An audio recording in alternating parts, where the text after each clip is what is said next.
Esports. Okay.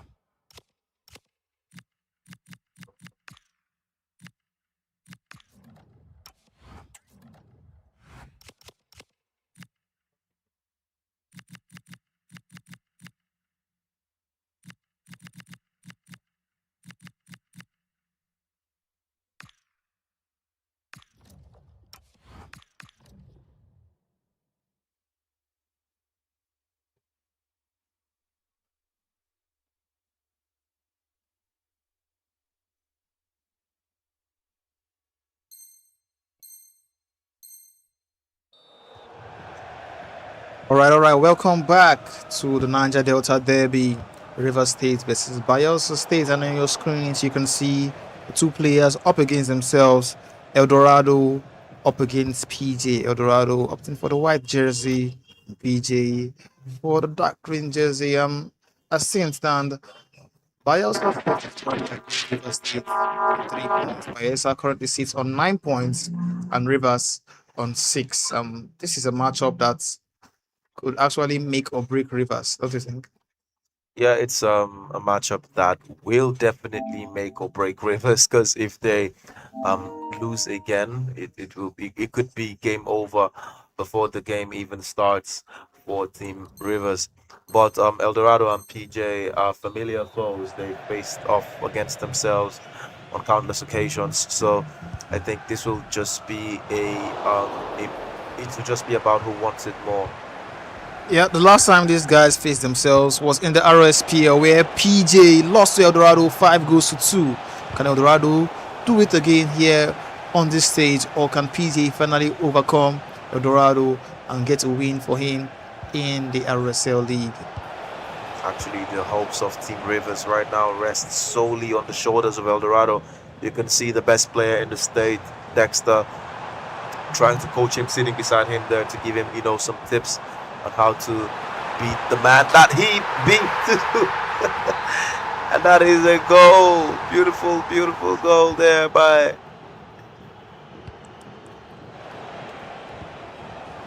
Well, it happened to be offside there, but that was really beautiful and slick passing from Eldorado. But can he do it again with Chawinga trying to get the ball to Claudia Pina? But ball was intercepted there. But he's gotten the ball again. Finally, PJ tries to clear his line. You can see we did a dropper up front for PJ. Brings one Mata down the flank. Mata twisting and turning. You see the heel to borrow there. Bruno Fernandes.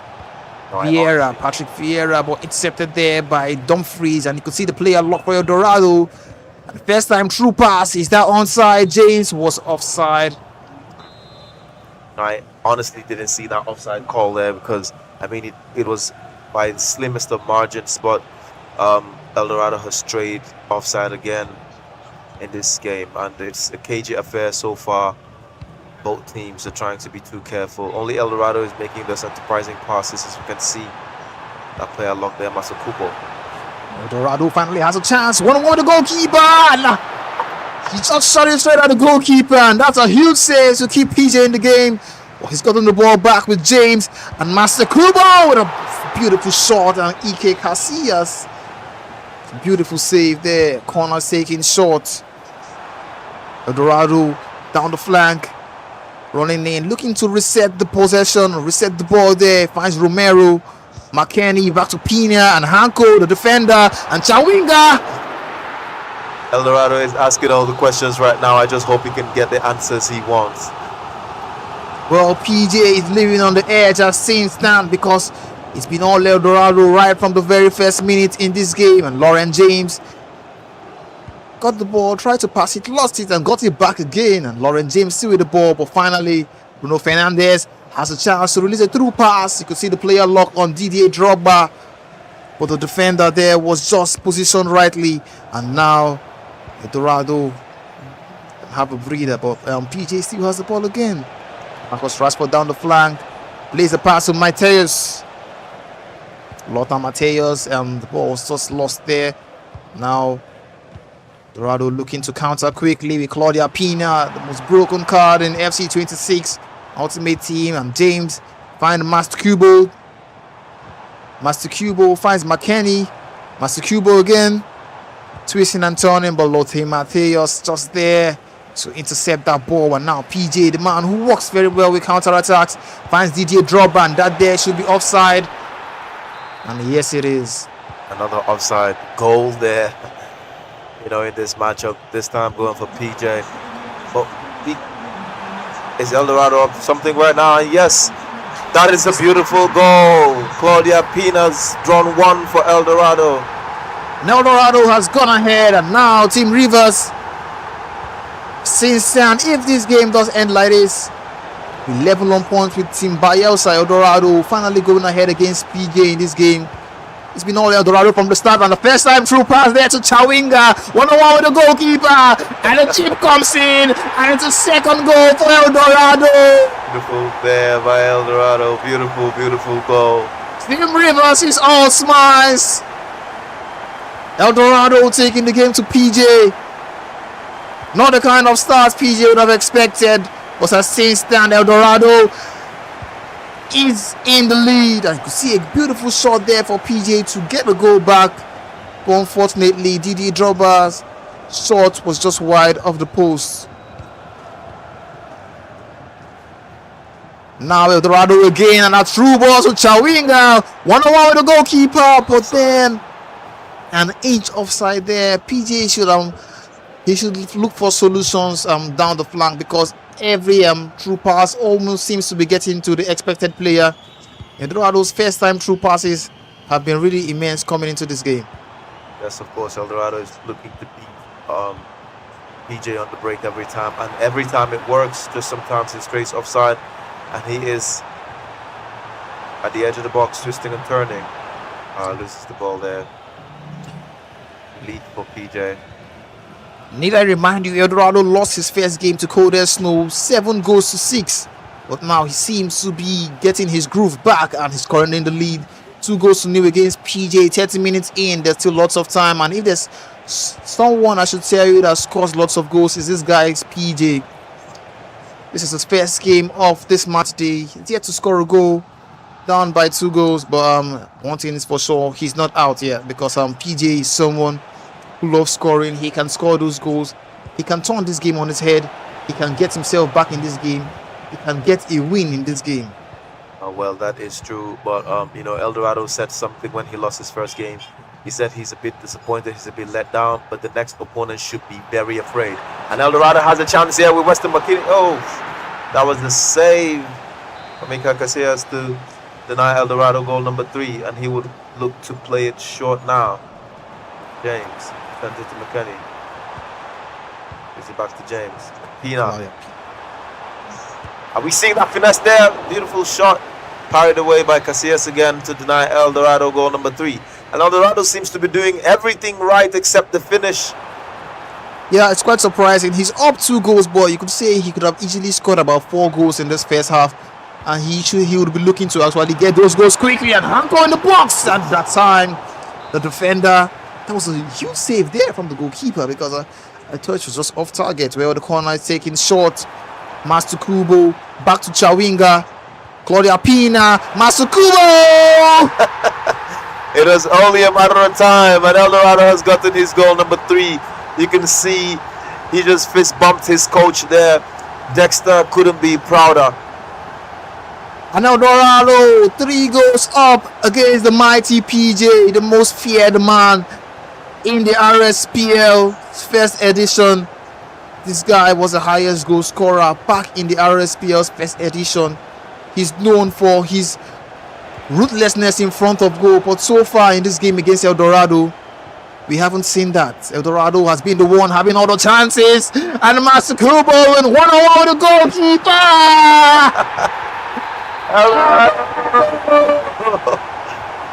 El Dorado is having fun at this point.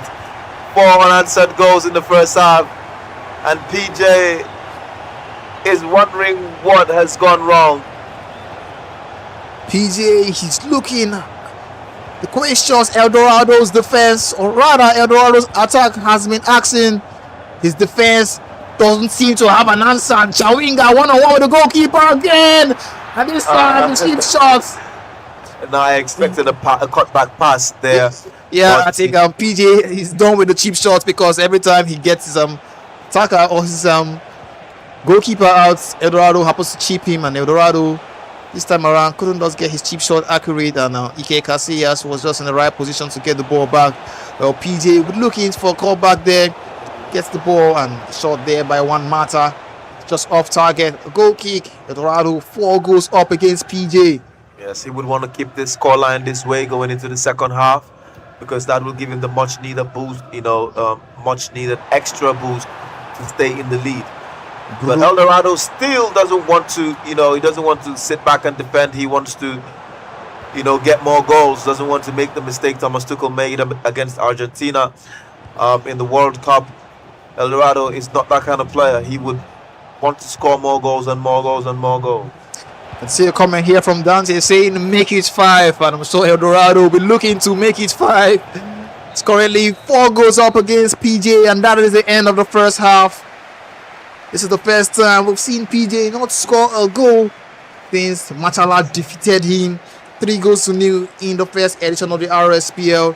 And you could see him taking tips from the River State best player in Dexter there, advising him on what he should do to keep this win, on what he should do to get Rivers their 3rd win of this campaign. Yes, the last time I saw El Dorado keep a straight face was when he was heavily beaten, in the Division 2 league. But now you can see that straight face is back, and he means business.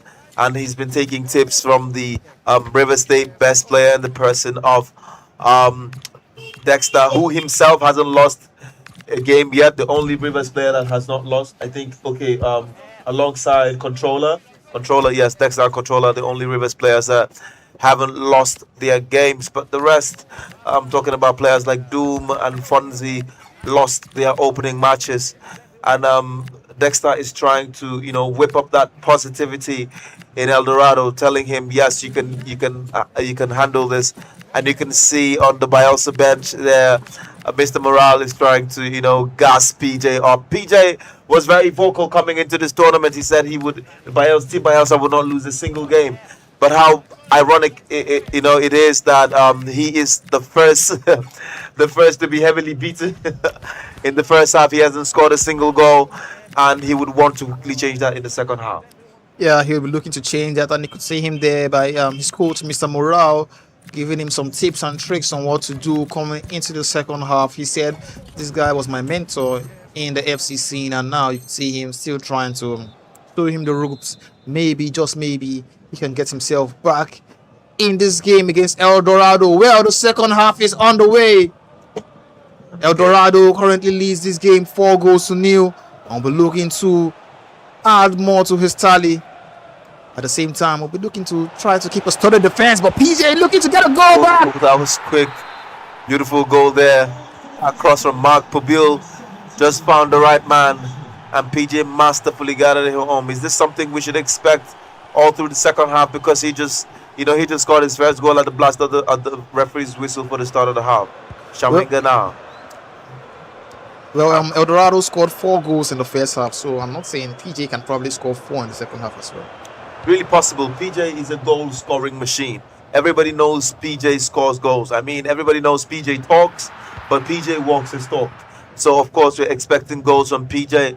But I will not put it beyond El Dorado to also get more goals this second half. It's pretty much an open game at this point. And El Dorado, that was a line-breaking pass to Matsukubo.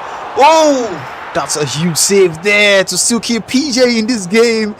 His defense just seems to be easily breached. Might need to splash some more billions, just like the US will splash on their defense.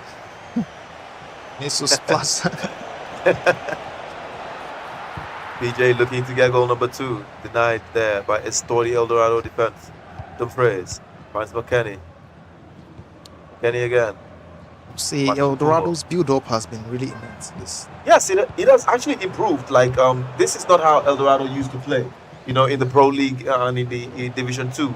He was he was more direct, but right now we can see the build up is decent. He can stitch crisp passes together, and he's also holding his own down in defense as well. Really, really impressive performance by Eldorado.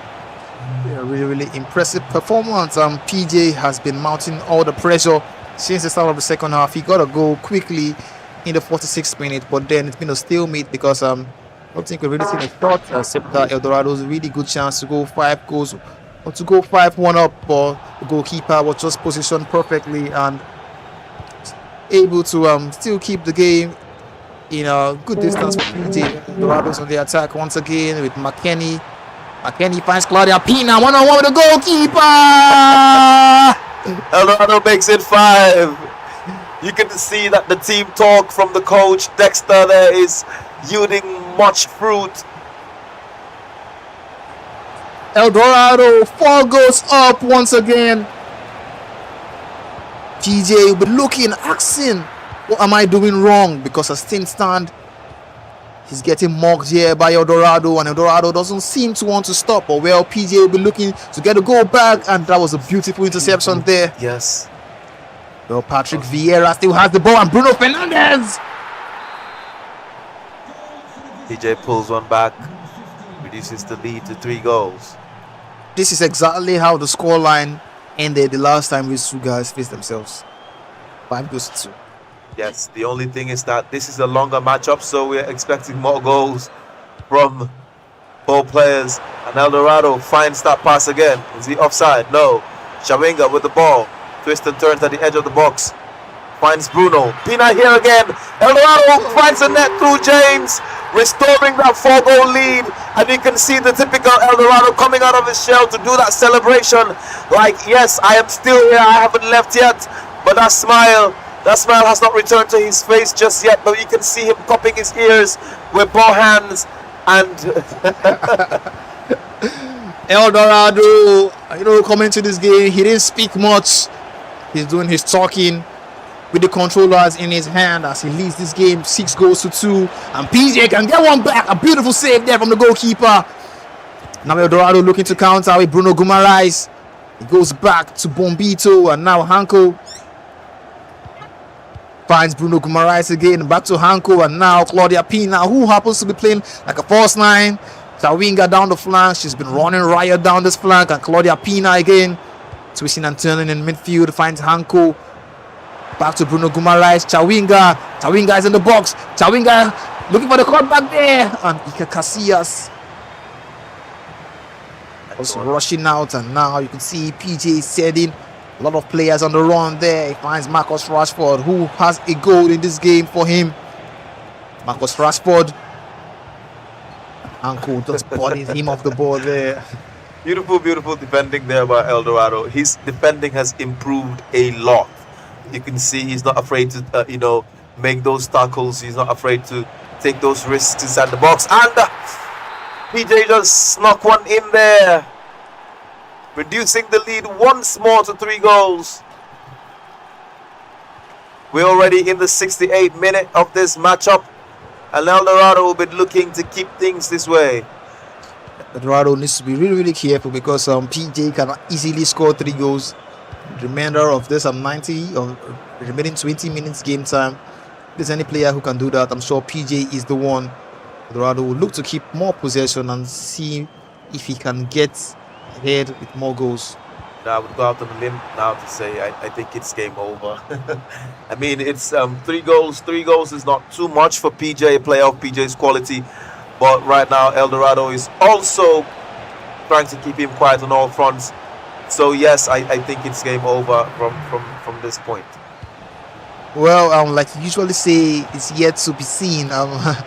Eldorado currently in the lead, 3 goals up, 6-3, 3-goal deficit, and it's been chaotic.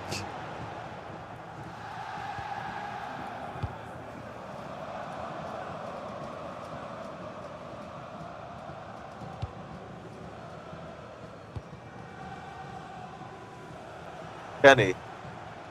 Twister turns. Oh, loses the ball there to Rashford. Hugo Sanchez. That's a chip through pass to Ooh, Bernardo Silva finds a goal. That was a beautiful, beautiful pass. And you could see the pause coming into play, because I told you, if there's any player who can score about 3 goals in 20 minutes game time, that man, PJ, and now Eldorado has quickly paused, trying to make those changes, make his defense a bit more sturdy, make it harder for PJ to get his shots off, and now try to just counter attack at this point, because PJ works best when it comes to counter attacking. Well, that's true, but PJ has smelled blood on the water already. He will be going for the kill. But I'll still stick to, I'll still stick to what I said earlier. I think it's, game set up match already for PJ, because Eldorado will not want to relinquish this lead. But this is the magic of esports. I mean, any player can come from behind to steal a lead or snatch a lead from the other player if you are caught lacking. But I believe Eldorado would not want to, would not want to disappoint Team Rivers right now. Bruno Guimaraes finds Dumfries.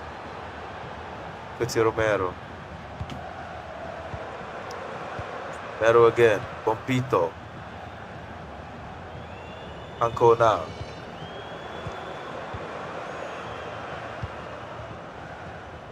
Finds Rashford down that flank, and Pina gets the ball again.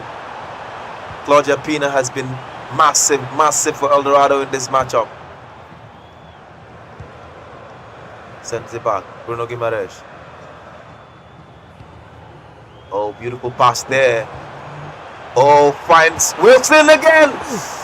Ooh, that was a wayward finish. That wasn't an offside. That was basically off target. That's off target.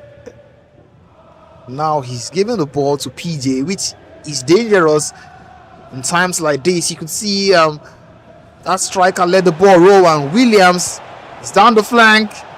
Patrick Vieira finds Mateus, but the first time pass was just intercepted. Now Eldorado with Wilson, Claudia Pina. You could see the third man run there, but the defender just clattered into that attacker, slowed down his run. Eldorado. He ran beautifully there. Is this game management here? He's playing to win. He actually. Oh, that was a slick passing. And Eldorado. Really sick with the follow-up. And Eldorado just the insurance policy, and you can see he is trolling Team Bayelsa now. Trolling them, cupping his ears too, just like Mr. Morale did. That means Eldorado is probably 2 wins up against PJ in the RSL, because the first time was 5-2, and now this time staying stand at 7-4. 5 minutes left in game time. It seems like it's game over at this point. You said it earlier. Yeah, it's up at this point. I mean, there's still enough time for PJ to want to weave some magic, but Eldorado is angry. He lost the first game by the slimmest of margins, and he was really disappointed. When I interviewed him, he said he wanted to do something different. Like the next opponent should be afraid. And yes, I don't think PJ took that threat serious, because I mean, he really should have been afraid. Well, 87 minutes on the clock, 3 minutes left for 90 minutes. PJ on the attack here. Finds Bruno Fernandes. You can see the finesse there coming into play.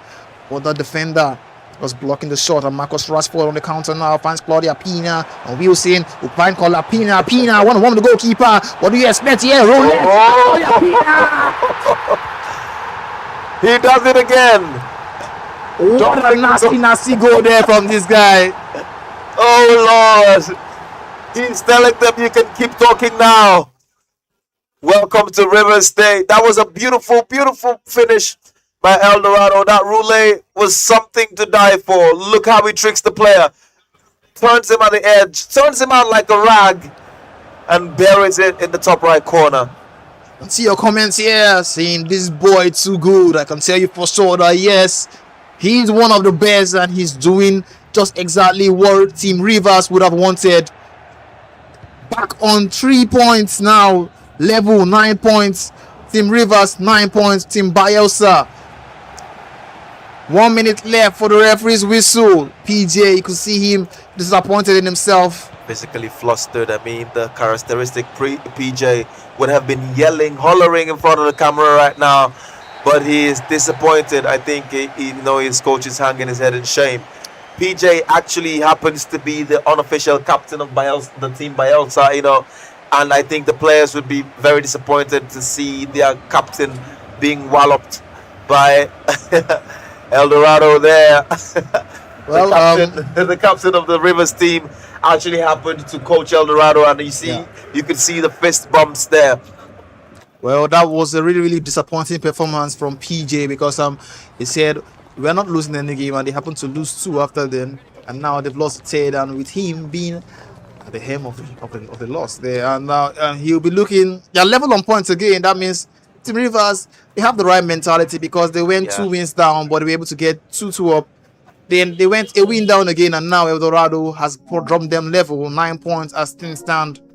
Well, see, El Dorado, I can see a comment here saying he has the better head-to-head against PJ. Yes, which is true. And he's shown it again on the biggest stage here. Well, El Dorado, props to you for drawing Rivers back level with Team Bayelsa. Okay, as far as as far as the esports community, as led by 43 esports is concerned, El Dorado has a better head-to-head against PJ. You could see that in the pro league where El Dorado walloped PJ, and now again when it was needed the most, like when River State needed the win, El Dorado stepped up and put on his big boy pants, and he whooped PJ again.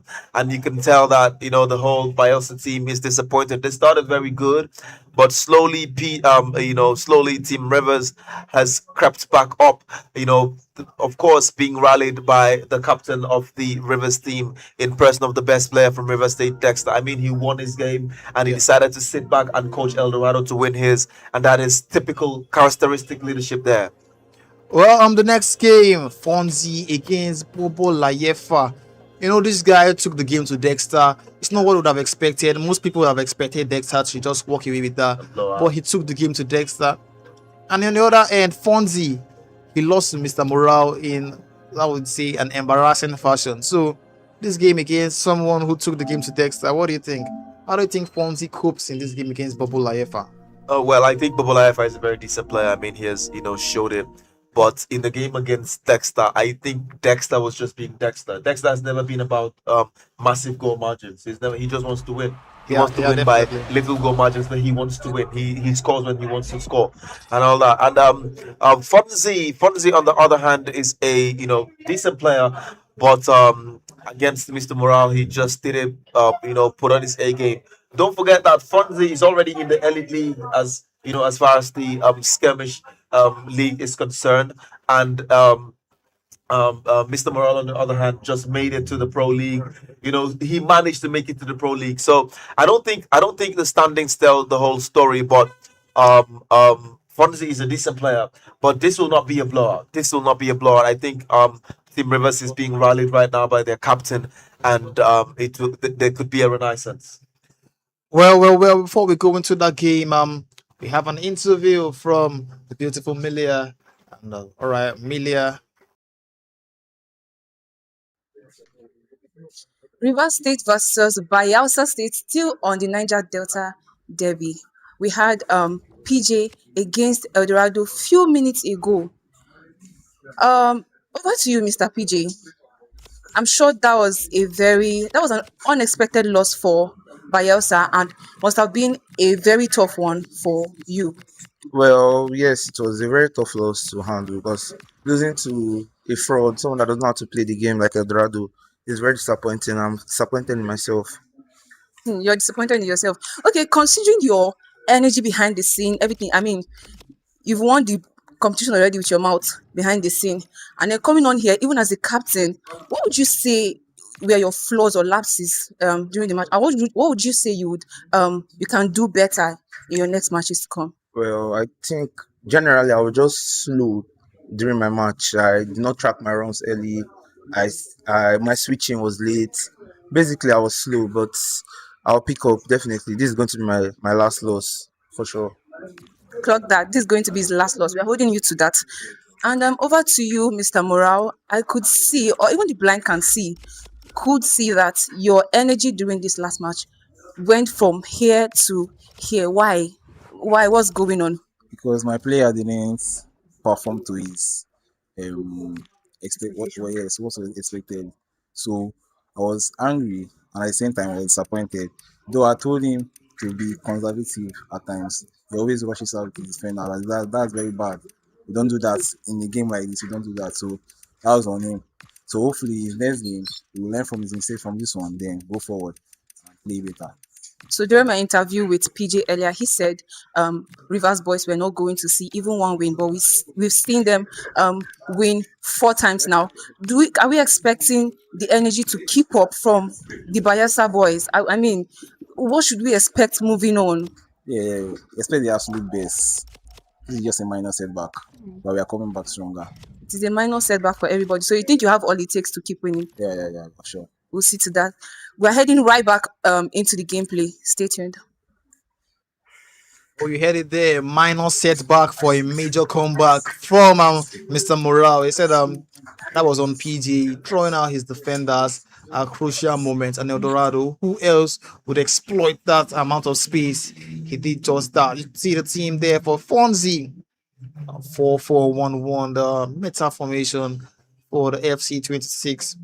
See a lot of Hanko, Bombito, Romero, Dumfries, Lauren James, Weston McKennie, Bruno Guimaraes, Chawinga, Claudia Pina, and the likes. And well, currently as things stand, both teams or both states are level on points, 9 points each. Eldorado finally getting his first win of this match day. He lost the first game to Cold Snow, 7-6, but now he's been able to overcome PJ, 7-3. And on the other side, you can see Bolayefa's team with Thibaut Courtois in goal, and Alfonso Davis, Van der Ven, Konate, and Diogo Dallo makes up the back four. Sergio Busquets, who has been immense in almost every game played so far, alongside N'Golo Kante, and Semenyo, Lionel Messi, and Marcus Rashford completing the midfield. You can see the three parts of the attack, and up front we have Hendrik. This is a really stacked team with lots of team of the season cards there. This is pretty glory hunter cards, and you can understand why almost every shot seems to be going to the back of the net. So all these players have 90 plus shooting as long as you are anywhere close to that attack. And he's also opted for a 4-2-3-1 formation with 2 CDMs resting beneath, trying to just keep things sturdy in front of the back four. Fonzie against Bobo Layefa. Fonzie lost his first game to Mr. Morale, 4-1 in a pretty embarrassing fashion. And Bobo Layefa lost to Dexter. It was a 2-goal deficit as he lost the game 8-6. He put up a good performance in that game, I must say. It's not every day you see someone going up against the best in River State and actually putting up a performance worthy of a win.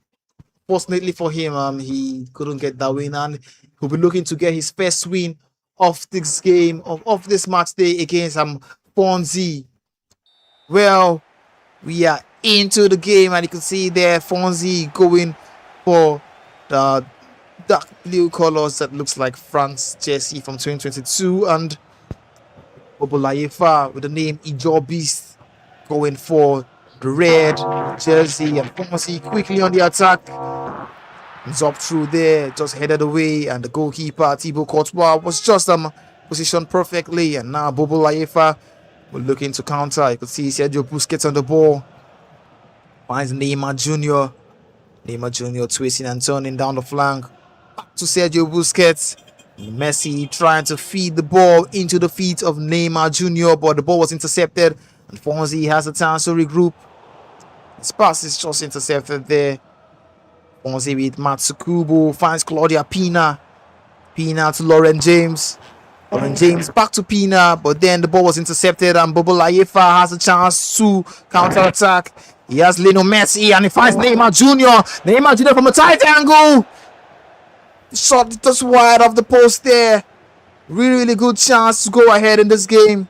Unfortunately, it's just wide of the post, and that Fonzie needs to be really careful there, because that was a huge chance for Bobo Layefa to go ahead. Well, Fonzie on the other end tries a call back from Chawinga, but the pass was intercepted, and you could see Claudia Pina rushing to latch on to that callback pass. Had that defender not intercepted the ball there, well, Chawinga still has the ball, and Chawinga in the box. Chawinga, you could see the finesse coming into play, but then again, Bobo Layefa intercepting the ball. Now Antonio Semenyo down the flank finds Luis Openda. Openda has free space to run. About to release his shot, but was just cut across there by Konate. 10 minutes in, we're yet to see a goal. That could change soon. We see Bobo Layefa trying to release the shot from a distance, or the pass was, or the shot rather, was just blocked. And now Lauren James finds Denzel Dumfries. Lauren James again in the box. What can she do? Looking for a cutback. The save there. Claudia Pina gets the ball though. Weston McKennie to Bruno Guimaraes, trying to feed the ball into the feet of Chawinga, but the ball there was intercepted. And now Bobo Layefa has a chance to counter attack. He has Lionel Messi on the ball. Messi turning, finds Luis Openda. Ball intercepted, but got him back, and now see Neymar Jr. trying a first time pass there to Lionel Messi, but the ball there was intercepted. And now you can see the up through pass there to Chawinga. Chawinga in the box, marked by two players, twisting and turning. He finds Pina, but the Pina about to just glide past the defender there, but you can see the bruiser there does coming into play and helping him get the ball. Kind of a cagey first half so far. Bonzi still looking for a goal, and so is it. Bobo Layefa, who finally gets a chance to get a shot off. Finally gets a goal. He gets the first goal in this game, and you can see him there pushing the River Stage fans who are watching this. Beautiful goal there from Semenyo on his weaker left foot, down the far post, and the goalkeeper had no chance in saving that. Bobo Layefa has gone ahead. This is the second time he's going ahead. Press, and that's an offside trap. That was really bad defending there from Fonzie, but luckily for him, Bobo Layefa wasn't fast enough to capitalize on that. Remember the last time Bobo Layefa played, he went ahead first against Dexter and ended up losing that game. Could that repeat itself here with Fonzie playing a true pass to Chawinga? Chawinga tries to come back, and this time around, Fonzie, who is being coached by El Dorado, has gotten a goal back. 1-0. It's 1-1. Fonzie is looking to see if he can get his first win.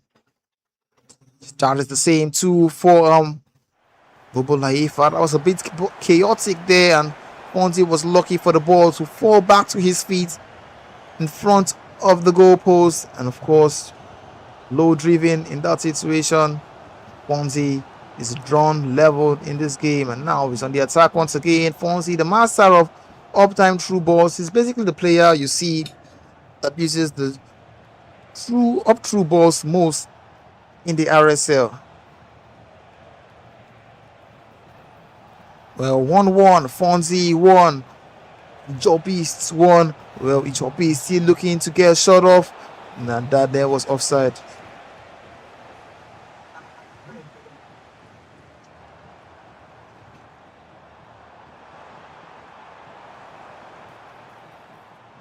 Well, 25 minutes on the clock, and it's still level between Bobo Layefa and Fonzie.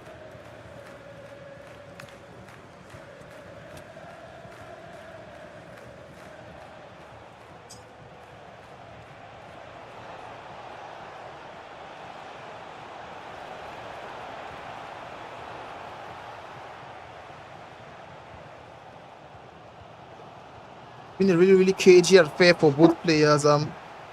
We've not really seen the free-flowing goal scoring we always see so far because both players have been a bit too cautious. Nobody wants to go behind, and nobody wants to go behind by a large margin.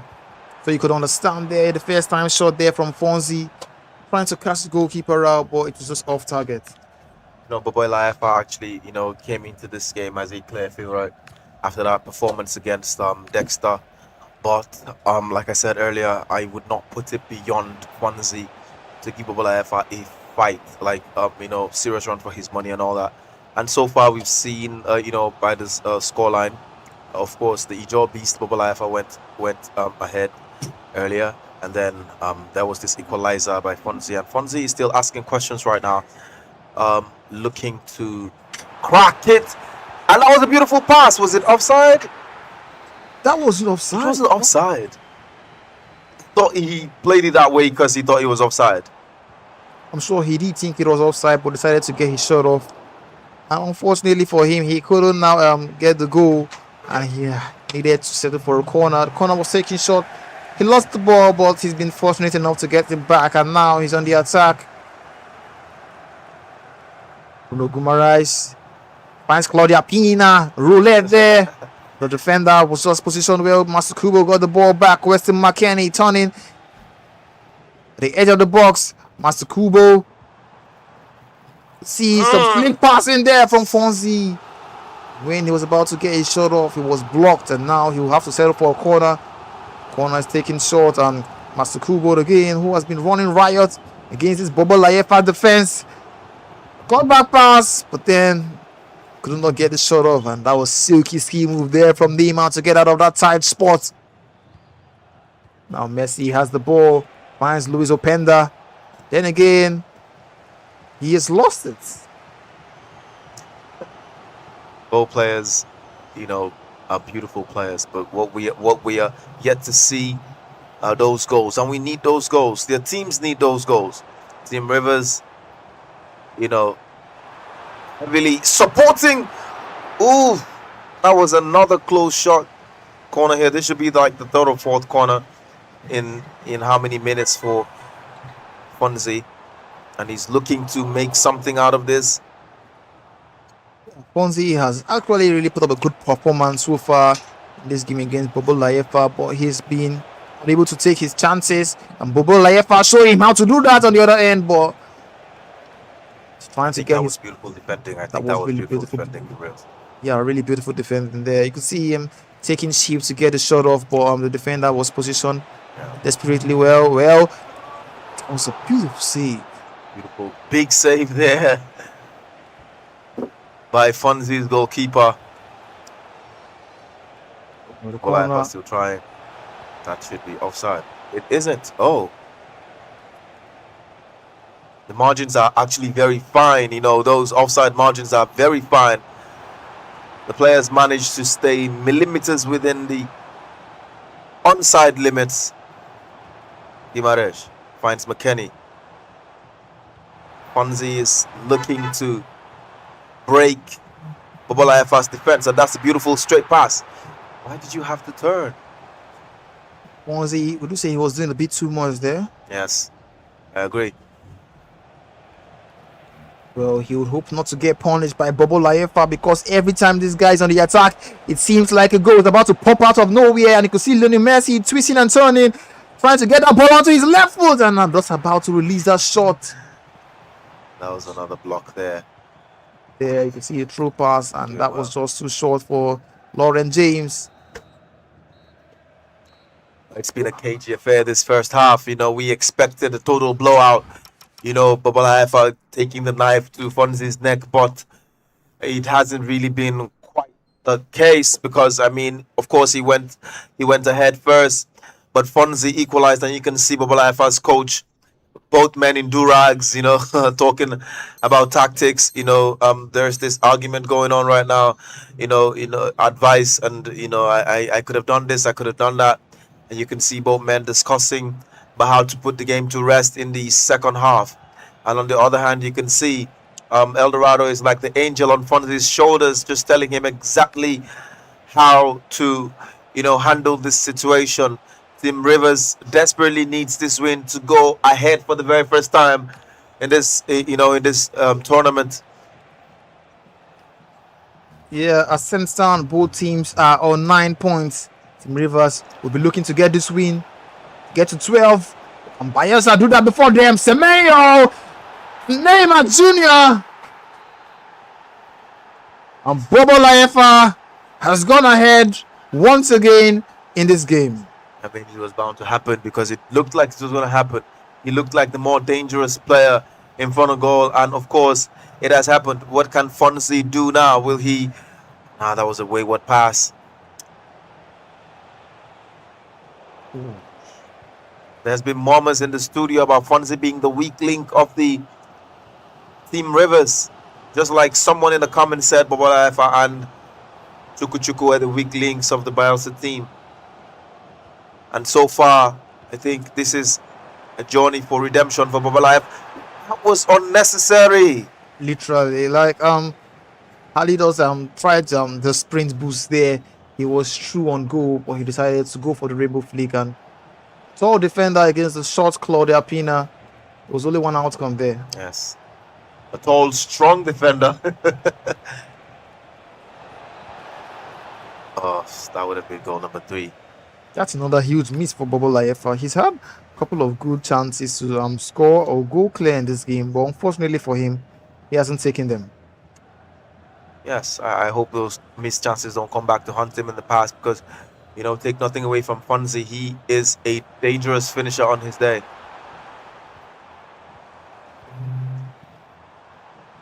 Weston McKennie twisting and turning at the edge of the box and the finesse. Oh, that was a trivial rada. Oh, Fonzie pulls one back. That shot came out of nowhere. Out of nowhere, you wouldn't expect it, yes. Wow. This has basically been one of the most even games you will see so far today. Yes. Gameplay doesn't really tell the full story. If anybody had watched the Dexter versus Bobolaefa game, coming into the Fonzie game, he would feel, he will definitely blow Fonzie away. But it hasn't been the case, as in there have been strikes and counter strikes. Oh, that was a shot. Is that a corner? Yes. Wow, yeah. A huge save there from the goalkeeper. You can see that corner routine there. The player lock. Neymar Jr., who has gotten a goal for himself already. He has some tricks up his sleeve, twisting and turning. Looking for space. Finds Openda. Openda! A beautiful block, or else that have been resting at the top corner of the goalpost.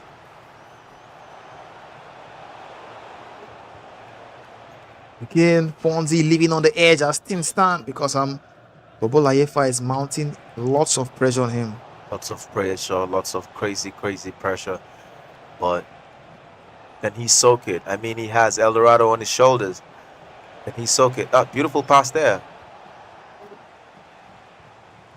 Looks to build from the back. That was a wayward pass by Fonzie. Will he get punished for that? Looks likely. And his goalkeeper saved him again. 2 hours since down, Fonzie has a lot of pressure on him now because Bobo Laefa for the past 10 minutes has just been taking all manner of shots at his goalpost, and Fonzie finally has a chance to clear his lines, but then again he's gifted the ball back to Bobo Laefa, who has Messi on the ball. Messi the technician, he has a lot of tricks up his sleeve. You could see the technical plus there, and Openda! It was gonna happen. Lois Openda with the goal for Bobolaefa. It was gonna happen. Once again, Bobolaefa has gone ahead. For the 3rd time in this game, we've seen this guy go ahead. Fonzie has been chasing the game right from the start, and is still chasing it as things stand with the amount of pressure that Bobolaefa was putting on him. It was bound to happen. It was bound to happen. How can he respond to this? Beautiful play. Tries to Trivela again. This time it's blocked by a defender. Bobo Laefa basically said, "Fool me once, shame on me. Fool me twice, shame on you." And rather, fool me twice, fool me once, shame on you. Fool me twice, shame on me. And he was able to track and block that shot. That position, Chawinga looking for space, twisting and turning. Looks still fine, looking for that space. Obalayefa defending deep, finds Claudia Pina. Oh! He will regret that miss. That was beautiful, beautifully created chance, but the shot just let him down. That was a huge miss there, a huge chance for Fonzie, and a huge miss. Obalayefa looking to see if he can show Fonzie how it's done on the other end. Finds Neymar Jr. Ball goes back to N'Golo Kante. He's lost it, and now Fonzie on the attack. Claudia Pina, Master Kubo and Claudia Pina still trying to trigger those runs to find her in space. We'll see the directional runs there. Claudia Pina again finds Lauren James. Bruno Guimaraes, Claudia Pina, and she's offside there. She's offside. Olayefa still in the lead, still looking to add more goals to his tally. Finds Openda. Openda, the sprint master, finds Semenyo, and Semenyo he just lost the hold of the ball there, and Fonzie really lucky there. Yes. Well, see Bruno Guimaraes in the box looking for the cutback, but then again Obalayefa defending really well, and is looking to counter on the other end. He has Neymar Jr. on the ball now. Neymar Jr., you expect some tricks, and he finds Messi!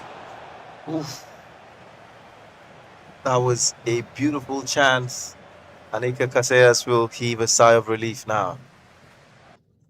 That was a huge chance there for Lionel Messi. It just grazed off the post. Obalayefa, rather, Fonzie has taken a pause to make some changes because it's one go down. He would expect himself to try to get it and grind up the win back in this game. Well, we are back.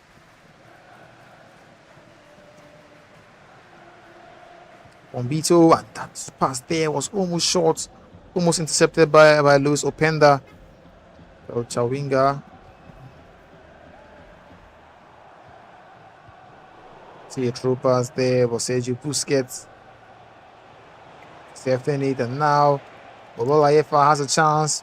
Messi finds Busquets again to N'Golo Kante, back to Busquets to Neymar Jr., who has been running riot against Fonzie's defense in today's game. And now Luis Openda finds Messi! Big hand there from Casillas to deny Messi from a very close range. You would have expected Messi to bury that shot there. 90 plus shooting, and just happened to give a kind of a weak shot. Fonzie better buy him a drink at the end of this game. He has kept the scoreline respectable. Fonzie now attacking down the right. Oh, beautiful twist and turn. Can he get anything from this? Oof, that was beautiful passing. Oof. Expert defending there by Obalayefa, but he still hasn't really cleared his lines properly. Fonzie still at the edge of the box. It's the 85th minute. But we see something special. Obalayefa's defense was just too strong, and now he's on the counter. He has Luis Openda, the speed star. He finds Messi. Messi finds Neymar Jr. Hit the post. That's offside there. Actually. Obalayefa would have been asking some questions had that not been offside. Like, how did I miss that? Yeah. 85 minutes on the clock. Can Fonzie get a goal back to at least settle for a draw? He'll be looking for that. Claudia Pina. He goes back and just about to send that driven pass into Marcus Rashford. The ball was intercepted, and now Obalayefa on the counter. Neymar Jr. finds Busquets. Back to Neymar Jr. Neymar looking for space, finds Messi. Messi went away with the goalkeeper, but there again he's offside. Oof. Offside for the second time in less than 5 minutes. Shows someone is actually taking his attacking seriously. Oh, Oh, this is an opportunity, but why did you have to do that, Fonzie? I know the team Port Harcourt, Team River State will be asking Fonzie those questions right now. Fonzie doesn't seem to be having fun as things stand because he's behind. And now can he redeem himself? Rashford plays the ball and Claudia Pina switching and turning. An up through pass. An acrobatic shot almost coming into play. That would have been crazy. That would have been crazy.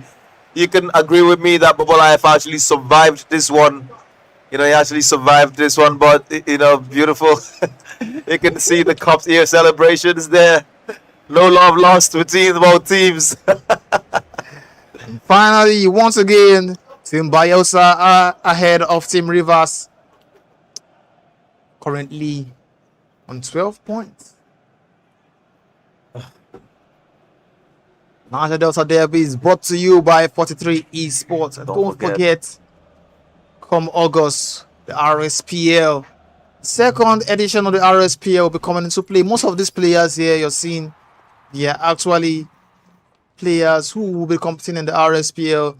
The likes of Codes Snow, the likes of Chuku, the likes of Mr. Morale, the likes of El Dorado. They've all come here to keep us really, really beautiful gameplay. Well, that game is over, and that is the fourth game that Team Bayelsa have won today.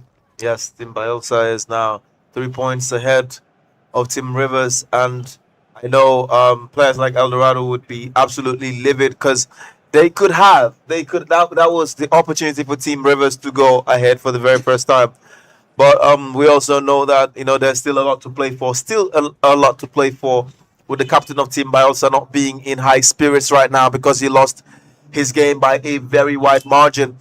I believe that Team Rivers can muster up a comeback, but that remains to be seen. We have players like Controller that has a game soon, still playing for Team Rivers. So it's possible that Controller can actually get something out of this matchup.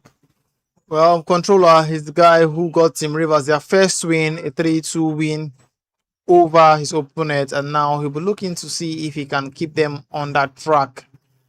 Well, Team Bayelsa are now ahead of Team Rivers with 3 points. And before we go into the next fixture for today, we'll be heading over to Milia for an interview.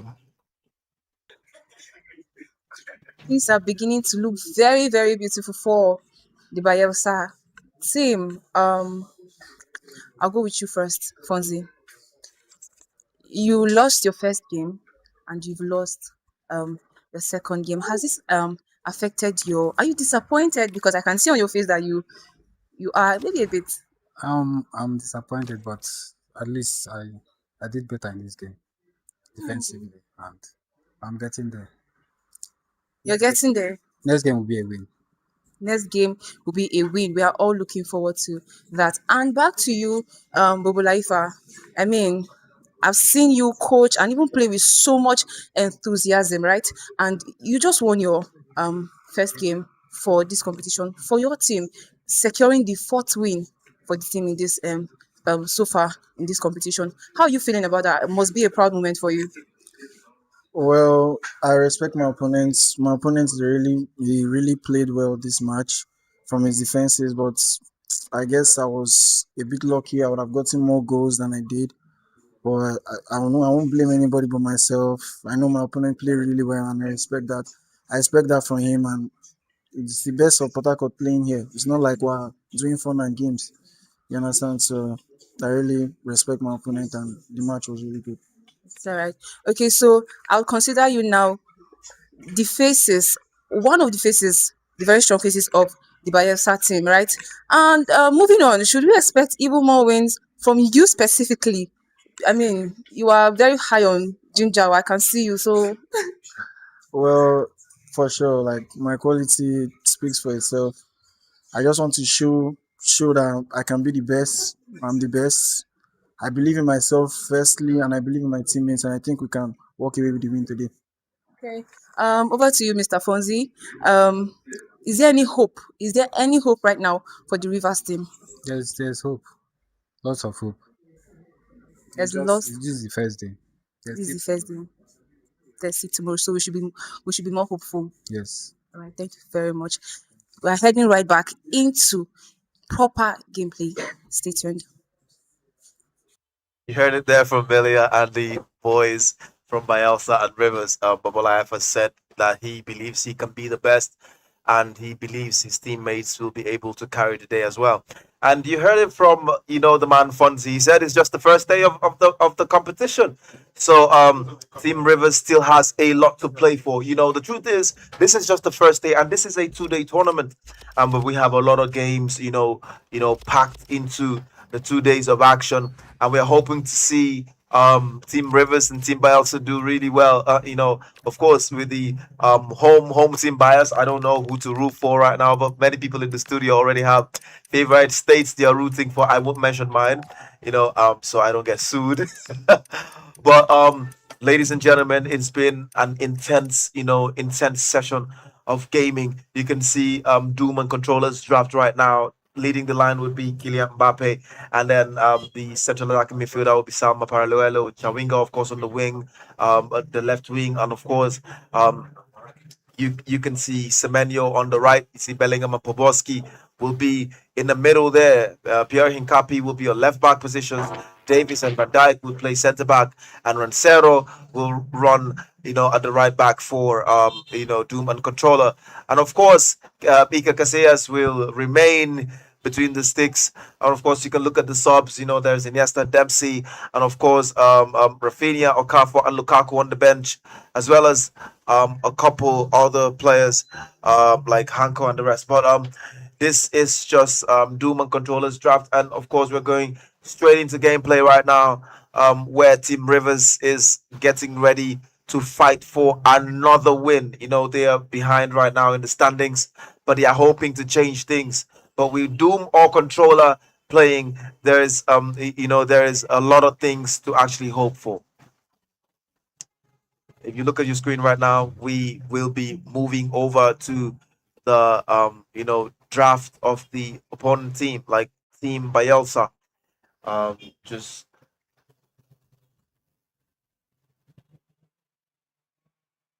a second there. I'm actually really impressed with the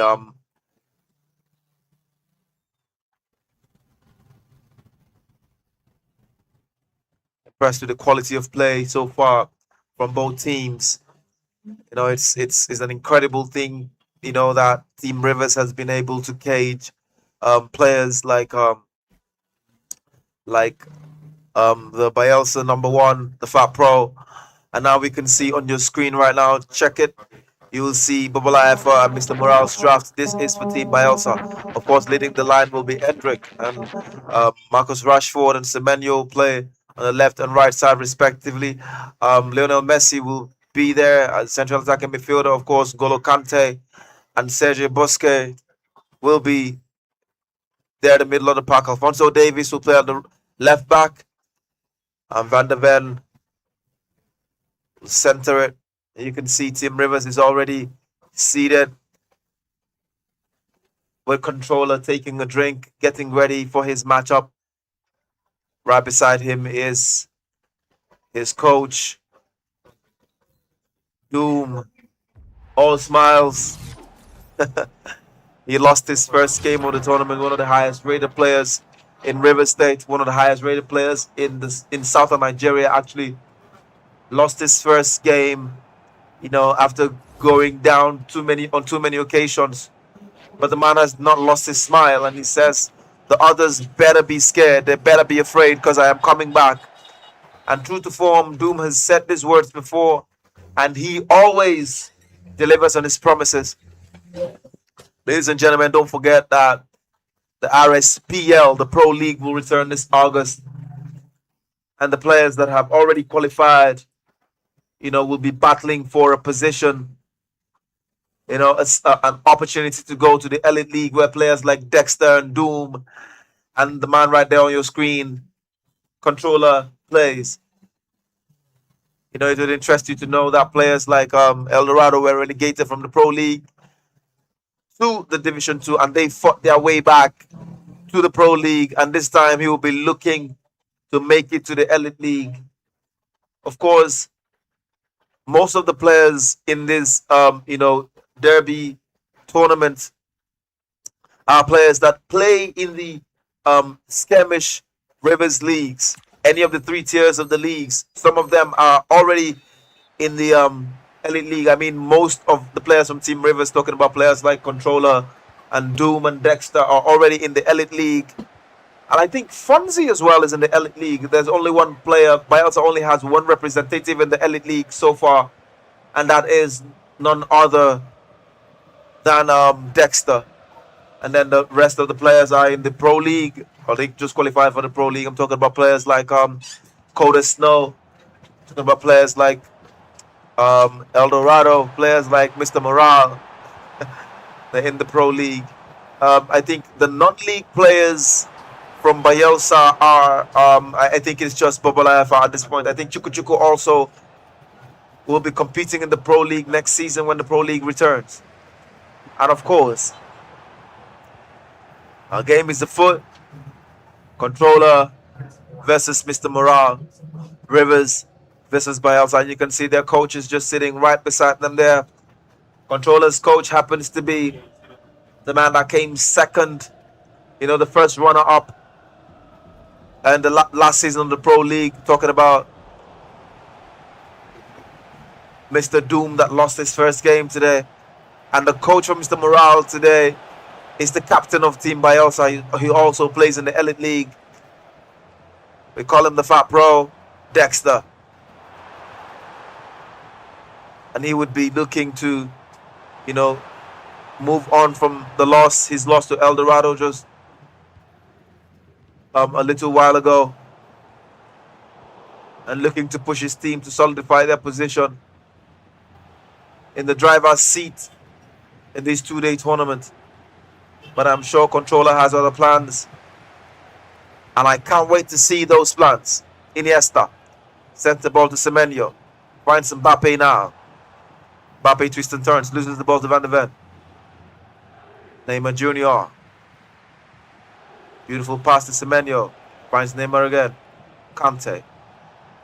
Openda Lloyds. Neymar Jr. Finds Messi. Messi loses the ball there in a promising position. Vicky now. Chawinga. Maicon is really flying down that flank. Finds Chawinga again. Mr. Morale FC can't seem to keep the ball. Chawinga twists and turns. Finds Mbappe. Chawinga again. Nico O'Reilly. Oh, that was a soft shot. And Thibaut Courtois picks it up easily. Ibrahima Konate finds Kante. Semenyo plays on Neymar Jr. Oh, that's a beautiful pass. Messi loses his man.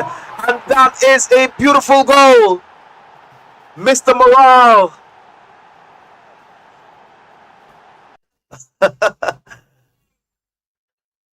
That was a beautiful, beautiful pass from Kante to Messi. And that relay is something out of this world. And Mr. Morale draws first blood. You can see the look on Controller's face. Doesn't want to be the man that let down his people. That's offside.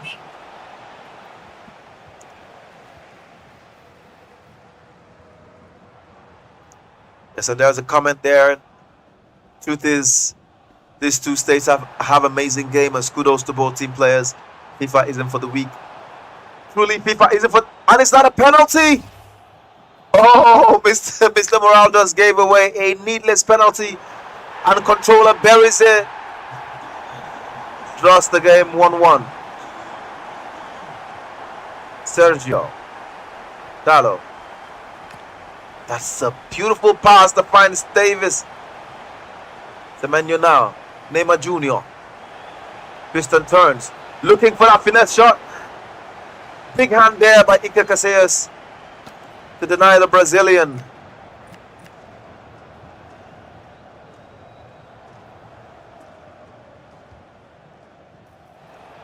There's a corner there. Kante has been yellow carded. Has to be careful now not to be sent off. Vicky holds the ball.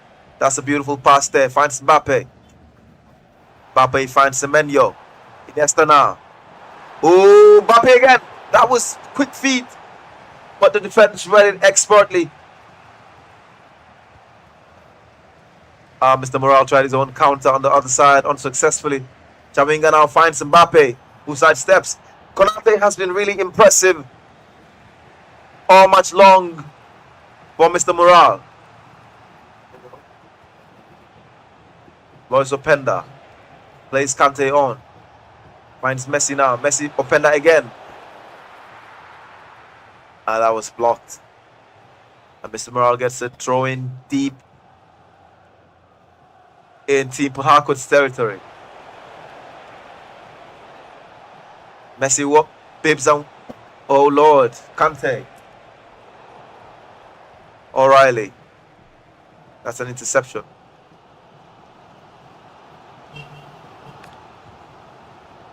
Maicon finds Vicky. I was expecting that pass to go to Chavinga, but I'm not a pro player, of course.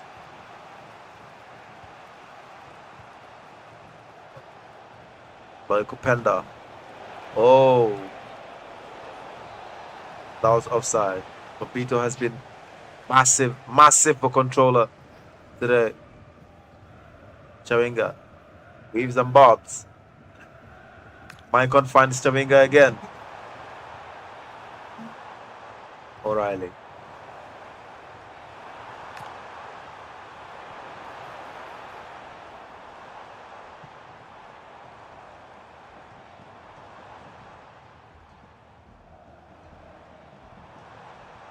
Iniesta finds O'Reilly. Controller is trying to control this game, trying to limit the opportunities that Mr. Morale has to even go forward. He's trying to stamp his signature here. Neymar Jr. Oh, beautiful pass. Lois Openda finds Kante.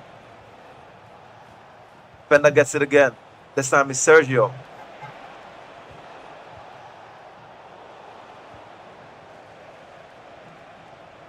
Neymar with the elastico there. Still has the ball. Neymar to Messi. Messi weaves and bobs at the edge of the box. Loses the ball. Pierre Hincapi.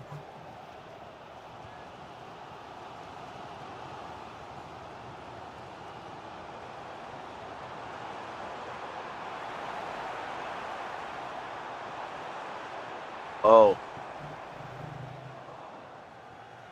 Van der Ven intercepts.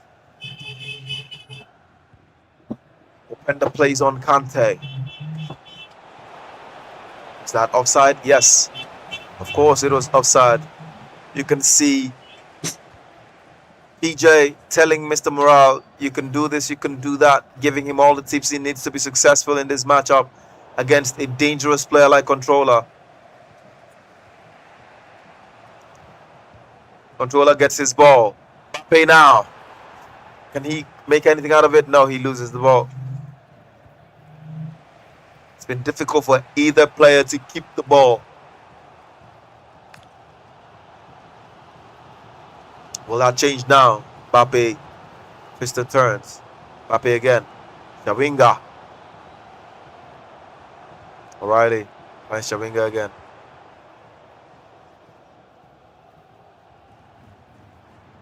Mr. Morale must have closed every pathway.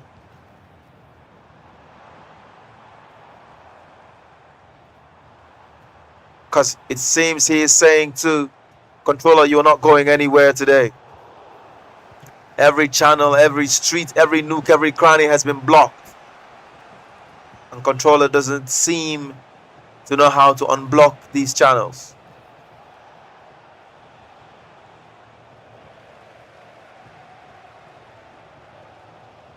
Time.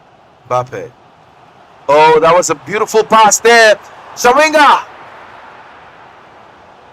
Oh, that was a beautiful pass. I even thought that was offside. But somehow Shawinga had managed to stay onside. Forced the goalkeeper to make a save. Vicky finds Maicon. Maicon weaves and bobs. Finds Vicky again. Careless pass there. Oh, and that signals the end of the first 45 minutes. You can see the player, Mr. Morale, scratching his head, wondering what he could possibly have done right to take the lead.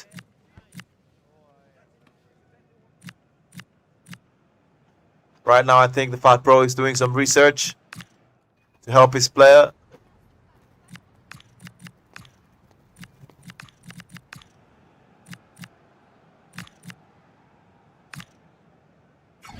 Will anything change in the second 45? I believe everybody hopes so. Both teams hope so, and we're underway now.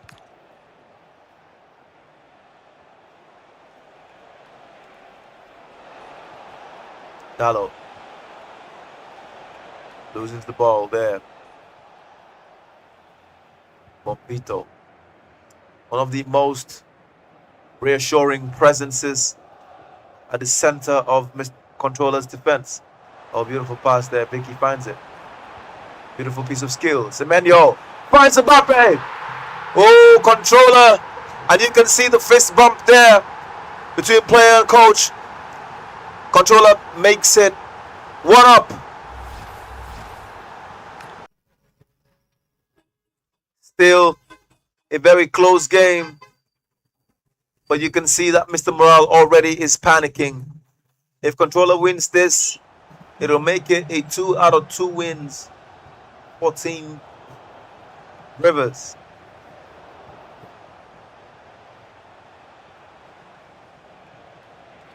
Semenyo.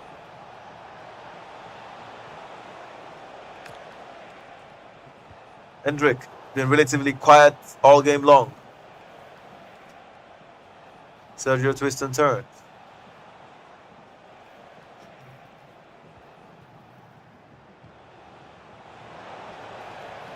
Dallo sends the ball to Kante, expertly blocked by Controller's defense.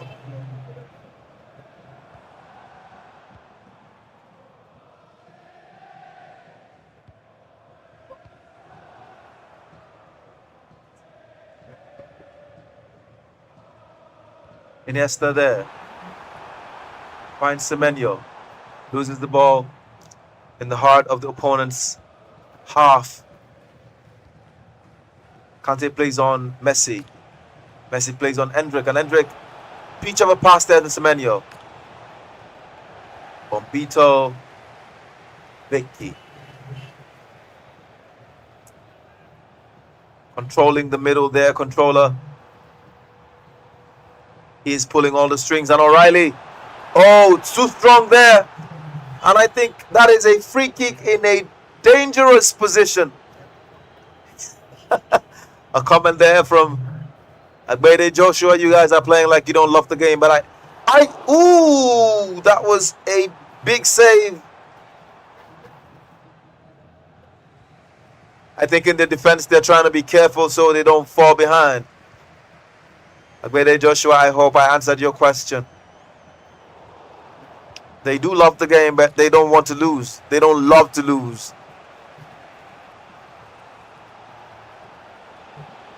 Hendrick there. He's taken on by Hincapi. Twists and turns. Kante.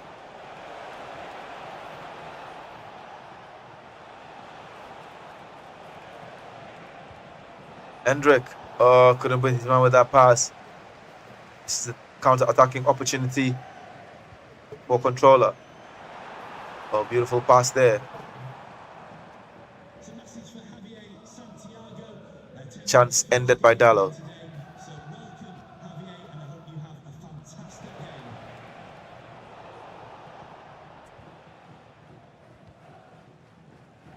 Iniesta.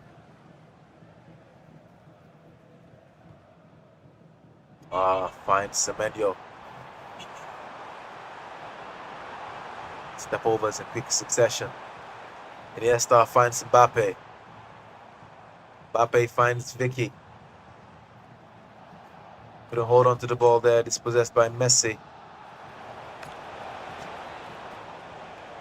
Papito. Putting a solid shift as usual.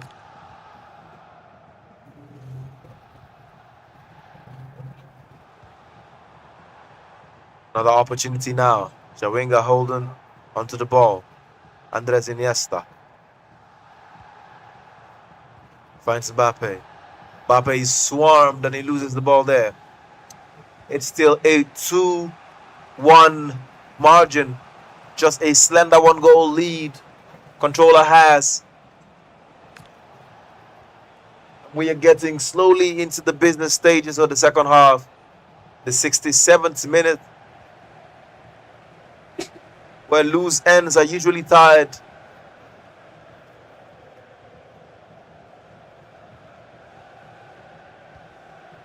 Or inconveniences that tend to have future consequence are handled. Vicky finds Iniesta.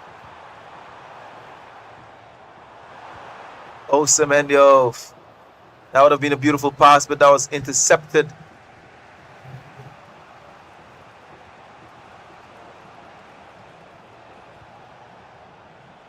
Ante. Plays Messi on. Semenyo.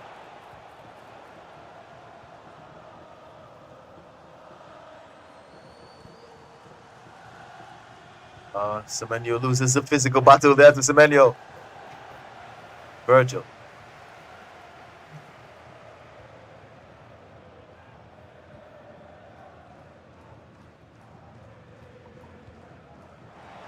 Oh, Chawinga now. 1v1. The controller makes it 3. And you can see his guns out celebration there. He kisses his guns. 3-1. Mr. Morale wondering what he can do to change his lot now.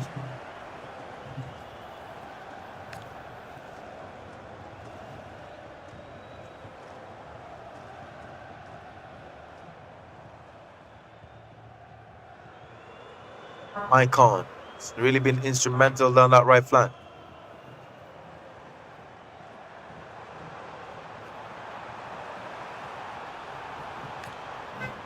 Busquets. Can he get goal number 4? Ooh! Controller has done it. Controller has done it for Team Rivers. Beautiful, beautiful gameplay. Beautiful goal there.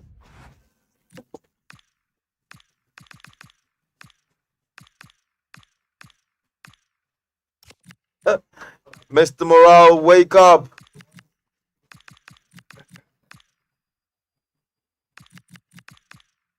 Wake up, Morale. PJ, wake up. Your ward is losing.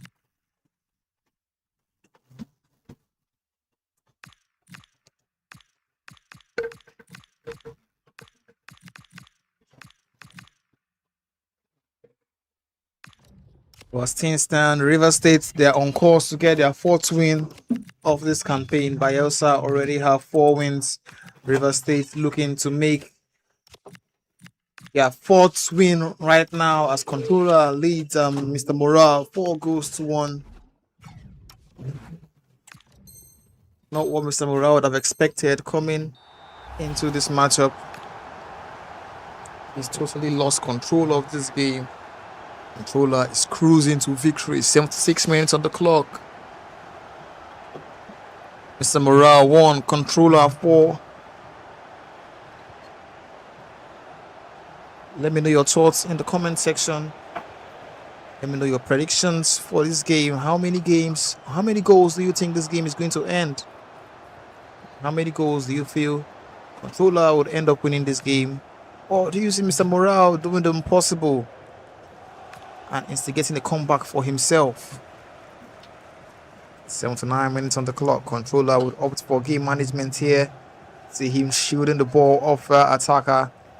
Chawinga now has the ball down the flank. What can she do? Loses it there to Sergio Busquets. Messi finds Hendrick. Hendrick finds Messi again. Messi to Hendrick. Back to Messi. Messi at the edge of the box. Sergio Busquets. Beautiful save there from Casillas.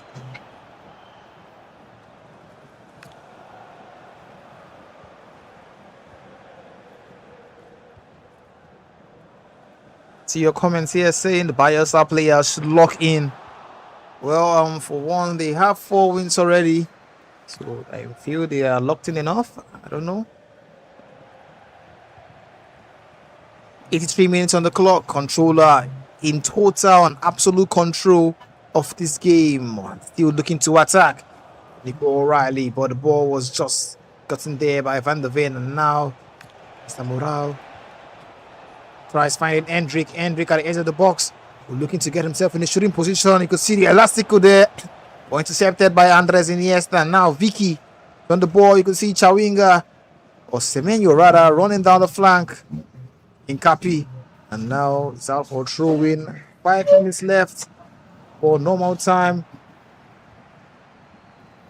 Mr. Morel will be looking to get himself a consolation goal here, but controller with Semenyo.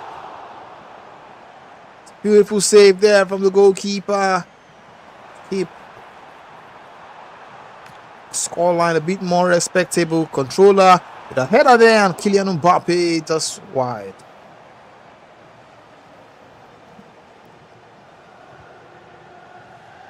With 7 minutes on the clock, Controller leading this game 4-1. Now, Mr. Morale, can he get himself more consolation goals? Because he scored first in this game.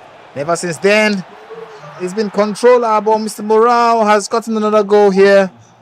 You could say that's a consolation goal, and Controller, you could see him going all the way back, trying to showboat with the goalkeeper. Maicon still showboating Mr. Morale with the high press there. Don't want his players to be cut out, and you could see the team press being applied. Maicon. 1 minute left on the clock.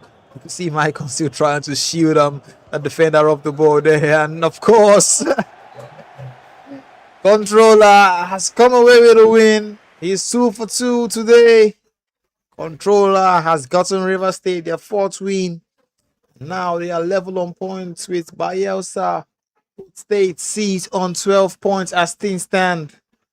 This battle is becoming more and more intense. 8 matches played so far today, and this isn't the end yet.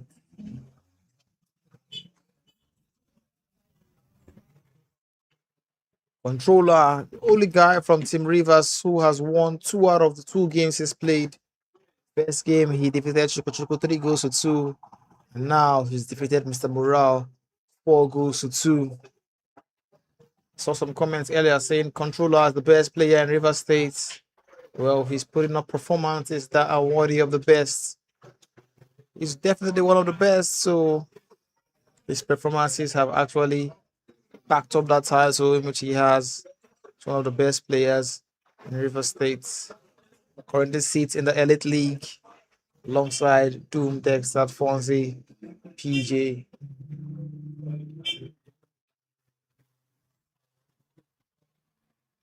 On your screen, you can see the team of Coda Snow. Very, very stacked team, a 4-4-1-1 formation. See Cancelo, Van Dijk, Bombito, Capi, Dembele. That's O'Reilly there. Chawinga down the flank. Kylian Mbappe up front. The manager. Not here, right? I think.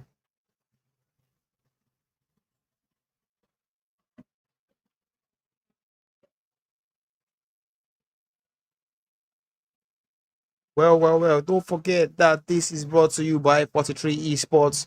Do well to follow us on all social media platforms. On Instagram, that's where you get most of the information in regards to tournaments in regards to the RSL dynasty, in regards to the upcoming RSPL on TikTok, on X, on Facebook, basically on all social platforms at 43 Esports. We are the one hosting the Niger Delta Derby today. In games upon games upon games, we've seen different teams, different players showcase what they're capable of. Like I said earlier, this is the closest thing we've seen to what the Elite League would look like. Every match would count, every goal would count, every game would count. This is where the Titan, this is where the big boys come to play, the Elite League. Now, this is just giving you just a little taste of what it's going to feel like. The likes of Coldest Snow, Chukuchuku, Mr. Morale, Eldorado looking to get into the Elite League come August in the RSPL Season 2. And for their sake, they would hope they do, because they want to face the big guns. They want to face the Dooms, the PJs. Eldorado, who has his 2-0 against PJ in the RSL Dynasty, defeating him 5-2 in the first game of the RSPL's first edition. Now today, once again, showing him that you might defeat others, but I own you. Defeating him 8-4. And on your screens, you can see Chukuchuku lost his first game 3-2 against Controller, but he did put up quite a really good fight in that matchup, because Controller had total control of that game, and Chukuchuku still found a way to just lose by a single goal deficit. Now we'll be looking to see if he can do the same against his next opponent.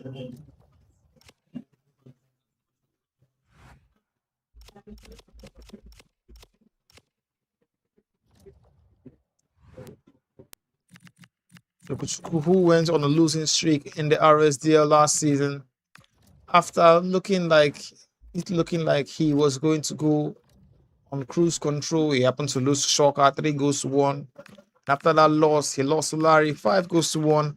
Then it was kind of downhill for him until the last match week, where he needed to sit up and grind out promotion into the forthcoming RSPL in next season. On the other hand,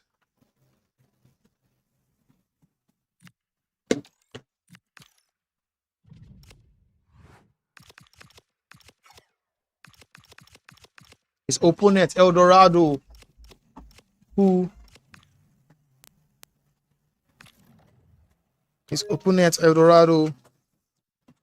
has been on and off. He starts pretty well and seems to have a drop off almost every time. Well, we hope that's not the case today, because they'll need Team Rivers will need it to be at its absolute best if they are to get anything out of this campaign against Team Bayelsa. So far, so good. He's put up quite some okay performances, losing by 1 goal deficit, 7-6 against Coldest Snow, and defeating PJ 7-4. That means this is the kind of performances they hope Eldorado puts forward, or else they really do not stand a chance against Team Bayelsa.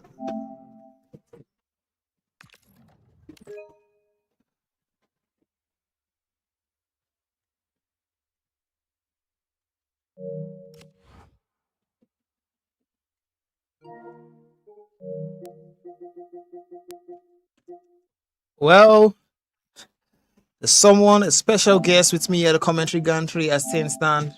One of the finest gamers in Port Harcourt City.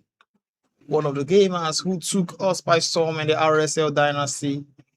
Tried to fight for qualification into the RSPL, but unfortunately he couldn't gain qualification, and he tried again in the RSDL, and he finally did.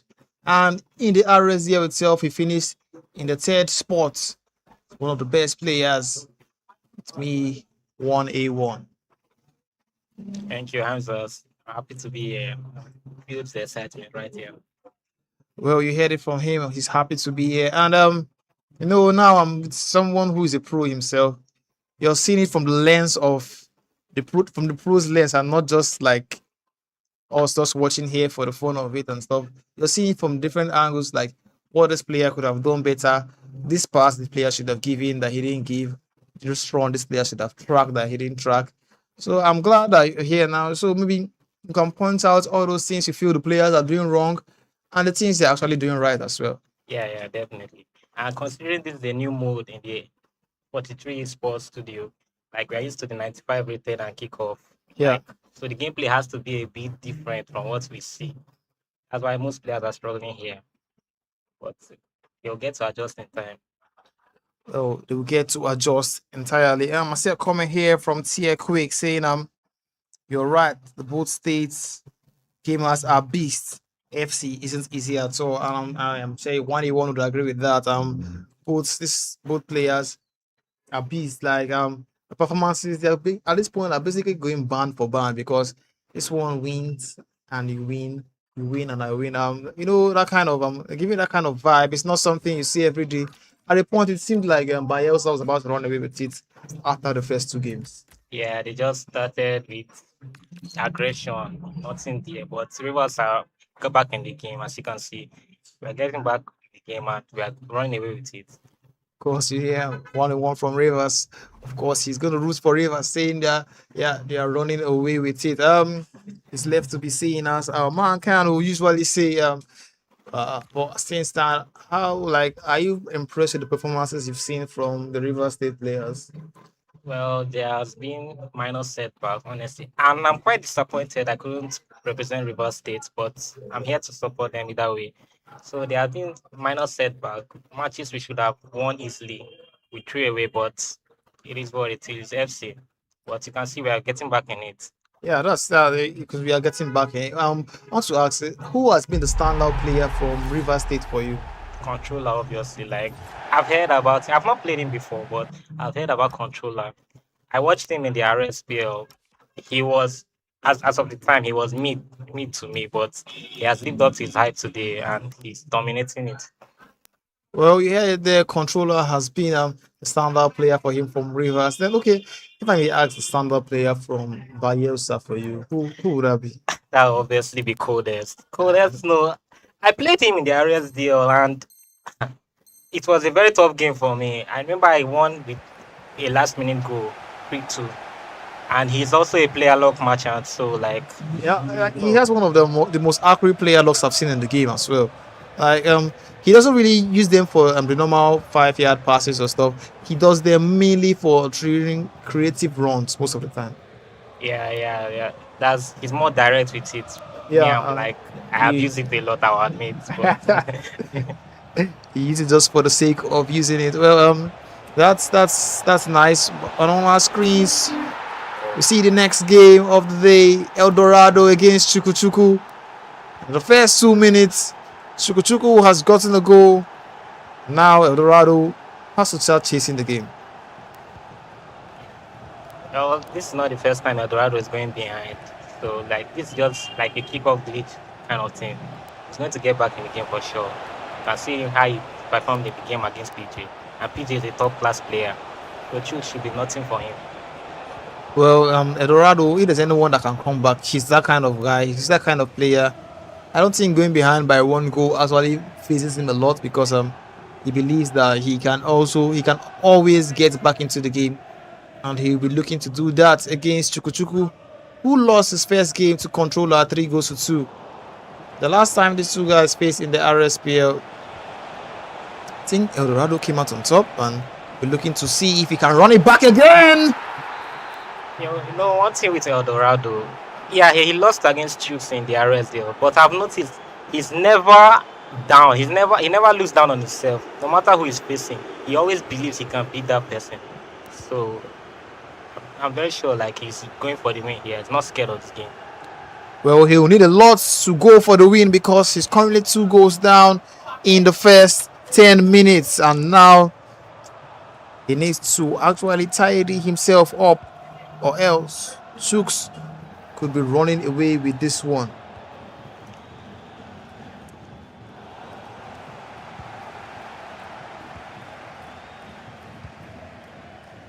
Ten minutes in, Eldorado currently trailing 2 goals to nil against Chukwuchukwu, but he'll be looking to get himself back in the game. You can see Chawinga down the flank. The ball rolled there, but just borrowed I expected him to do a drag back there, find a cutback, or just finesse at the top corner. Because this game, finesse are OB. But he went for the ball roll, so. Well, I feel Chawinga being left-footed might have made him not. Oh, is he left-footed? She's left-footed, but it doesn't matter. Right, left, finesse, top corner is inside. Or at least you do the low driven. Those are the cracked finishing styles in this game. Those are the cracked finishing styles of this game, and that's a huge chance there for Eldorado. I was expecting him to go for the finesse. I think he's making a lot of wrong decisions in the final third. But let's just see how it goes. Maybe he gets back in it. Well, if there's anyone who can get back in this game, Eldorado will be one of those players. Since he went behind by the 2 goals, he's had more possession, he's had more chances. He's had a couple of clear-cut chances to actually get himself back in this game, but he's failed to take any of them. How long can Chukwuchukwu's defense hold? Because Eldorado's attack is asking lots and lots of questions.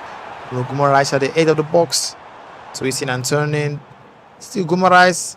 He finds Dumfries to Master Kubo, to Claudia Pina. She just always finds a way to have possession of the ball. We can clearly see he's trying to outplay that Jukes press.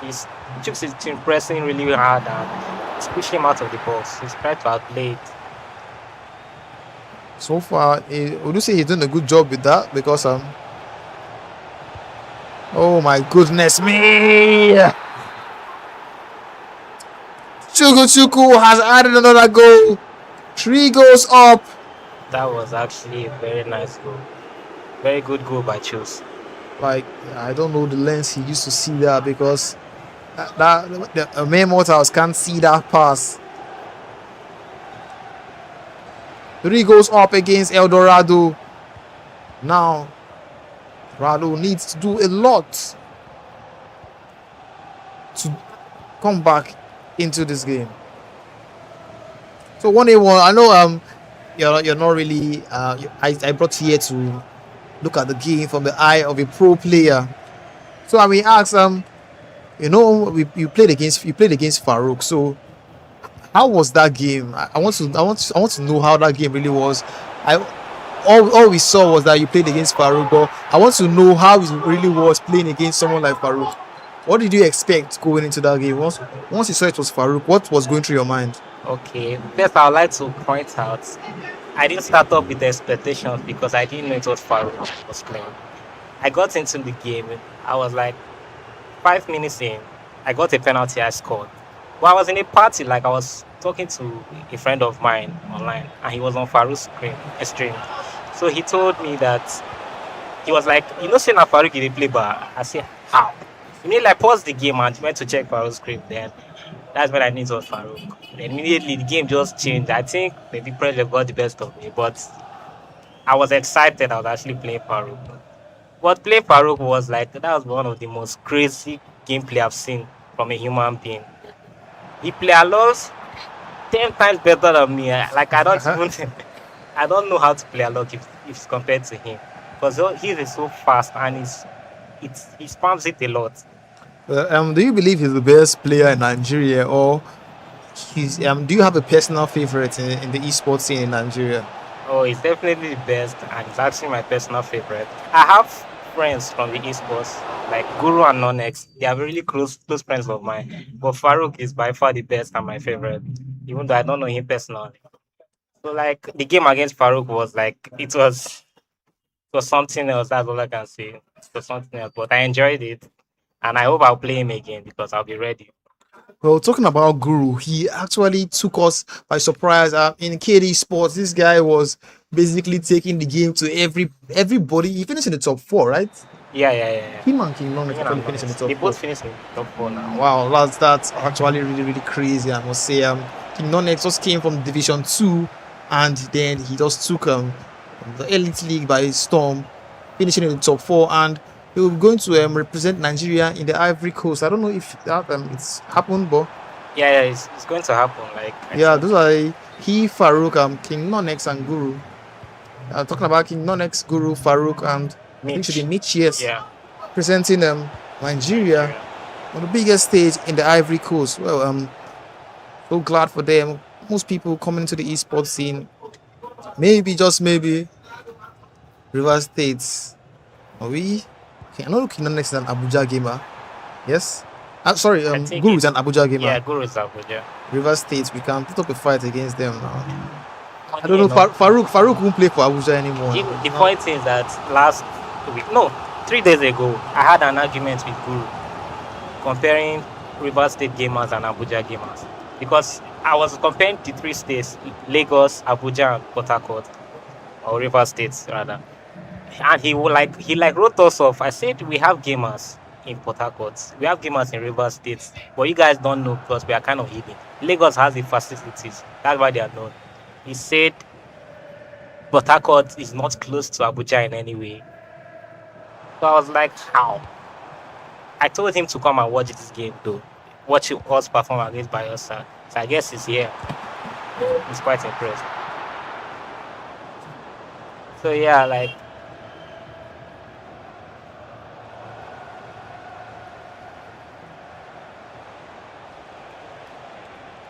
yeah, that's basically what happened. And so far, Rivers State should have impressed him a lot, especially controller. Oh, he said some things about controller. Yeah, I said so far, Okay. Rivers State should have impressed him Yeah, a lot, definitely. And because he wrote us off completely. that's all thanks to 43 Esports for always putting this together for us to see and know how many good gamers are in River State. You can see from the RSDL, from the RSPL where Dexter came out victorious. All thanks to 43 Esports for putting this together.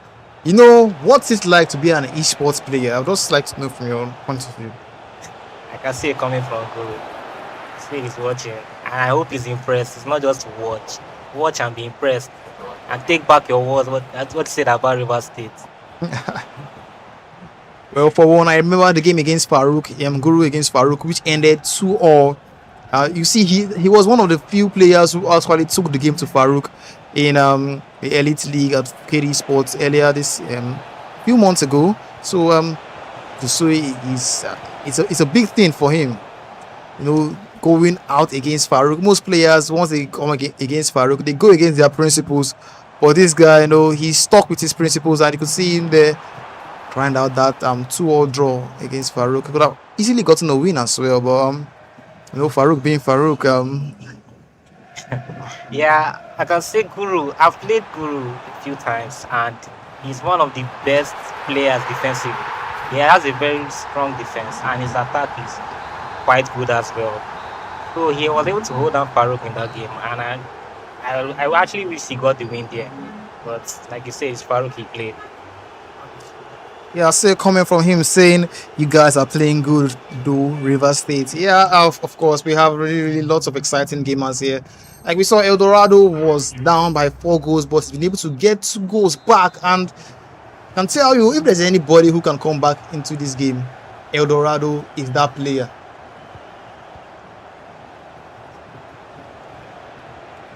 El Dorado is that player. 2 goals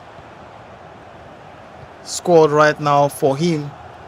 Then again, the Bayelsans are not letting him have it easy, because this is another state that breeds natural goal scorers. You know, the likes of Code Snow, the likes of PJ Code Snow, who actually took the game to Doom. And see, even I'm sure Doom was surprised by whatever Code Snow had in store for him. Took him by surprise and then defeated him in a really crazy fashion. There's a reason why they currently have 12 points. There's something I would like to point out as well concerning the Bayelsa gamers. This guy, Bobo Laefa, I know he was like called the weak link earlier today, but I don't think we should write him off just like that. Did you see if you watch the game against Dexter, you see how he took the game to Dexter and almost could have easily gotten a win in that game.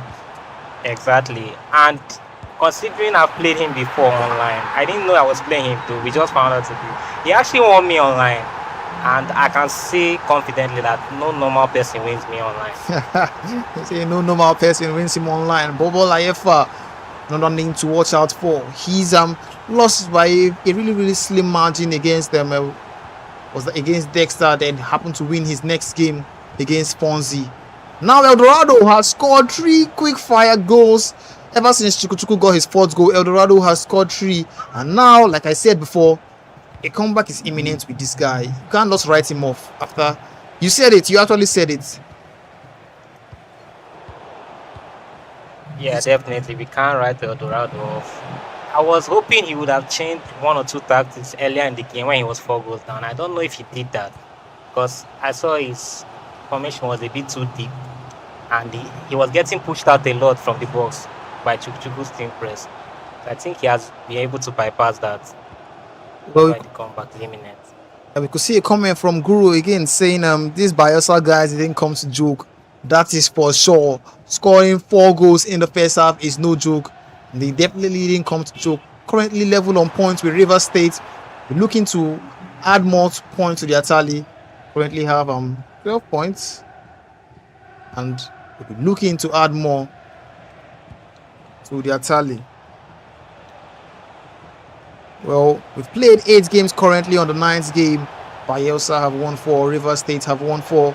We've seen a goals galore. The first game, El Dorado against Code Snow. Code Snow happened to win that game 7 goals to 6. That was basically a statement win for Code Snow, considering the last time they faced themselves in the RSDL. El Dorado came out on top with a 3-1 win. Now El Dorado will be looking to come back in this game. El Dorado 1-1 with the goalkeeper. Get in. Get in. I told you not to write El Dorado off. Chukwuchukwu just started with aggression as all the Bayelsa players have been doing. This is a walkover. From 4 goals down, this guy has drawn level. Now his confidence has peaked because he's like, I was once 4 goals down. Now I'm drawn level. I can actually get away with the win. But well, Chukwuchukwu, on the other hand, has quickly scored another goal, and now it is 5 goals to 4. Just when El Dorado thought he was back into the game, you could see Lucas Paqueta finding Ronaldinho, and that finesse into the far corner. There was only one spot that was on his eyes, and that was the far post.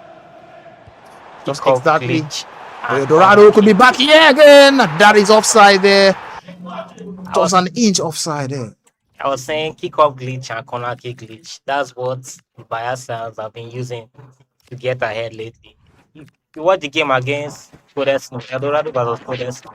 Kept on spamming the corner because there's a thing about the AI when it comes for corner and kickoffs. They really don't react. So Codes kept on spamming it until he got the winner. So it's like that's what Chukwuchukwu is planning to do today. Well, I'm sure El Dorado would have actually known that that's their plan. Now I'll be looking to see how well he can defend those corner cook routines. I feel it's where you spam the corner and you play a lock one player. Is it that we're talking about? You you quickly switch the player lock. You know, AI contesting headers with whoever is controlling it, AI is always bound to come out on top. So yeah, the player lock method is just one of them. I'm talking about corner kick as well. Just like this kickoff now. Like if you watch when Eldorado scored, immediately his middle got open and he was able to score immediately. That's just how the game is. Kickoffs and corners. Your AI don't help much. So it's harder to defend it actually. Eldorado has been finding it hard to defend Chukwuchukwu's attacks because he conceded 4 goals in a row before getting to score for himself. But then Chukwuchukwu quickly got 1 goal back, and now Dorado has to chase the game once again. Basically, he's been chasing the game right from the start, and now it hasn't changed. You know, how do you feel anytime you begin to chase the game? What's your mentality like? You know, sometimes going like 2 goals behind is actually demoralizing and can throw you off balance.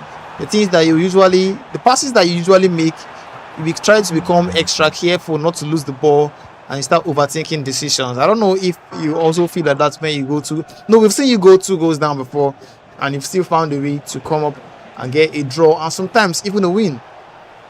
Yeah. Like I'm one person that's almost always going behind at the start of the game. Like it happened to me a lot in the RS deal. But like especially for 2 goals down, it's quite demoralizing. But once I get the first goal, I know I'm winning the game. Well, you also get the first. You had a really nice campaign in the RS deal up until the game against Shoka. That was one of the best games we've seen in the RSL dynasty. That game ended 4 goals to 3, and I think Shoka had that was a beautiful last. Would you say that was in the final 10 minutes where Ivan Tony, yes, into the top corner with his weak foot? And how did you feel when that goal went in? What was going through your mind? I just know that at that moment in time you were probably like, man, it's basically over. And Shoka is not someone that you can easily score. He's really good at defending, and I was expecting him to actually show up for this Rivers Bayelsa. It should have been Raps. Do you think like it would have been Raps had he actually shown up for Bayelsa State? You mean Shoka? Yes, Shoka. If he had shown up, I would have shown up. So we're about to leg in.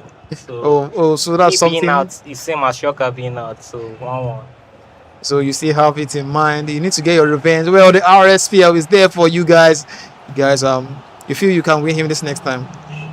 Well, we'll see how it goes. Honestly, like my game against Shoka, I felt like I should have actually won that game. I don't like giving excuses, but the game know what they did. You were having a couple of good chances at the start of that game. I remember you had the first shot. That was a really good shot, and we thought I had rested at the back of the net, but it was just wide off the post. And then you finally got the goal, but then Shoka replied quickly. Shoka was basically chasing that game up until he got the final goal in the last minute. Yeah. I had more than a shot. I had a couple of clear-cut chances. Even my passes, they were going off, and well, that's the game. That's EA for you. But Shoka is an exceptional player. He does not joke with chances. I should have taken more chances, I know. Shoka doesn't joke with chances. So that's why I lost, I guess.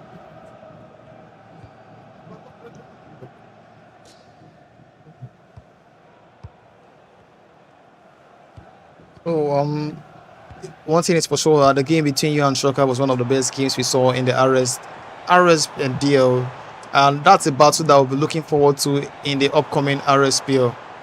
So you feel you could finally get your hand on the trophy in the RSPL? Yeah. I'm going for the trophy. Like it was actually in my grasp at the last moment in the RSDL, but my loss against Morale actually ended that. So I don't think I'm losing in this RSPL this time. I know I said that last time, but I'm serious now. You weren't that serious back then, or? Nah, I wasn't serious. I'm serious now.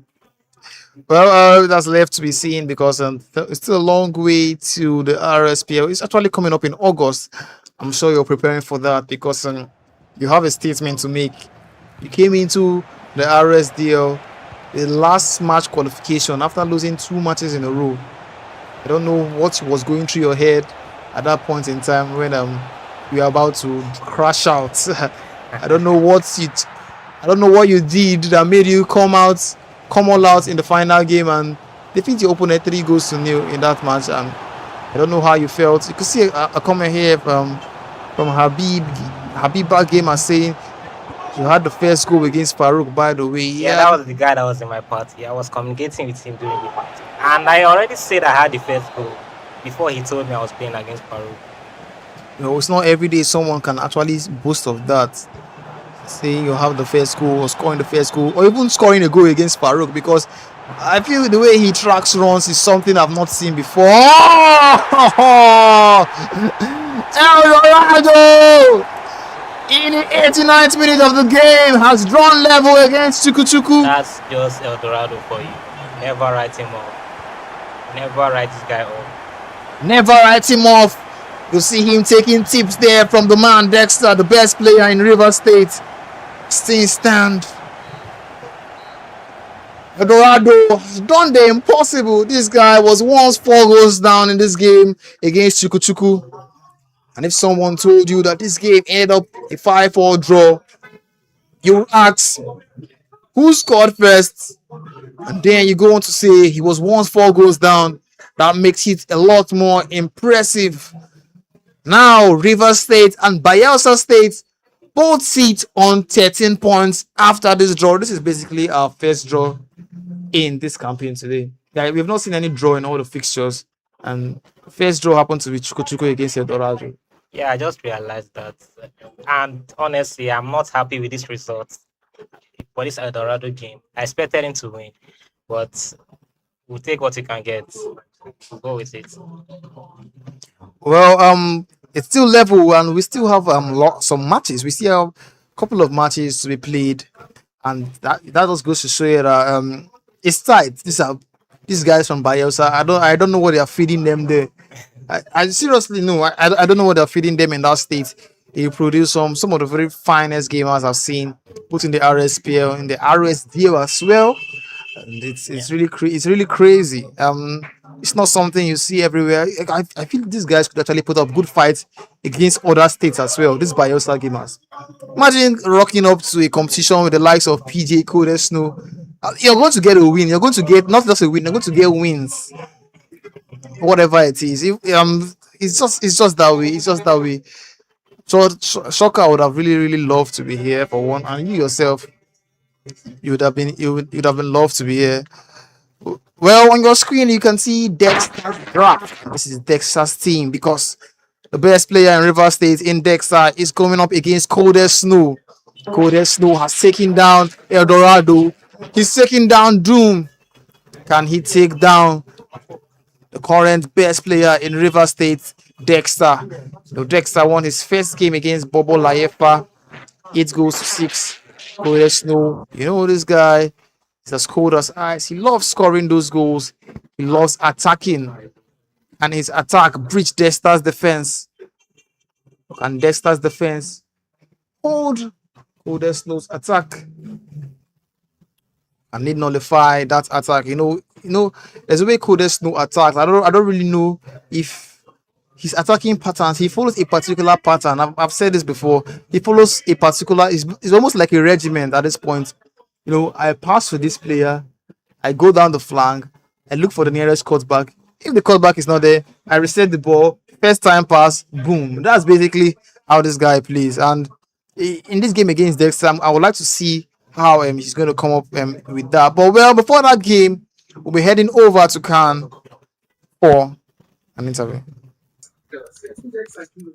So it's been intense so far. It's been breathtaking, and of course, right now, Team Bayelsa is in the lead.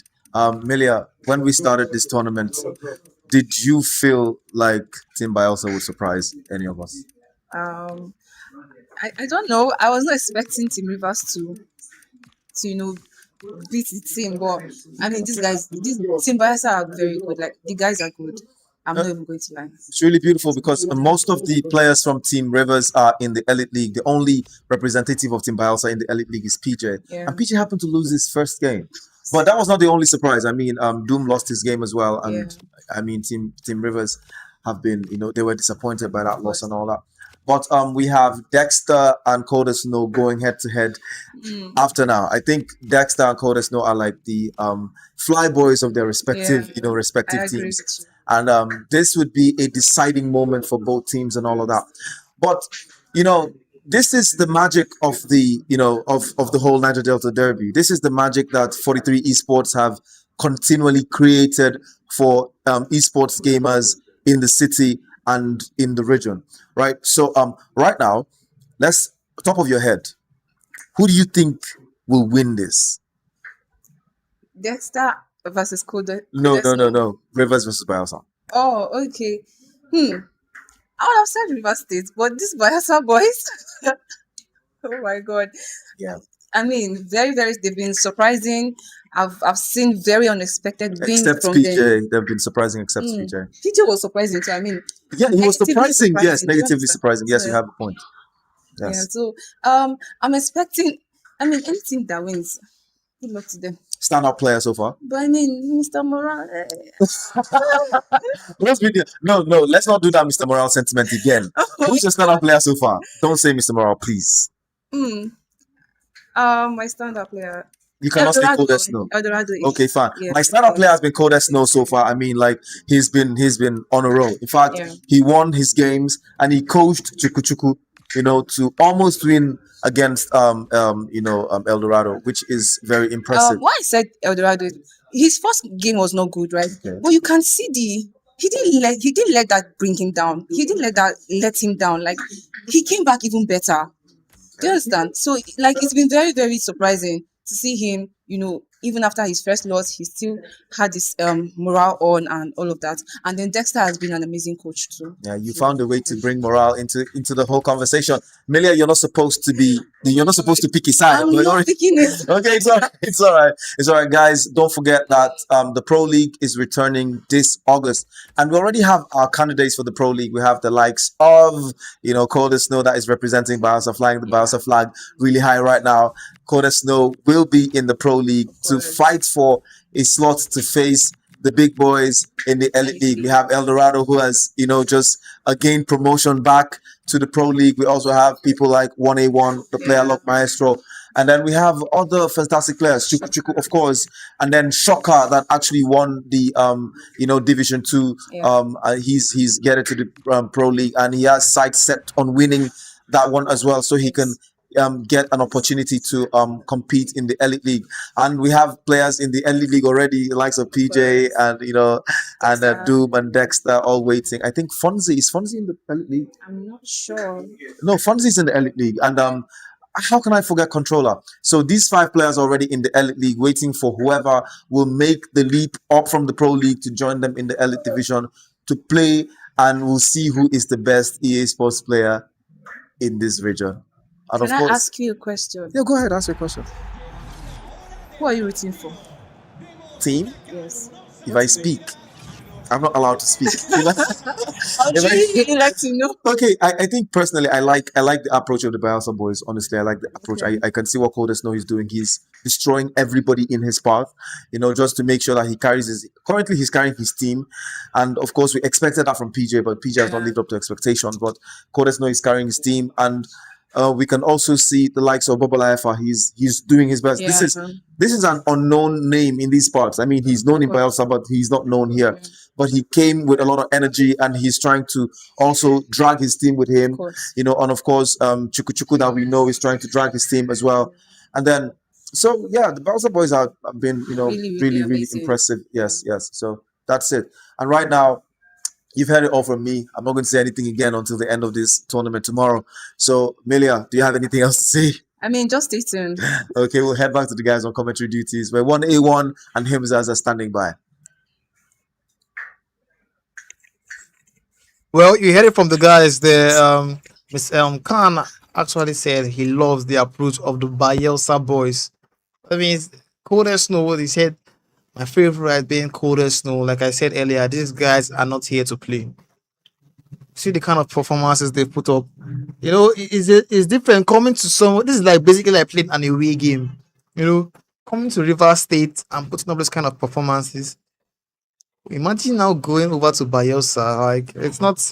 This is basically coming to. It's just like Chelsea going to the Camp Nou and putting up a performance that leaves everybody wow. You don't see that every day. You don't see that. It doesn't even happen. It doesn't happen. Yeah, but in a recent tournament, Eldorado went to Bayelsa and came second, so it happens everywhere. And concerning the Bayelsa team, I have to be impressed by them, like especially Mr. Moran. Mr. Moran was called the weak link before the start of the tournament, and yeah, he has lost the game, but he's actually playing really well, considering he even escaped relegation in the RSDL. But yeah, I think he has gotten his flow. Well, he's gotten his flow, Mr. Morale, and yeah, I must say his performances today have been really threatening. Yeah, like I said, he lost the game to Controller, but like he's played really well. I remember the game against Fonzie where he dominated from start to finish, And no Fondi is the guy that is in the elite league. So that just goes to show you how good Mr. Morale has been in this particular matchup against River State players. Well, on your screen, you can see Coder Snow against Dexter. Coder Snow finished second in the just concluded ROSDL. Dexter, currently the best player in River State. You know, Coder Snow, this guy, he happens to score lots and lots of goals. Do you see him scoring those amount of goals against someone like Dexter? Yes, actually, but I don't see him win. I don't see him winning. Dexter had some things to work on on his defense. And Snow is a very attacking-minded player, like I was just saying. Snow is very attacking-minded, and Dexter defense is not the best. But I don't see Snow winning this game. Oh, Dexter's defense not being the best because his defense has been breached by Coder Snow, who has gone ahead in this game. This guy, he's basically been on fire. He defeated El Dorado, Doom, and now in the lead against Dexter. This guy is he's something else at this point. He's something else here. And Coder Snow one-on-one with the goalkeeper. Oh my goodness, this boy is something special. 2 goals in 10 minutes. You can see Doom, the guy who was on the receiving end. Coder Snow's lashing earlier on, coaching Dexter, who is on the receiving end. Coder Snow's lashing as things stand. Dexter is looking for a quick goal to get himself back into this game. Looking to see if he can get that with Chawinga. Tries a finesse, but Coder Snow defending pretty well. Like I said, these guys' attacks are always the same pattern. He gets the ball to the CF, tries a 1-2, looking for that run in behind, and boom, it's a goal.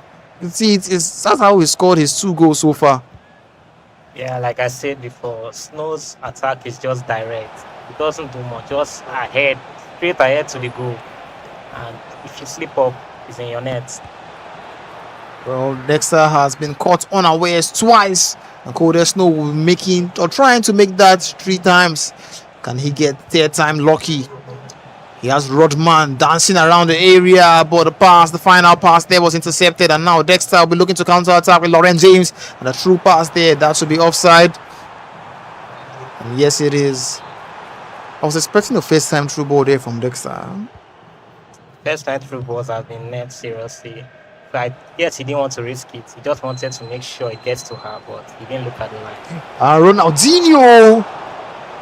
Ike Casillas had to stretch to save that, and now Codes will have to settle for a corner. And you said something about corner kicks. Let's see if Codes actually scores from this corner.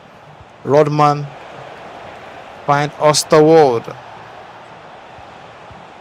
to Goretzka. I remember that Goretzka's goal into the finish into the far top corner. Dexter has done really well to defend the corner, spamming the team press, pushing him out of the box. That's one way to handle it, but sometimes it's not enough. Codes Snow is all over Dexter's system. We see trying to get Maradona onto his favorite left foot. Probably sent that shot into the top corner, but before he could twist and turn, he was blocked, and now Goretzka finds Rodman. Rodman to Lucas Paqueta. You know, he has a really dangerous left foot in Lucas Paqueta. Now Goretzka with the ball.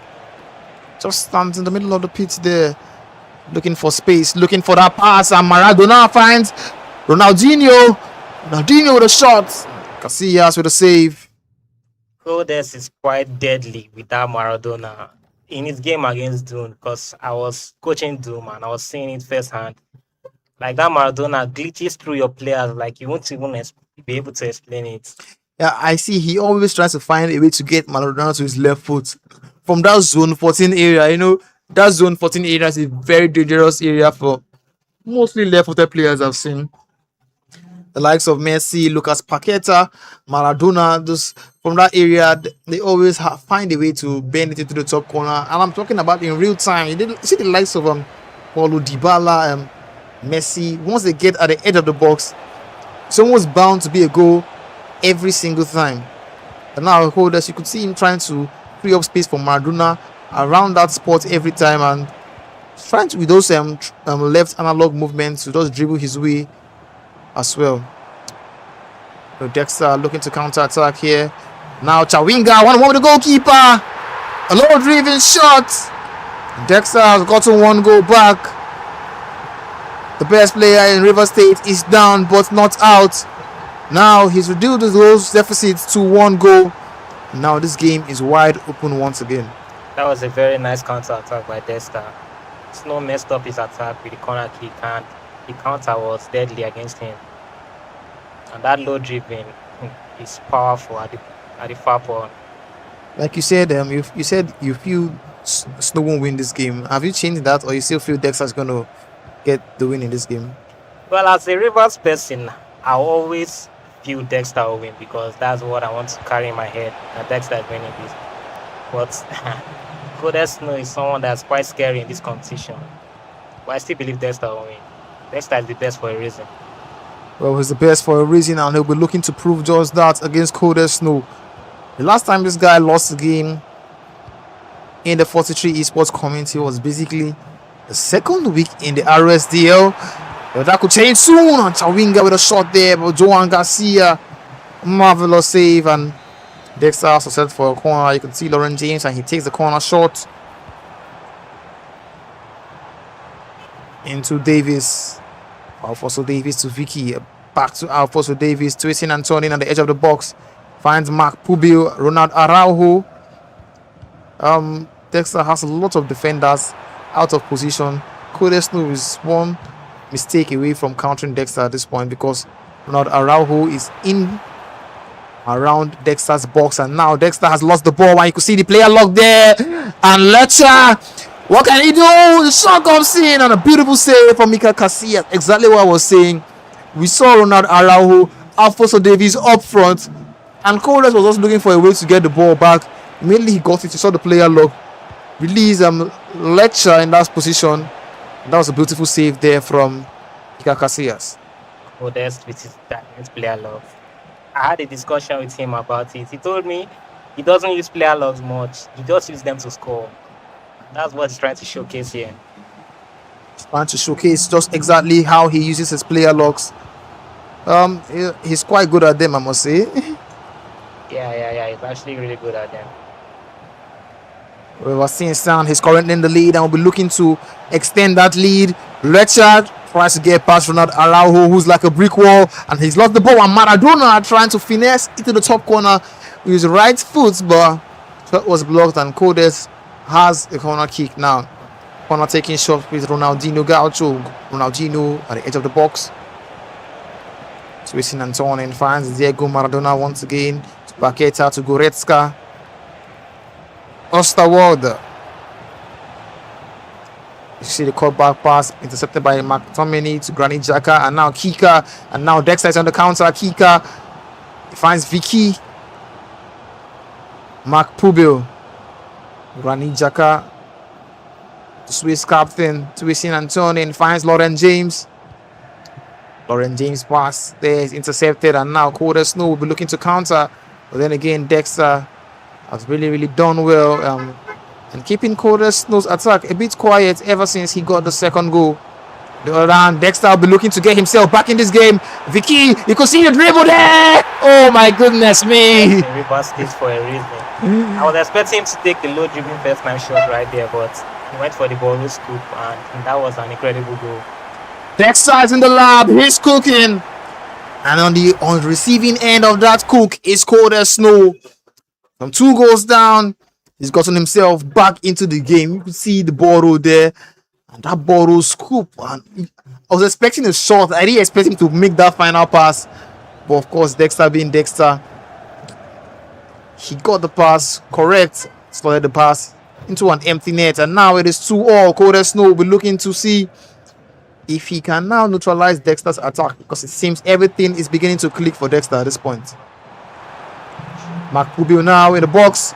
We'll be looking for the cutback there. Campbell tracking, just covering that passing lane so well. And now Golden Snow on the other end is looking to counter attack with Ronaldinho. Ronaldinho finds Diego, and that's a huge miss. I would say that was a huge save. That was a lucky miss for River State, because Koda should have gone for the top far corner. but he went for the near post, and we'll take that. Well, the usual coders, the usual coders wouldn't put that shot that way. He has been spamming finesse throughout this competition, so I'm quite surprised he went for the near post there. So I guess he had something else in mind. Maybe he was trying to do something different. But why do something different when something else has been working for you? Well, I'm sure he'll hope he can answer that question, because if he happens to lose this game, he's still going to keep on replaying that miss in his mind. So that's hopefully he keeps replaying it and he loses his cool in this game. So Rivers can take the win. Well, you could see Doom there telling Dexter a thing or two about what he's been doing in this matchup against Colder Snow. As things stand, both River State and Bayelsa State are level on 13 points, 4 wins each for each state, and that draw between El Dorado and Chukuchuku. Dexter was 2 goals down. Now he's found a way to get back into this game, and it is 2-2 against the man, the Iceman, like he usually calls himself, Coldest Snow. We are on the way for the second half, and Coldest Snow is on the attack almost immediately, trying to get Ronaldinho into that shooting position, but he's just bruised off the ball there by Dexter's compact, sturdy defense. Now Dexter trying to build up with Granit Xhaka, who finds Alfonso Davis. Bombito, who has been really immense for Dexter in this matchup against Coldest Snow. Now Chawinga. Scott McTominay back to Chawinga into Alfonso Davis, and Chawinga again in tormenting the right back of Coldest Snow. Chawinga looking for that space, finds Vicky. Vicky to Chawinga. Vicky to Davis. Back to McTominay. Chawinga finds Granit Xhaka. And Vicky now at the edge of the box, looking for that space. The ball is intercepted, and you know what time it is, because Coldest Snow is on the attack almost immediately. He finds Maradona, who finds Rodman. Rodman will be looking to slide out through pass, and instead Maradona does that to Leccia. And look at Paqueta, twisting and turning, looking for space. Rodman, and the cutback comes, and that's the deflection, and it's into the back of the net. That's a beautiful goal. I'm quite pained by that goal. Would you say that's EA at work or what? Fully EA, always EA. I'm pained by that goal. Dexter defended that quite well, but what can we say? Coldest Snow in the lead once again. I don't think we've seen this guy go behind once since the start of this campaign. He's literally carrying Bayelsa on his back. And here can't see that Coldest Snow is carrying Bayelsa, and he's doing just that. He's toppled some of the best players from River State in Dexter, in El Dorado, or rather in Doom in El Dorado, and now he's looking to see if he can topple Dexter. As things stand, he's currently in the lead, leading 3-2 against Dexter. We'll be looking to add more goals with Rodman in the box. Rodman turning, finds Maradona.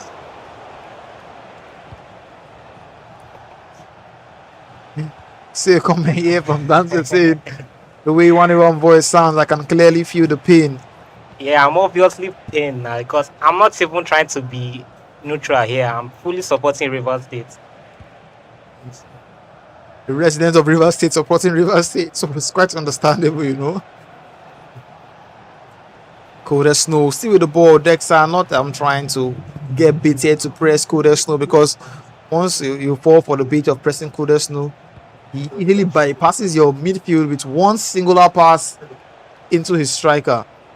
So Dexter is just trying to just cover passing lanes and mark different zones to see if he can just intercept the pass of Coldest Snow, who is currently in the lead. 60 minutes on the clock. You can't start game management now, because he might just happen to lose, and Dexter has gotten the ball. Now Vicky finds Kika, and Chawinga to Kika, and now low Vicky, and that's a penalty there. Yes, it is. Campbell fouled. Now what can he do? And that's into the top corner there. Dexter has drawn level once again. Now Team Rivers is back in this game. This is a battle of two top players. These are like the two players carrying each state currently. Kudos to both of them. Kudos to both of them. Dexter putting up a fight against Cold Snow. He doesn't want to lose. He knows he says I'm the best in River State. I shouldn't be losing. It's putting up that kind of performance that you would have expected from this guy. Dexter. 3-all, 63 minutes on the clock, and no, there's still lots of time for us to get a winner and a couple of more goals. And Cold Snow plus a wayward pass there, but was able to get it back quickly. And now Rodman finds Goretzka to Maradona. You know, he was about to get his shot off there. Coldest with that Maradona again. That's very, very scary. Now Dexter was able to defend that properly and will be looking to counter now. Is that offside there? And yes, it is. Well, I'm sure he was wishing that he released that pass 1 second earlier to have kept Lauren James onside, but she happened to be offside. And Cold Snow, thank the heavens for that. Now Stanisic finds Maradona. Davis. Now Dexter quickly on the counter finds Lopez. Chawinga finds Kika. Kika to Vicky Lopez. I'm still twisting with Kika. Now Chawinga again. The final pass there is just intercepted, and Cold Snow is on the attack almost immediately. He has Diego Maradona on the ball. It's 2 against 1, and Cold Snow!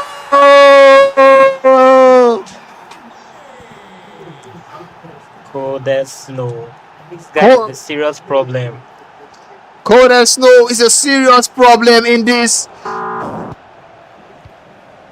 Dexter receiving that Cold Snow hammer at this point. Every time this guy is on the attack, seems like a goal is about to pop out of nowhere. Dexter has been doing his very best to actually defend Cold Snow. But then, for how long can you defend that attack? Made up of very, very fast, clinical players.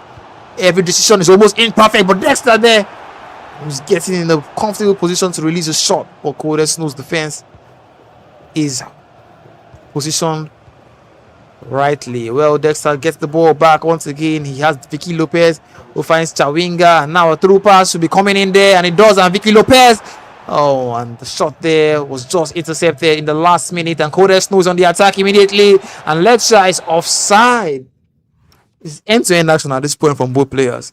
I've been expecting Dexter to change his formation or his tactics like for the past 10 minutes, but I don't know why he kept sticking to this, honestly. Because in his first game, I told him to change that tactics. He changed to 4-5-1, I think, and he was able to get back in the game.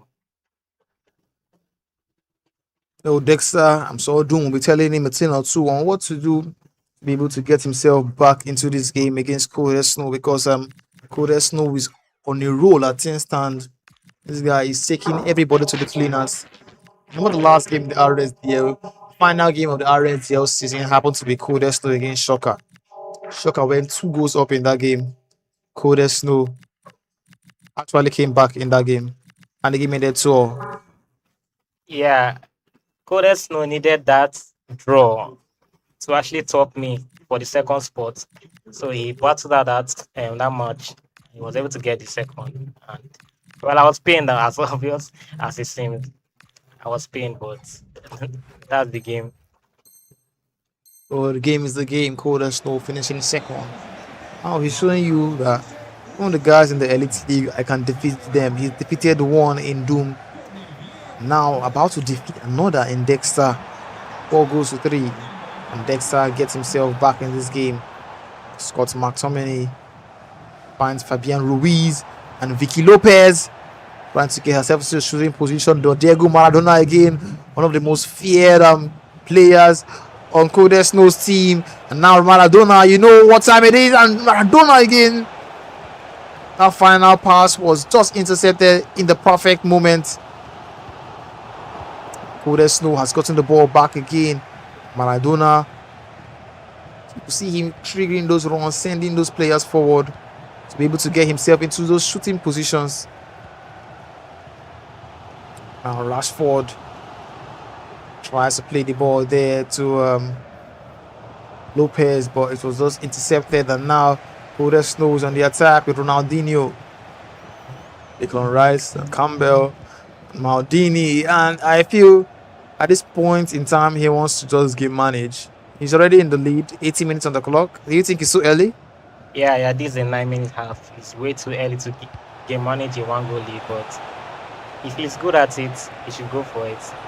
I'm actually bad at game management, so I prefer going into like 80 plus minutes in a 6 minute half. But it's a 9 minute half, so like it's longer. Let's see what he has in mind. But I think Slow is going for more goals. Yeah, you can see he's still attacking. This guy, he's not someone I've seen that. I've not really seen this guy decide to do game management. He always wants to score. Doesn't matter if he's leading just by one goal. He wants to get that next goal. And sometimes you ask yourself, do you really need that goal? Because you're at risk of getting countered if you lose the ball. And some players are really, really deadly on the counter. Yes, some players like myself prefer to get the goal because if you have like a 2 or 3 goal lead, you can actually play more calmly without like giving away the game. But if it's a one goal lead, you can try and do some game management and like slip up. I don't know if you watched the game again, my game against Machela. Chala in the Yeah, arrest there. I remember perfectly where Matala was in the lead up until the last minute where he decided to game manage, and there you activated the team press, and Matala's defender does happen to would you say gift you the ball, and Femi Lopez just slotted the ball into the back of the net. Codes with a really, really good opportunity to go clear, probably seal this game with the win, but that shot was off target. Now Dexter has made some changes. Or rather, I would love to make some changes because I have a he's chasing the game. I have a question for you, Hamzas. Between the RSPL and the RSDL, looking at the caliber of players of both leagues, which do you think was tougher, was more competitive? Well, I'll go with the RSDL because we saw a new breed of gamers. We saw this guy Shocker who basically went a clean sweep undefeated. I feel that guy in the elite league can actually go undefeated as well. So yeah, we saw Shocker and Codes know exactly. Now Codes know actually defeating lots of the players in the elite league already. So that just goes to show you how competitive the RSDL itself was. And we still have you there. Of course the RSDL was, in my opinion, was a bit more competitive than the RSPL. But this upcoming RSPL is something that we need to watch out for because it's players that you played against in the RSDL, but this time around it's not going to be a 95 rated scene. It's going to be foot champs there. Dexter almost getting a goal for himself. Throw in now. It's 6 minutes on the clock. Fabian Ruiz finds Veerman. And Codes Snow has gotten the ball back and is on the counter almost immediately. Neymar Jr. finds Ronaldinho. Ronaldinho's in the box. Codes hits the post. And you can see his reaction there. He should have wrapped up this game at this point. But now Dexter will be looking to see if he can get a goal. That So was that was the pure chance luck. Luck for the River State team. And we'll take that. We'll take that. Now Dexter has given away the ball, but Codes was merciful enough to give him back. Dexter with Rashford. Codes, and you could see him hacking Rashford down there. He doesn't mind getting a yellow card as long as he's able to get away with the win. Now, a free kick in the last minutes of the game. Dexter plays his shot. He finds Kika, and Codes Snow has gotten the ball back. Codes Snow is looking to counter once again, and Codes Snow has gotten another win. 3 out of 3 for this guy. Putting Bayelsa on the map. Codes Snow. He's taking down Eldorado. He's taking down Doom. And now he's taking down the best player in River State, Dexter. Everybody has been a victim of Codes Snow. The Iceman, ice in his veins. Everybody that has come across him has bowed. Dexter was no different. Asked himself, what have I done wrong here? Because Asking myself the same question. What is going on? What are we doing wrong? Like, but that's not supposed to be sweeping us with the floor, sweeping the floor with us this way. Like, I don't get. Codes Snow, 3 out of 3 wins for this guy. He's a special player. A really, really special player. He's a special player, I must say. This guy is not. It's not every day you see this kind of taking some of the best River State gamers to the shops. This is basically taking them to the cleaners at this point because he comes up with no fear. The way he plays with full confidence, and he's always been rewarded each and every time. Now, so his next opponent is probably watching closely because if you could win Doom, you could win El Dorado, and you could win Dexter. What is the fate of the common man? What is the fate of the next opponent? That question is something next opponent of Cold Snow would be asking himself because at this point this guy is literally beating anyone who he's come across.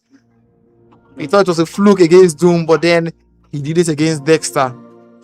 Now Bayelsa 3 points ahead of River State and now sits on 16 points. River sitting on 13 points. Cold Snow, like you said, I've said earlier, he has been a standout player Yeah, so far. he has been a star player for me for the Bayelsa team, and he's actually dealing with River State. We are training right now, but I think Doom is next, and I believe Doom is going to do something special now. Well, do you feel Cold Snow loses any game at this point to any River State player? Hmm. His next opponent is Fonzie, right? Has he played controller? No, he No. hasn't played controller yet. Yeah, he's going to lose against controller, and Fonzie could do something. I believe Fonzie could do something, but controller is a sure loss for him. Well, that's some big words from you saying controller is a sure loss. So before this game, not like I'm sure you said before this game that he was going to beat Dexter, and that's is the exact opposite that happened. He actually took Dexter to the cleaners, and now Dexter is probably questioning himself: Am I really the best in River State? Because if Cold Snow, who finished second in the RS DL, could do this to me, what of who finished first in the RS DL? These things happens. It happens. Like after all, I lost to Morale in the RSDL. Morale was battling for relegation. I was battling for second or even first. Some might say. So it happens. A top player can lose to a lower ranked player, but Snow is actually a top player. But that doesn't mean he's better than Dexter. Well, I'm sure he might not be better than Dexter, but at least he's come away with a win against Dexter today and has sent Bayelsa to the top once again, who now sits on 16 points. They have 5 wins.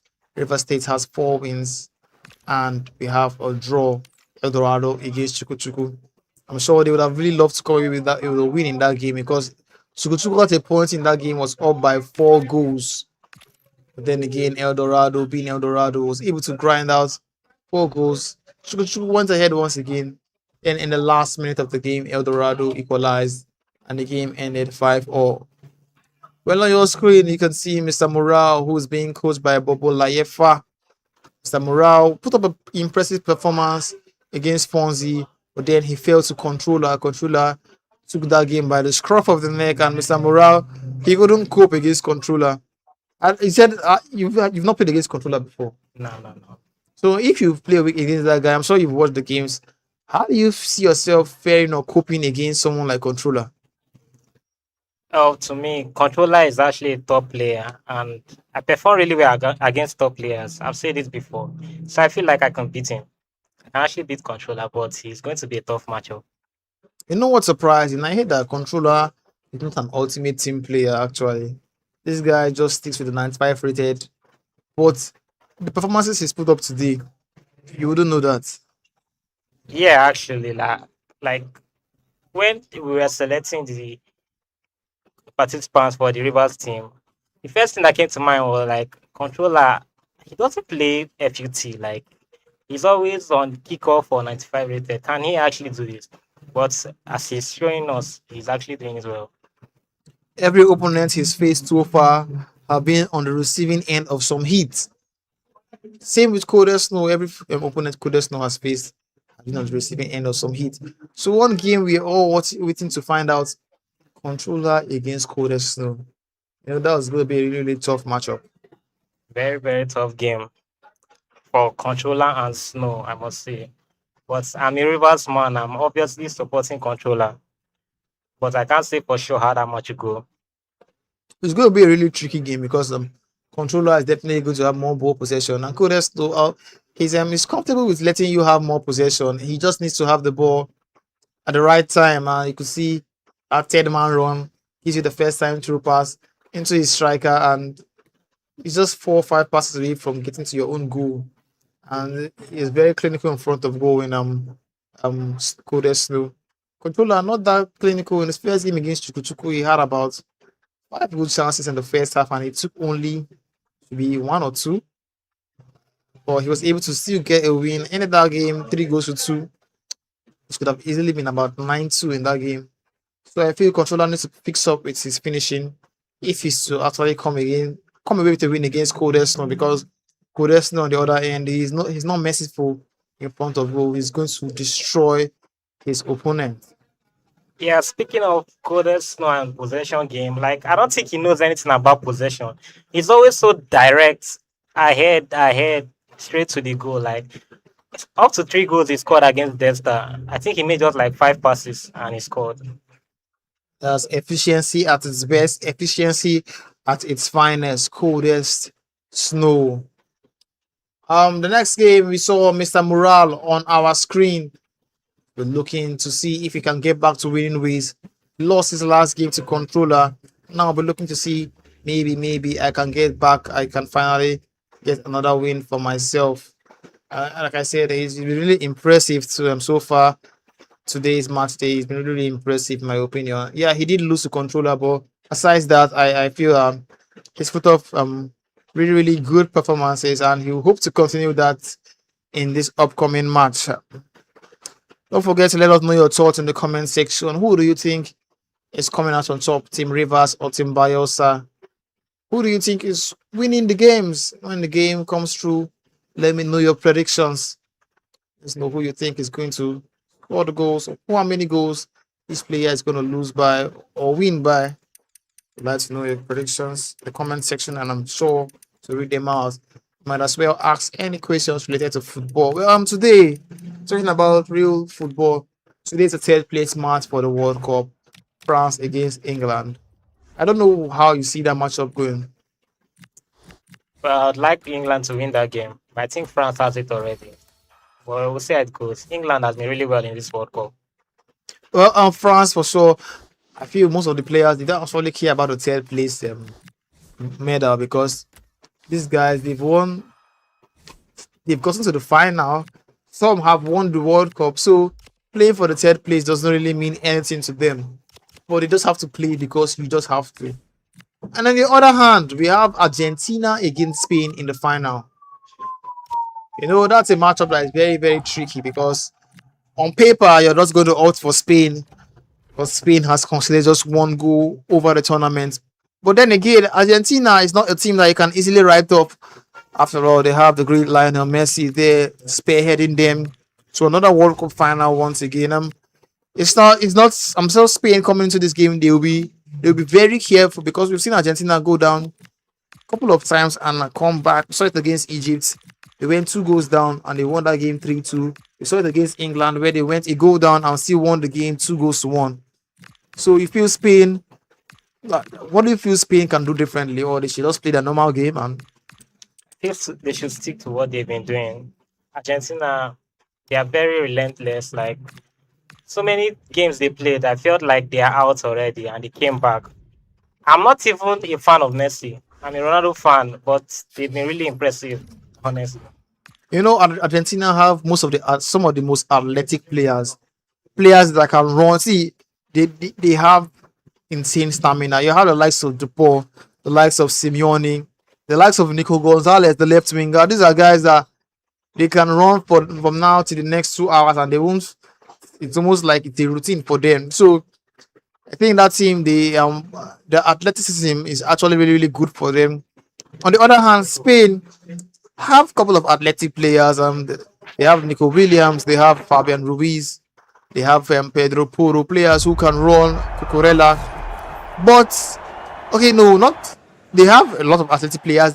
At the same time, those athletic players are technicians, because Fabian Ruiz has insane tech, same as Rodri, same as Pedri, same as Olmo. So it's basically athleticism against tech in that final tomorrow. Argentina against Spain.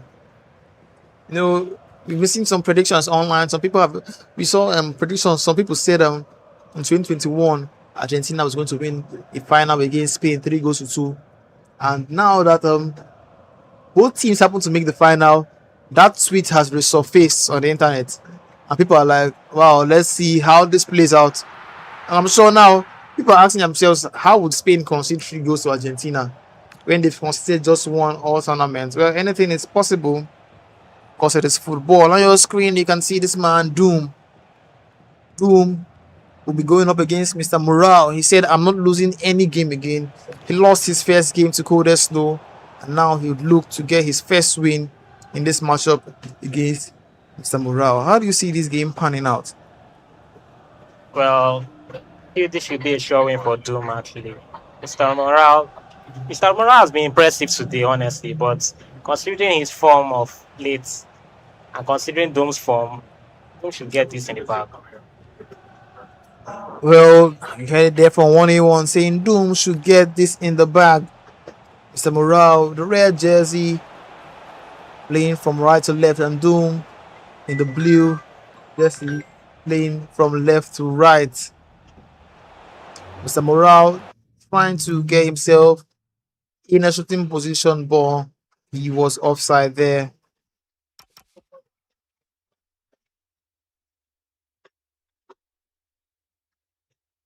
Doom taking a pause to make a couple of changes.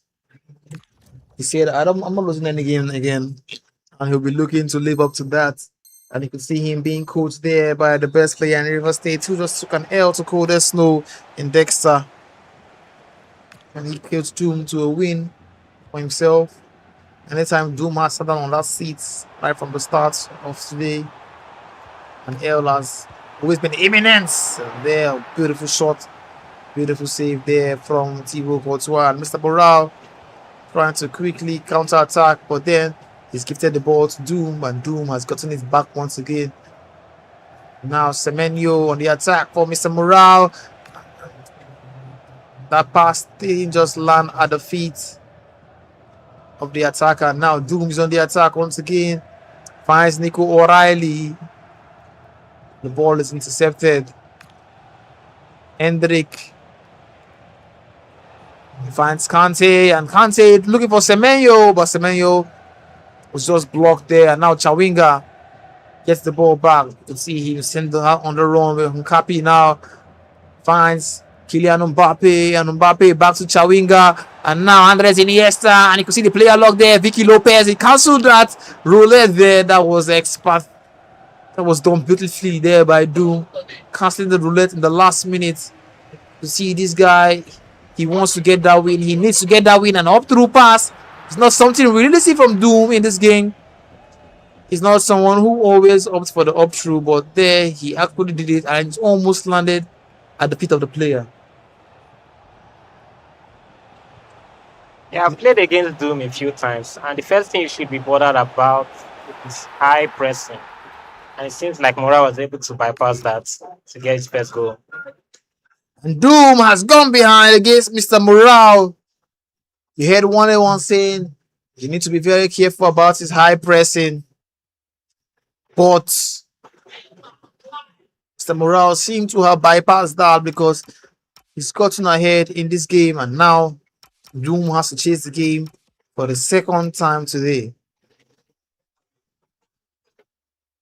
Let me know your thoughts. Who do you think is running away with this win?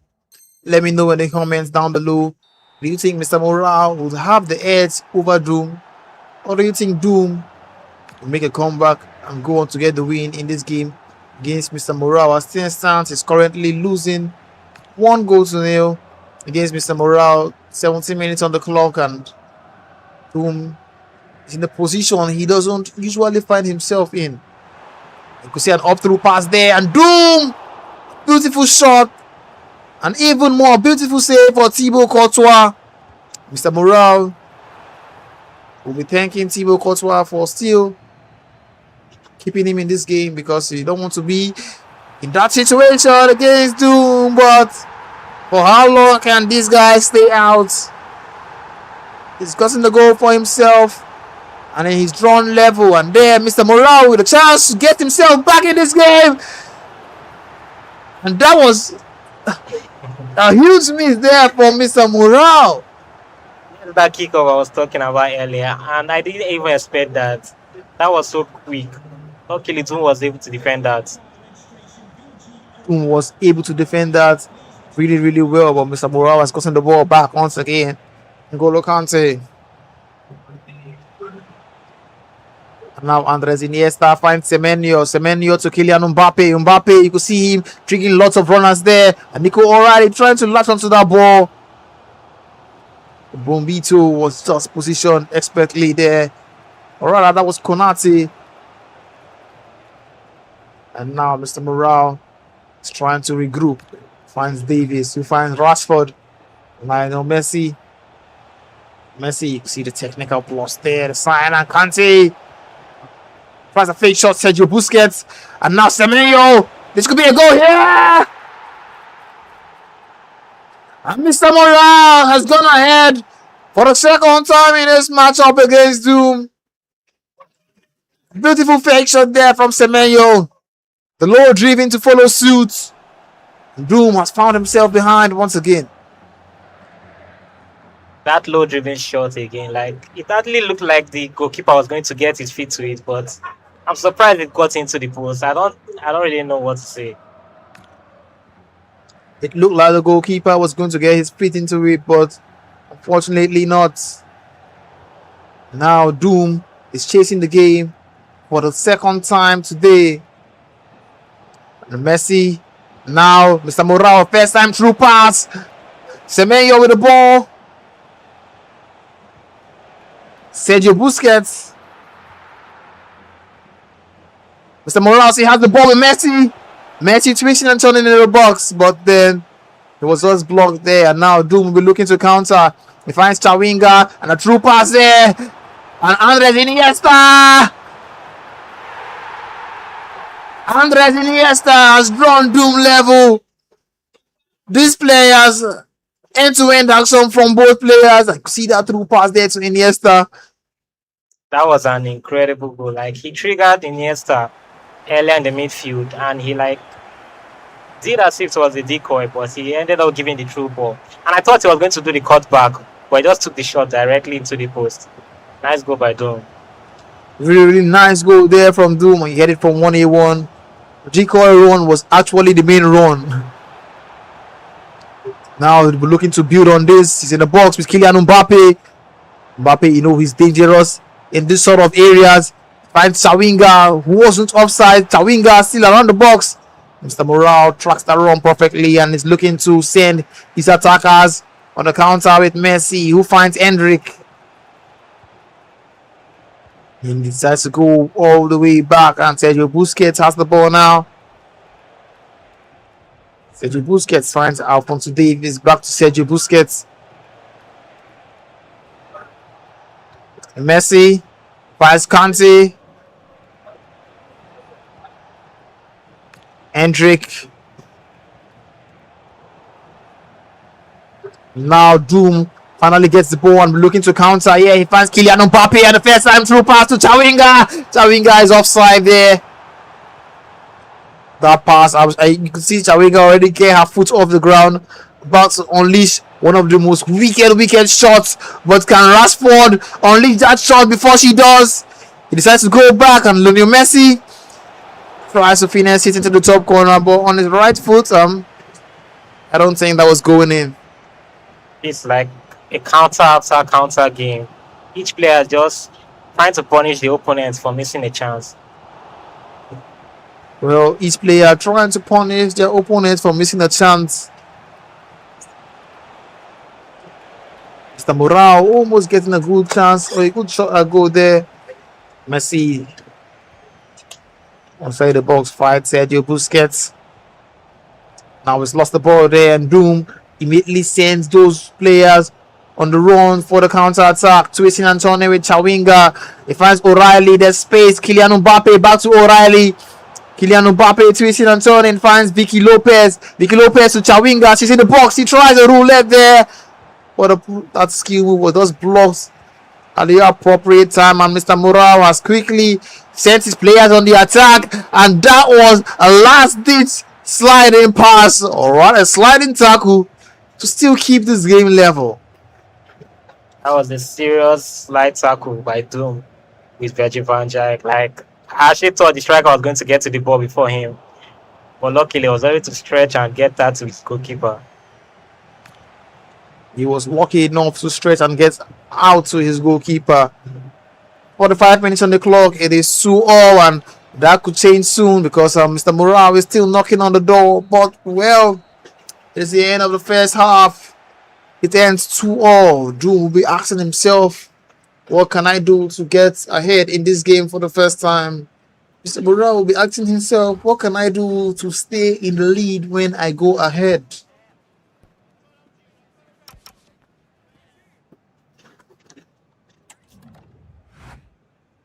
And you can see the stats there from both players. An XG of 1.2 for Mr. Morale and an XG of 1 for Doom. The Morale just having an edge of possession, 52% to Doom's 48%. It's been an even matchup so far, as XG predicts. And someone finally gets ahead in this game. Someone finally gets a win in this game. We're about to find out in this second half.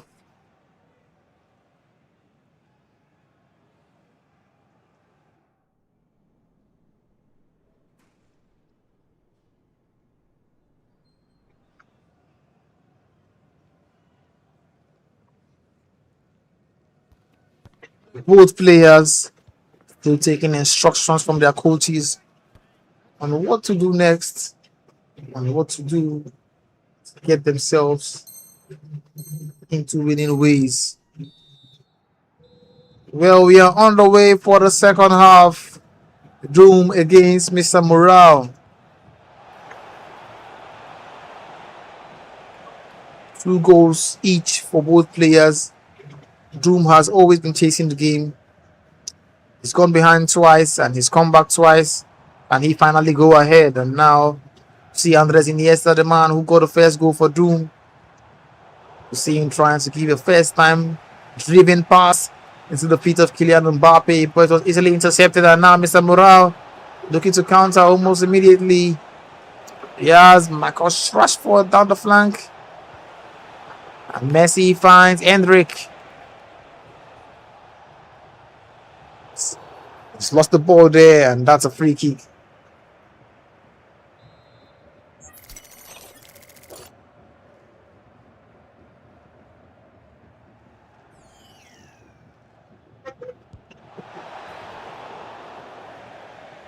That was a huge chance there for Mr. Morale, where the shot was just wide off the target. Doom, you can see him still trying different series of attacks, and a true pass there. And Mr. Morale has lost the ball in a very, very crucial area. Kylian Mbappe finds O'Reilly and Vicky Lopez. Oh, that's a beautiful skill move there. Oh my goodness me.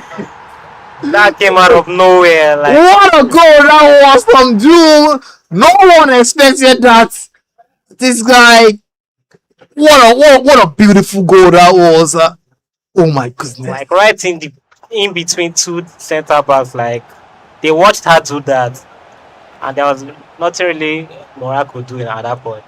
Now, for the first time in this game, Doom has gone ahead, and I'm sure now he would want to build on this.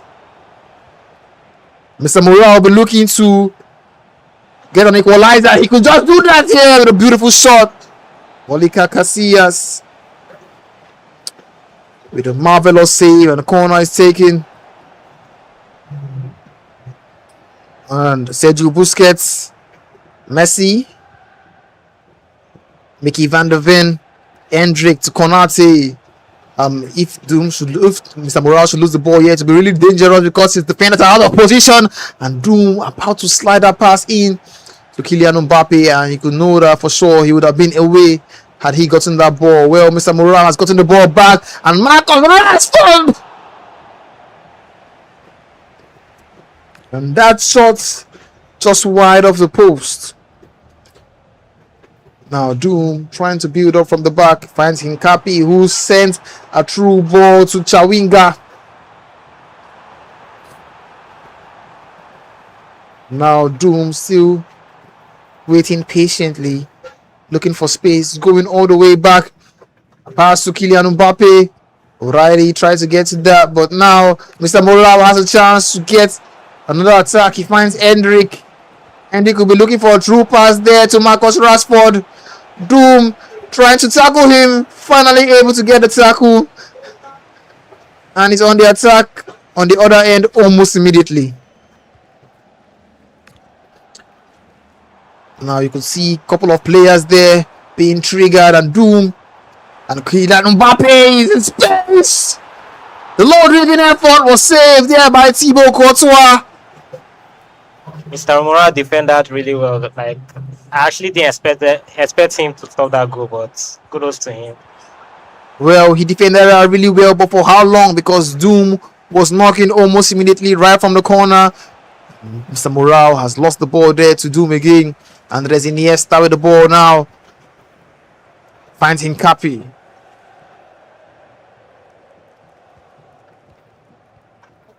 Nico O'Reilly to Maicon. You see that pass there. The intention was to get the ball there to Winga and Semenyo, and you could see Mr. Morale doing those creative runs there, those directional runs. Doom doing his very best to track it. And Hendrik now finds N'Golo Kante. Kante down the flank.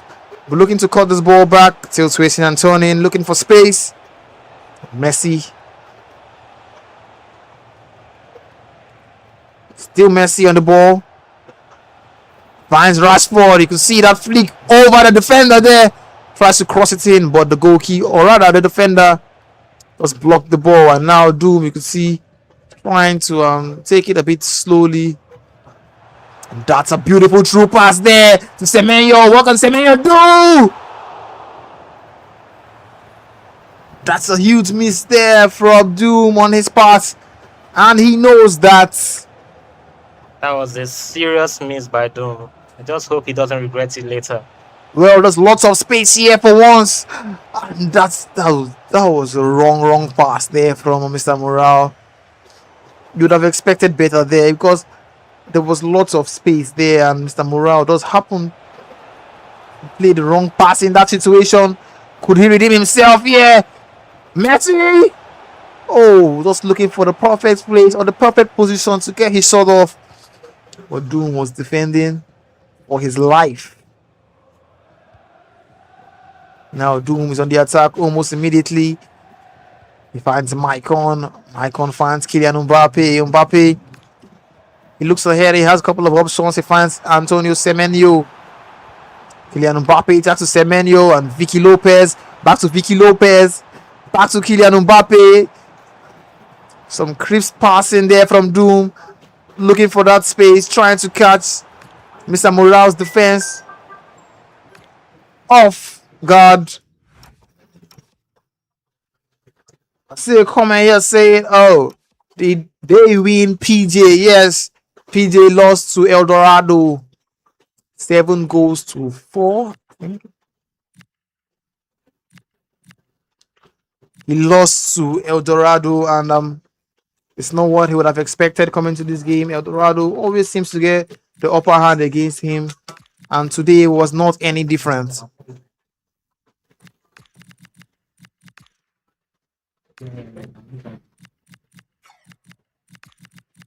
As things stand, Doom is in the lead for the first time today. He lost his first game to Cold as Snow. They said, I'm not losing anymore. I'm not losing anymore, and he's done just that.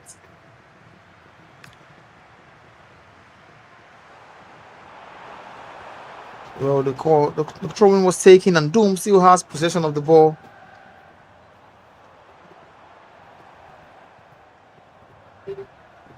Bergio finds Semenyo, or Maicon rather. Doom still looking for that space. Antonio Semenyo finds Dempsey. Dempsey twisting, turning. Really, really good goal by Doom. I've actually been impressed by Mr. Moral's defense, like of late, but Doom has just been exceptional in this game. There's not much Moral can do against all those spinning and skill moves. Mr. Exceptional himself has gone 2 goals clear in this matchup against Mr. Morale. He said, I'm not losing the game again. And as things stand, he's walking the talk. Not many players can boast of doing that. Things stand. Rivers almost back level on point with Bayelsa, and that was a huge save there from Ika Casillas. Doom went behind twice in this game, and now he's gone 2 goals clear for the very first time in this Niger Delta Derby.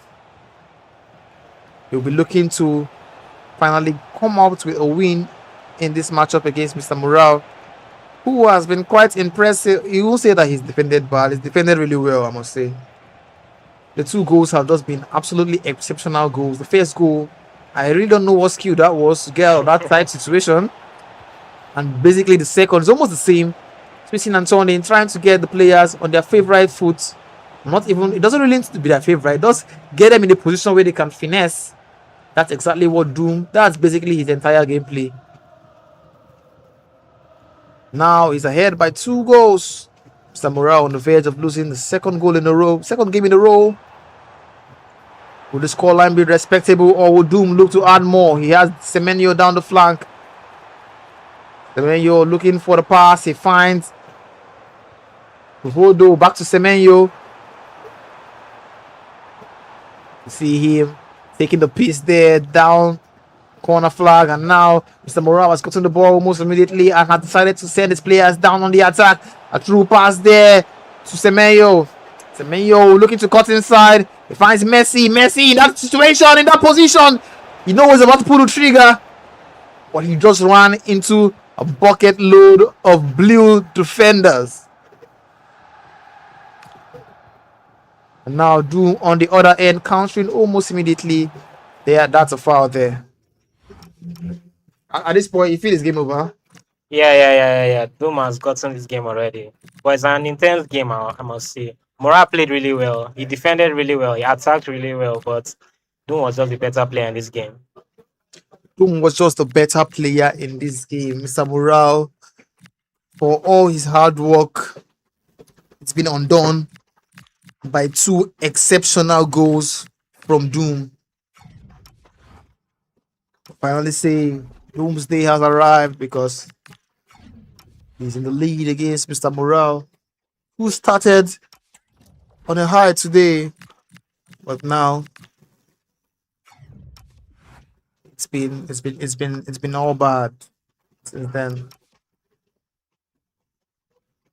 Both players, I'm sure Mr. Morale trying to make a couple of changes to see if he can get 2 quick fire goals to get himself back in this game.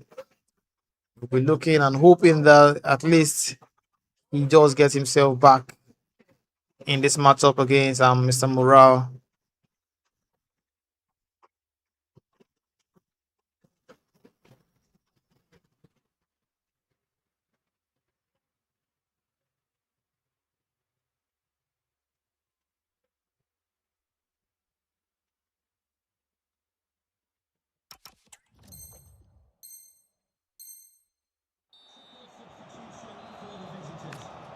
Well, Doom has a free kick, 8 minutes on the clock.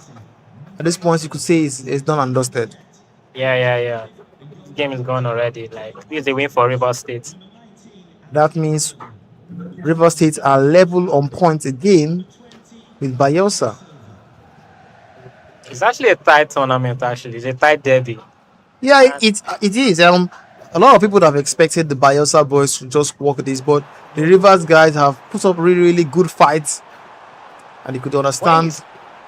When you say a lot of people would have expected Bayelsa boys, like, who do you mean by a lot? Who are you talking about? Fans online would have expected that the Bayelsa guys will just walk this campaign, but they've been pushed to the brink by the Rivers guys.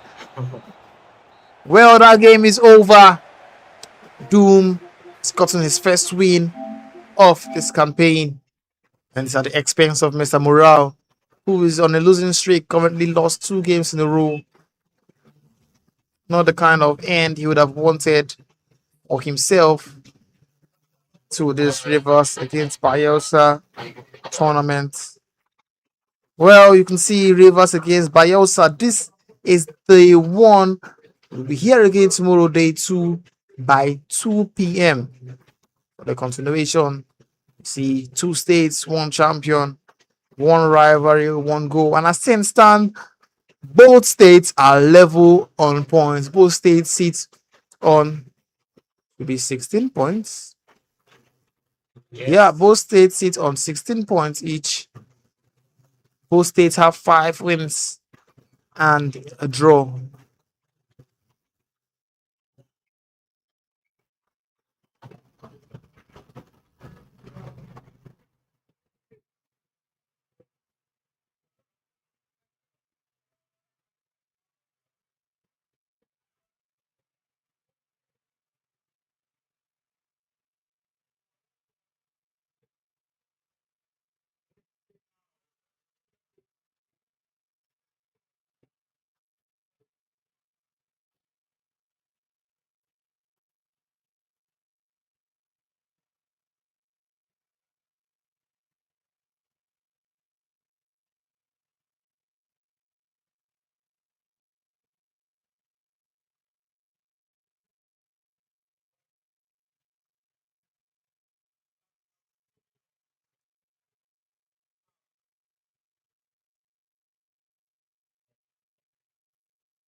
Up on your screens, you can see the man controller. He has 2 out of 2 wins for Team Rivers so far. He's being coached by the man who just got a win for himself in Doom. And he'll be coming up against the guy who lost his first game, PJ. The last time these 2 guys faced themselves in the RSPL, PJ happened to win controller 7 goes to 3. We'll be looking to replicate that, or can he get a win over PJ for himself?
up against PJ and Doom, who is being coach of controller in this game.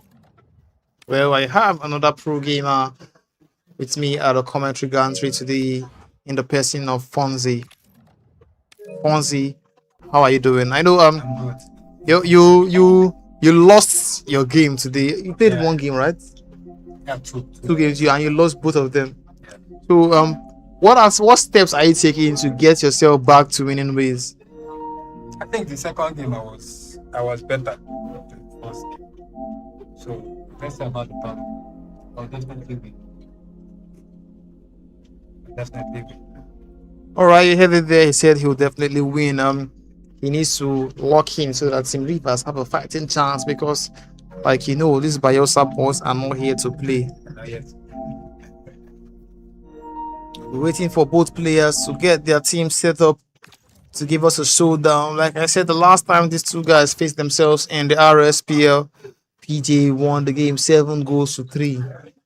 Can he replicate that today, or can controller have the edge over PJ?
Well, we are on the way for this next game. PJ up against controller. These are two familiar faces. They play against themselves sometimes very often. But today, it's a different ball game. They're here representing different states. Who would come out on top? Controller, the white jersey. PJ in the, would I say, the green and black? That should be Sasulu's jersey, or I really don't know. Can he overcome controller, who has been on a 2-game win streak? PJ for his goal scoring. How well can he perform those goal scoring heroics against a man who loves control? He loves to control the game every single time. In controller, PJ currently has the ball. You see, through pass there to Yera, and not able to clear his lines, and controller has lost the ball again, but he's been fortunate enough to get it back. Finds Vicky. Maicon. Finds Nico O'Reilly, twisting and turning. Andres Iniesta loses the ball there to Bruno Fernandes. Now PJ, he's not really been on his goal scoring groove so far. He's played us one game in which he lost to El Dorado. Would he lose the second game in a row to controller? Would he get his first win against controller? Controller on the other end, looking to attack with Chawinga. Tries to reset the ball. Finds Vicky Lopez. A beautiful shot. Oh my goodness me. That was some beautiful gameplay there. Now, even more beautiful save from PJ's goalkeeper. Once again, controller always happens to miss easy chances. Nice save from the goalkeeper. But good gameplay from controller. He's very good at controlling. Very good. And defensive is very sound. Well, we saw it there. Beautiful gameplay. Beautiful build-up. Now, looking to build up again with Chawinga. Chawinga to O'Reilly. Back to Mbappe. And that shot there. That was offside. But then again, you can see the idea from this guy, controller. PJ is controller actually has PJ on the ropes as things stand. PJ is getting locked up because he can't even seem to get himself into those goal scoring positions. Controller needs to take his chances because one thing is for sure, PJ is not as merciful in front of goal. If not, if you miss those chances against someone like PJ, once he gets it on his own end, he's going to bury them in the most nasty fashion. Controller will be trying his possible best to keep those chances. Slim! Oh! That's a 10 chance missed. 15 minutes game time. And then again, I say it, controller's finishing needs to really be worked on because he made a game against Chukwuchukwu in which he should have easily gotten a win. So close because of his poor finishing. And then again, we've seen it here. He should have easily scored about 3 goals in this game already.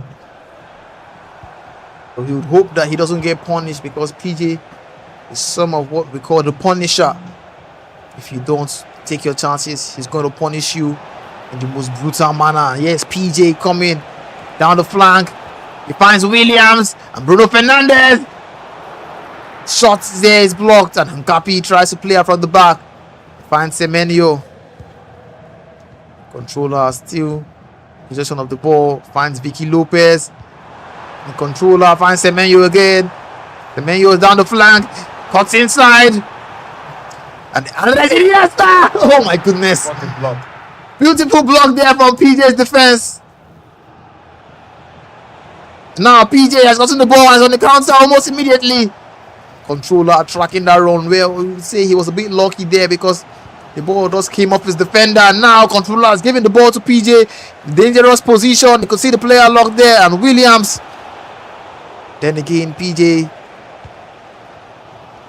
Controller, you can see a true pass there to Semenyo. Semenyo is in the box this time around. Will controller capitalize on this? Oh! The goalkeeper of PJ is really saving him. That's about how many chances missed from controller?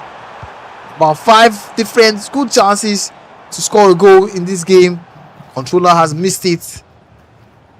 Well, PJ on the other end is on the attack almost immediately. He has and that's a beautiful cross there to Williams. Oh my goodness.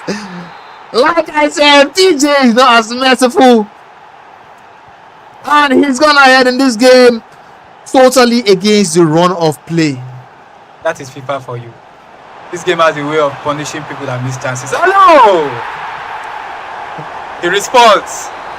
And controller has finally gotten a goal for himself almost immediately. It just seems like he was waiting for PJ to score first before he gets his shooting boots on. This game could have basically been over right from the first 20 minutes. Controller has had about 6 clear-cut chances to score in this game and he's just scored 1 goal.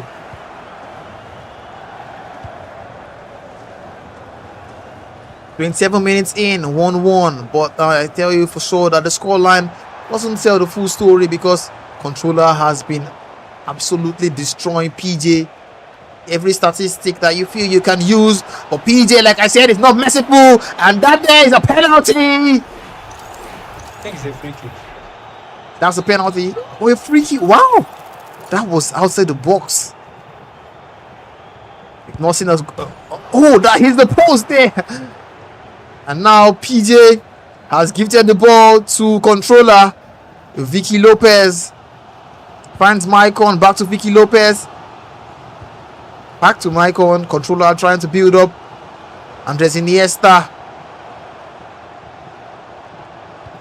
Iniesta. He finds Vicky Lopez again. Vicky Lopez twisting and turning. Looking for that player in Semenyo. But no. The pass is intercepted. And almost immediately, you could see Bruno Fernandes one-on-one with the goalkeeper. PJ has gotten ahead once again. You could see that defender tried to step across, but Bruno Fernandes just getting in the front. One-on-one with the goalkeeper. You'd never expect PJ to miss from that situation. PJ is really playing well. He's just making good use of his chances. That's all. But controller is creating the chances, missing the chances, but he's not finishing. That will cost him at the end of the game. Controller has created lots more chances than PJ, but he's not been clinical enough. And PJ is the kind of guy to punish you for not taking your chances. We saw that here today. Or we are seeing that here in this game against Controller. Controller will need to really fix up because he has a long way to go now. He's behind PG when he could have easily been at the forefront in this game.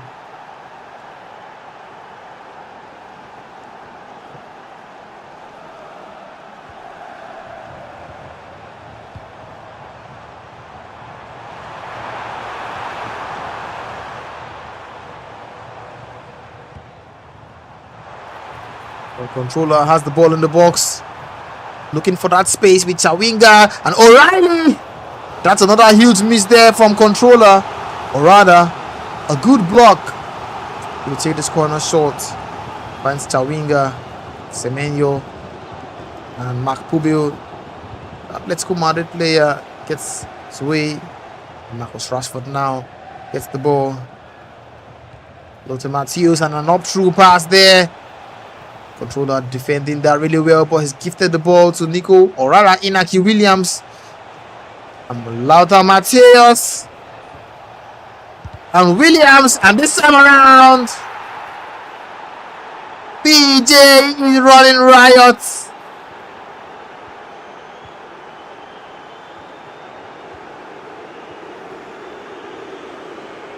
Controller was having all the chances, but he refused to take them. PJ has shown him on the other end what it's like to take your chances. Controller losing 3-1 in this game, and an up-through pass there. And Vieira, beautiful save there from Iker Casillas.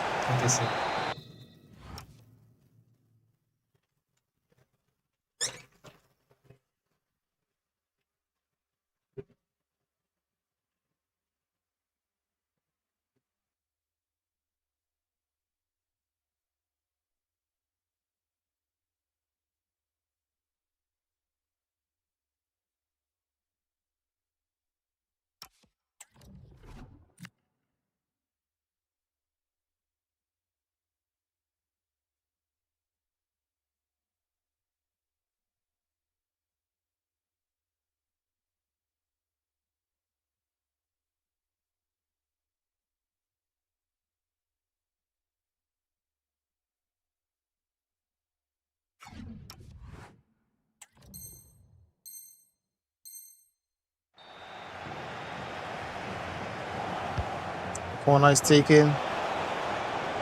And Controller has gotten the ball now. Kylian Mbappe. And a through pass there to Semenyo. Can Controller get another goal in this game? And that there is a penalty. He tried to skip past the goalkeeper. Would he bury this shot? And it's a beautiful save there for Iker Casillas. Oh my goodness. Controller has been so unlucky in this game. He's had lots of tons of chances to score, but he hasn't taken them. And now, to top it off, he's missed a penalty.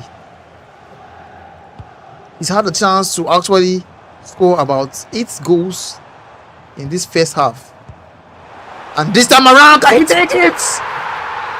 Chawinga. Yes, he had it there. It is game on. You know, on a good day, Controller he has wrapped up this game. On a good day, he would have wrapped up this game. Yeah. But his finishing is very, very, very, very. And he's creating the chances, of course. And another thing, he needs to nullify PJ's counter attack. That's what he needs to do. PJ, one of the best counter-attacking players you would ever see. He basically thrives on counters, and you can see it here.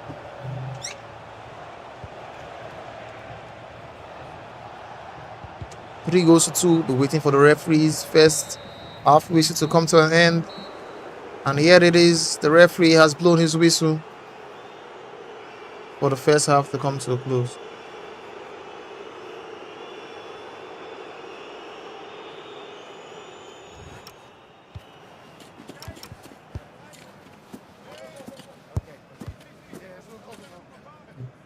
See controller there. I'm sorry, he'll be taking some instructions from Doom because it's not see telling him you should take your chances in games like this. You are creating the chances, you should take them yourself, and you'll be looking to do that in this second half.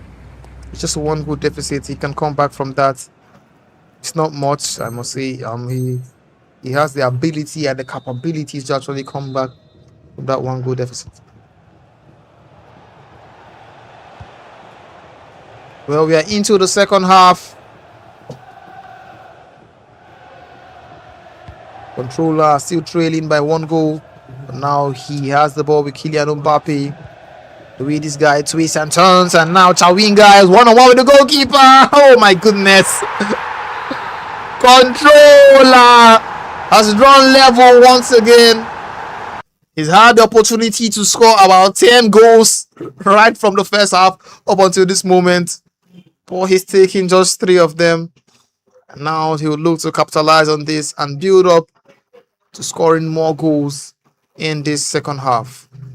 That's a very, very poor marking from PJ. I don't know what he was doing. His switching wasn't on point.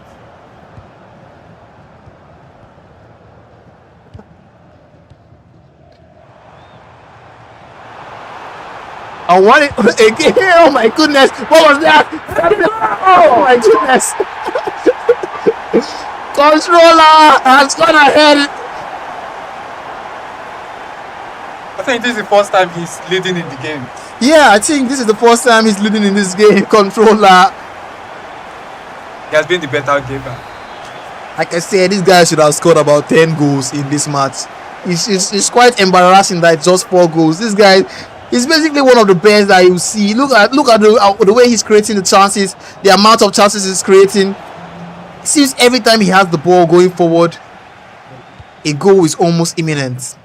And now he leads this game 4 goals to 3.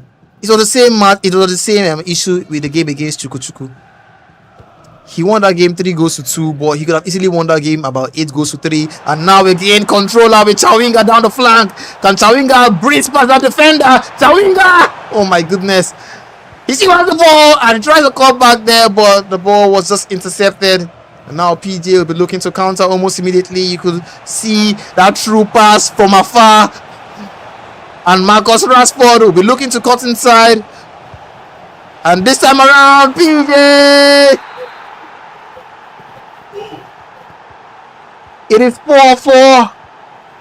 End-to-end action from both players.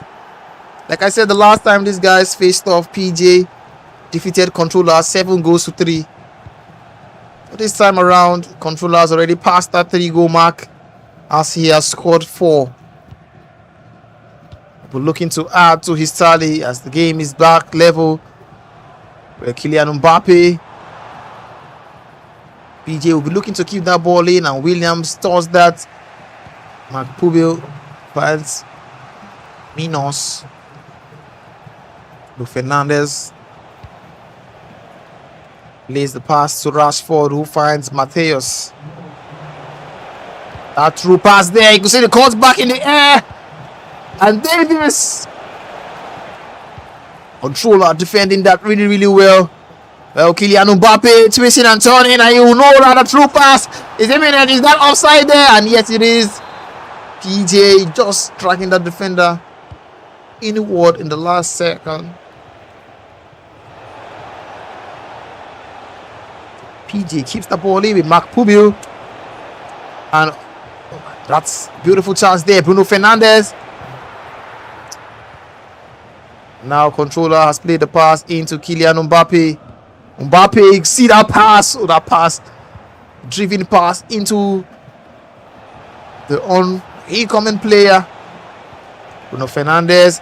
And now, another chance for PJ to actually get his shot off, but controller able to just intercept that ball expertly.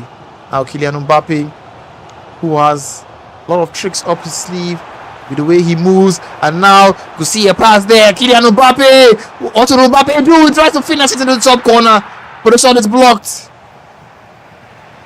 Passing option was really there. We don't usually see PJ opting for up-throughs, but in this game, controller has forced him to do that. Now again, PJ has lost the ball, and Andres Iniesta. Oh my goodness. Will he get to that pass there? No. I thought first time through ball was about to be played there, but I think PJ actually tracked that run pretty well. Now PJ looking for space and was about to get his shot off. Ball was intercepted, and now controller on the ball almost immediately. And this time around, Chawinga, what do you expect? It's a tight angle. She will look for the cutback. Cutback comes. Mbappe! Oh, what a block. Iniesta! And a beautiful save there from Iker Casillas. Controller gets the ball back again. And Semenyo. Oh, the drag back is beautiful. He's in the box. He turns, finds Iniesta again. And Mbappe! Oh my goodness. Was that really necessary there? You would have expected him to get his shot off there with Kylian Mbappe. But controller looking for the clearest of chances. PJ positioning his defender perfectly. Now PJ has lost the ball again. He seems to lose all composure once he gets to controller's box. But one thing is for sure, PJ is a mentality monster, so he will still be looking to get a goal in this game for himself. PJ has lost the ball once again, and controller, the fast passing, like what you would have expected, and now PJ has gotten the ball in a very dangerous position, and Williams has lost it again. Controller, oh, you could see the true pass. He was about to unleash that. Now Cancelo plays the pass there to Kylian Mbappe. Semenyo gets it. João Cancelo to Iniesta. Back to Cancelo. 7 minutes on the clock. And controller is down the flank with Cancelo. He's in the box. He finds Mbappe. Mbappe turns. Then again, Vieira, the defensive midfielder. Now PJ, oh my goodness, that pass there. Expert defending from controller, but he's lost the ball in a dangerous position, and Williams has the ball. Through pass there, but Maicon intercepts, and now Chawinga finds O'Reilly, and the through pass comes, and Chawinga is down the flank. O'Reilly, he loses the ball, and Matthews, and the through pass now. O'Reilly.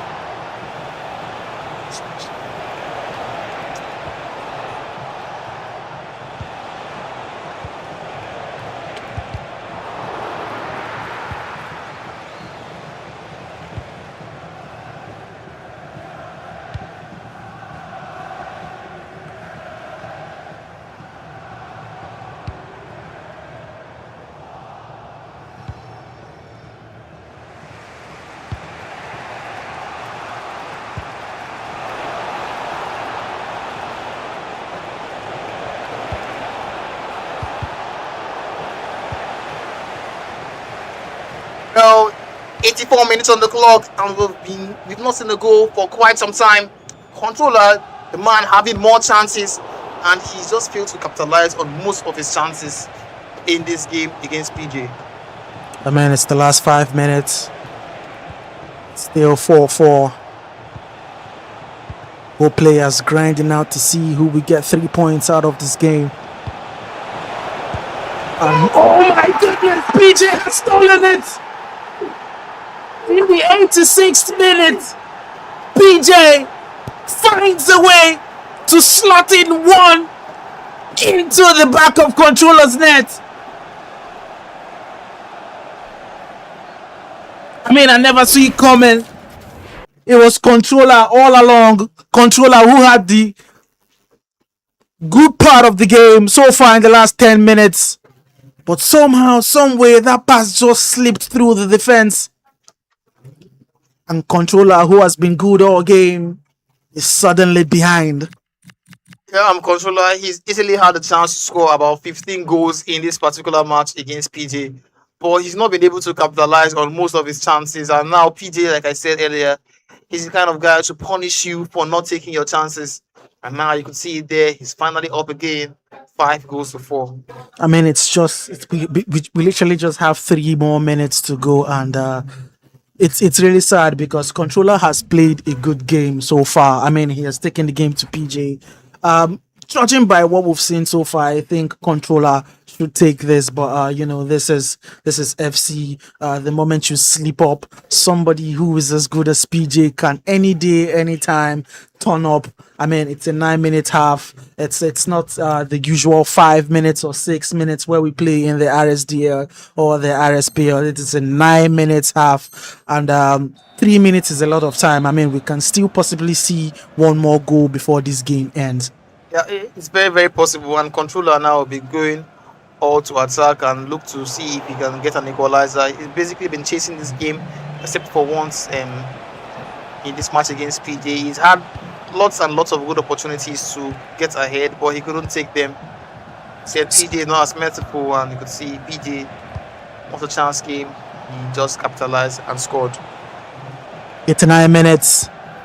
And PJ now will opt for game management. Will try as much as possible to hold out possession up until the end of this game. I'm sure Controller right about now will be activating the team press. And PJ sends the ball into the other half of Controller's pitch. And that is the end.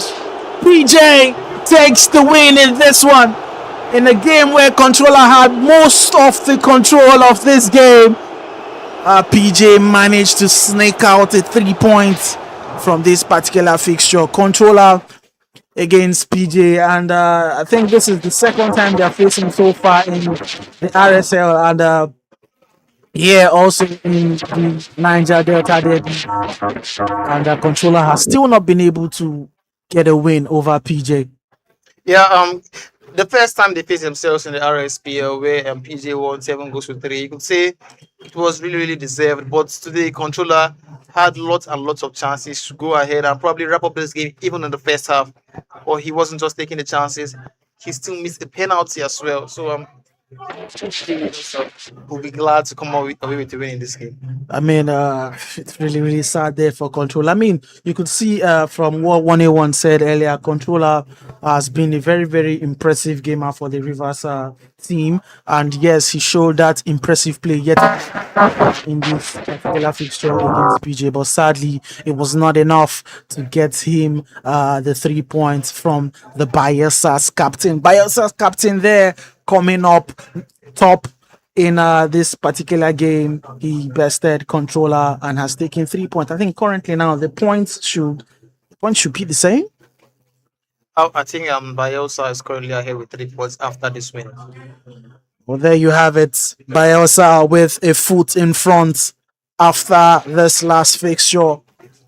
And now Bayelsa with this. It seems to be like a tug of war at this point. It's a pull me, I pull you thing. And judging from the run of play so far, Rivers could just get the win in this next game.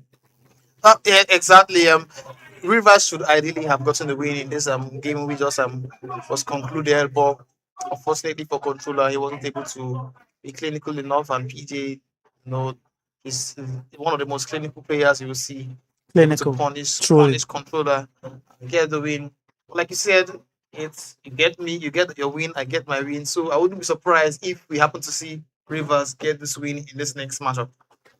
Well, the next matchup will be on your screens in a bit. We will see Fonzie, who has not been really so great so far for the Rivers team in this rival series. I mean, Fonzie is somebody who I had high hopes for. Remember back then in the RSPL, he had a poor start, losing 2 games and then going on to finish in the top 5, something we never, saw him doing. But there it is again. I think he's lost 2 games so far out of his possible 5. Yeah, he's lost 2 games. He's lost 2 games so far, and And they will look to get back to winning ways in this next matchup. well, he needs to, because his team is really, really banking on him. Fonzie will take on Bayelsa's Chuku in a bit. You can see Chuku already seated with his coach. Chuku has had a good campaign so far in the rival series, right? Yeah, he drew 5-5 with El Dorado. I think he lost to Controller 3 goals to 2. Well, his performances have been somewhat good. He lost 3 goals to 2 and a 5-4 draw with El Dorado, which he happened to throw away a 4-goal lead because Wow. at the point in time he was leading that game 4 goals to 0. El Dorado I mean, scored. that was like in the first half. I mean, Yeah, at the 50 end of the minutes first half, and he was already 4 goals up. yeah, at the end of the first half, he was leading 4 goals to 0. Dorado came into the second half and scored 4 unreplied goals. I know the funny thing, if this was the RSDL, I mean, it was 5 minutes a half. Surely Chuku would have taken the win in that one. But here we have turned up the heat. It is the FUT scene and a 9 minutes half. And we can see there that even going up by 4 goals in 30 minutes is not good enough to get you 3 points. I mean, you have to see it all through down until 90 minutes full time. And surely Chuku must have been regretting. He will surely put that in the back of his mind that he's not going to make that mistake again.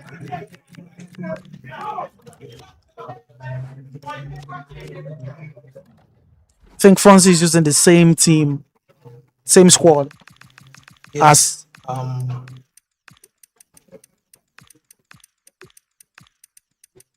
Controller, yeah. No, or as an El Dorado. so Fonzie and El Dorado with the same squad team. Wow, I would love to see that squad. Oh, wow, good. So that is it. I think that's Claudio Pina up front.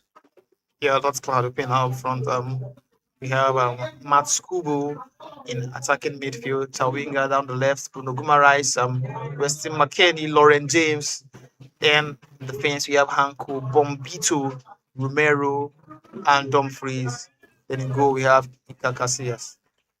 Well, this particular car there, Chawinga, has been causing a whole lot of problems all day today.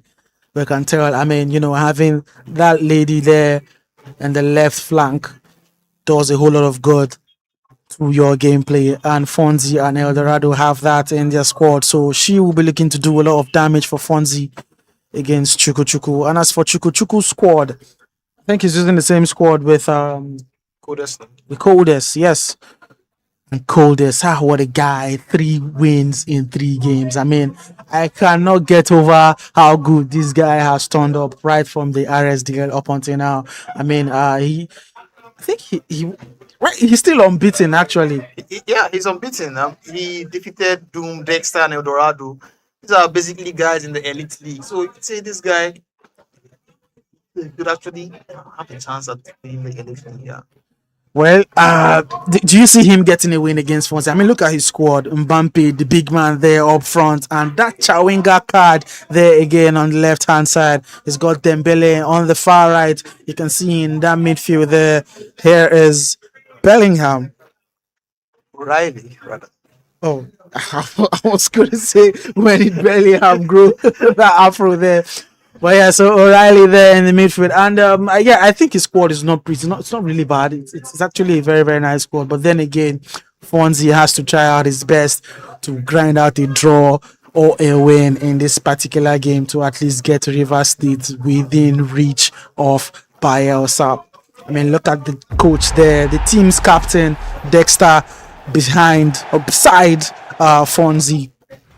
Surely he will be there to dish out tactics, dish out tips and ideas for him on how to get, the 3 points against that guy, Chuku. What do you think about this particular fixture? I mean, Fonzie is in the elite league currently, and Chukuchuku, who just got promoted into the Pro League. We'll be seeing more of him in the coming month in August. What do you think about these two? It's definitely going to be a really, really close game. Fonzie, who is currently on a losing streak, he needs to get into winning ways. And we've seen him before.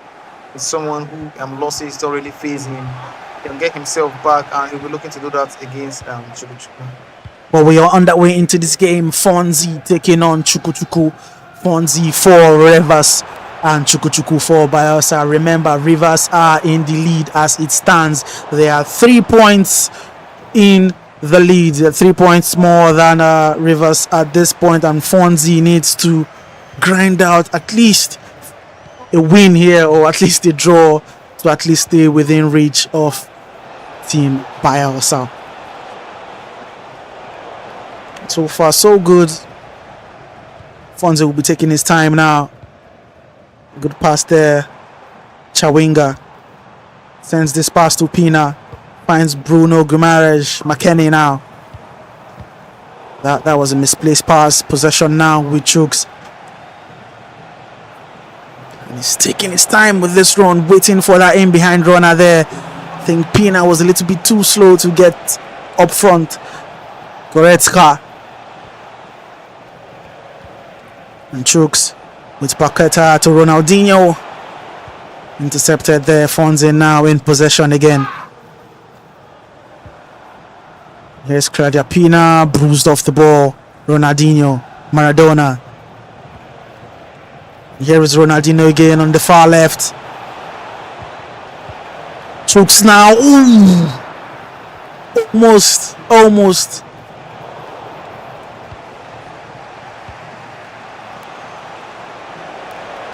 And here is Ronaldinho again. Paqueta now. Finds Goretzka, Rodman. Chooks having most of the possession so far within 10 minutes. And so far so good. Chooks has had the only attempt on goal. 10 minutes gone. And Chooks seems to be asking all the questions so far. Dispossess of the ball there, and here is Pina with that good hold up play. Chawinga with the 1-2 pass. Bruno Guimaraes finds McKennie. There's a knee behind runner. Bruno Guimaraes, can he find McKennie? He shoots, it's blocked. Campbell. And that was a scare there for Chooks, but his defense was up to the task. Here again, Fonzie is in possession. What can you say about the play so far, Himzas? Fonzie, you could see he's trying to get that first goal to help him be a bit balanced, and Chukuchuku has been defending pretty well right from the first minute up until this moment. And on the other end, he'll be looking to get a goal himself because to help him at least take some steam off his back and build up to getting a win from there. Here is Chooks now. Paqueta finds Maradona, twisting and turning. Maradona to shoot. Oh, just delays that shot a little bit there. And it was blocked off. McKennie now for Fonzie. Finds Pina. She's deep into her own half. Pina with the wrong pass there now would give Chooks a chance to orchestrate an attack. It's been a little bit patient with this. Chooks, Paqueta. Here is Paqueta again. He's just looking for that pass to split open this defense. Rodman is in the box now. Just that final pass. He was in the finesse position quite alright, but there was not enough swerve on that ball to get it past the goalkeeper. Here is Chooks again, pouncing on a misplaced pass. Just trying to slip that pass through the defense. 21 minutes so far, and I must say both players they've not really asked the good questions. I mean, it was so short there from Chooks, but it was not good enough to get past the goalkeeper. But that will count as a shot on target. Actually, it's an attempt on goal, and Chukuchuku has had, I think, 2, and Fonzie I don't think he has troubled Chukwuchukwu's defense, to my best of knowledge.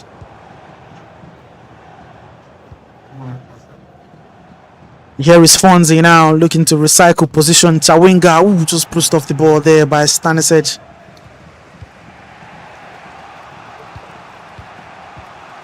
A win for Bayelsa. We'll see them go 2 wins more than Rivers. And here is Fonzie, finds Pina. And couldn't find Chawinga. Aldini intercepting that ball beautifully. 26 minutes down in game time. You know, this is the first time I've not really seen goals in the first 25 minutes in game time, and it's been kind of a cagey affair. Both players trying to be a bit too cautious. No one wants to go behind first. No one wants to change the game. See them trying to be a bit too cautious, and I think that's the reason we haven't seen a goal yet. Yeah, I think they've been a bit, way too cautious, honestly. But here now is a chance as James is running. Tries a cut back. McKenny with a finesse. And that ball there was just blocked off by bodies. The defense doing the job well. And here is Chooks, lofted through. Couldn't get to the intended player. You were saying earlier, both players have been a little bit too careful. I mean, not committing players up front like they would normally do. Just trying to, build up, keep things easy and smooth. A lot of extra passes, if you ask me. I mean, there's some times when Chooks will just blitz through your defense. But right about now, he's taking his time because he knows how dangerous Fonzie can be. Most especially when Fonzie gets on a break. And here is that break now. Fonzie with Pina. Doing so good with that hold-up play. Pina now showing that incisive pass to get to James. He's just taking his time again. Not going for the killer. And that has cost him possession again. Chooks over the top through pass to Rodman. Rodman in the box. Surely now a cut back and get him a goal. Rodman looking for that player. Sends it out through pass. Oh my goodness. Chooks with a clever ball into the box there. Just slightly just dinked it over the top. And there was that his attacker waiting to nod it home. I mean, we barely see headed goals. Yeah, the fact that he decided to opt for the cross at that position is something I think using precision does help a lot with the headers. Because if that was assisted, I don't think that defender actually gets trouble. We're 38 minutes gone. And Chooks has got his foot ahead. Fonzie now will be looking to reply this. 40 minutes gone, 5 minutes to the halftime break. And Fonzie still cannot find a way to slip through Chukwuchukwu's defense. Chukwuchukwu might look to hurt him. There's an in runner behind by Rodman. Rodman in space. Oh, he cuts back. Not enough to get to Maradona there. Here is Pina now for Fonzie. McKenny to Chawinga. And we see something from Fonzie before halftime.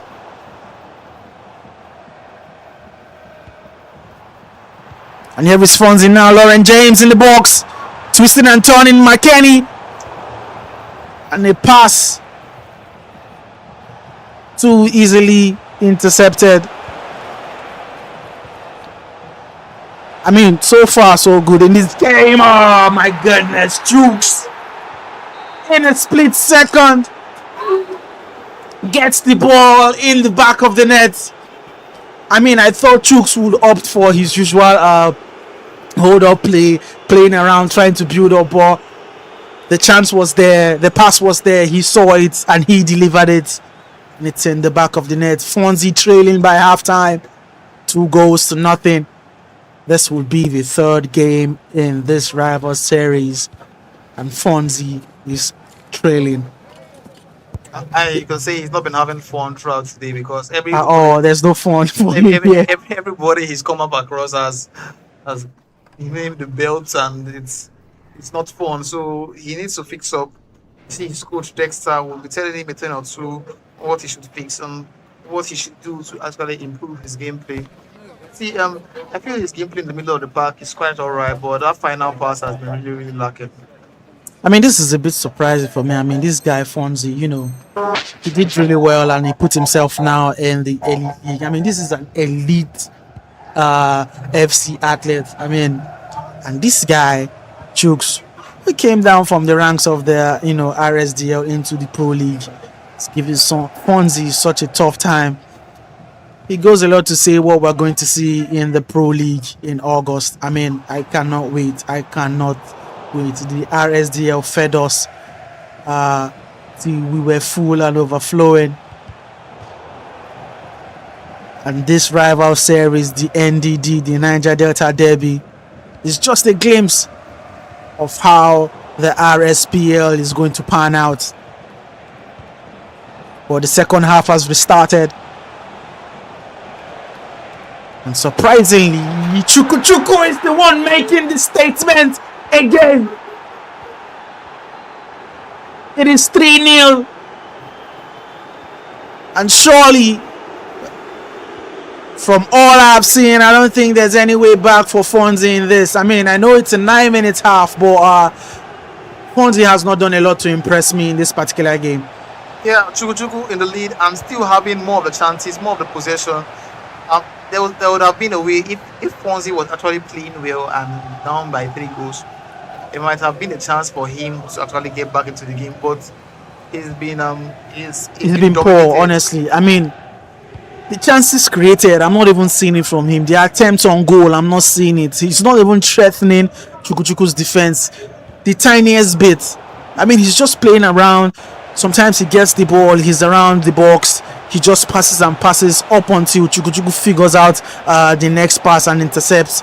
And Chuku is on to him like literally almost all the time. I think he's on to him now. Is that a penalty? Yes, it is. Chuku with a chance to add another to his tally. Is this gonna go in? Oh, yes, it is. Chooks demolition Fonzie here. 4 goals to nothing. And I saw a comment earlier. Fonzie equals to weak link. What do you think, Himzas? Well, people have been saying it right from the start in the comment section, saying Fonzie is a weak link for Team Rivers, and he's kind of living up to that name at this point because this is the 3rd game in a row, and he's losing in the most unlikely fashion. 4 goals to nil, and it could get worse because it's just 6 minutes on the clock. I mean, this is a 9-minute half. It could get worse. I mean, it could get worse. Dexter is beside him, by the way. I mean, you should be giving him some tactics, something. Just say something. Oh, a shot there blocked. It could have been horrible for Fonzie. It's gone from bad to worse. It could go from worse to disaster at this point. We are almost at the hour mark. And Chooks high on confidence at the moment. Dexter is not even saying anything at this point. I mean, he's got his hands on his jaw. He can't even figure out where to start fixing Fonzie's problem from. Yeah, at this point, he's just like the game should just be over so that I can go back and prepare for whoever I'm playing next because there's no saving here for Fonzie. There's no saving. Chuku will look to add more goals in this. I don't even really see Fonzie getting a goal at this point.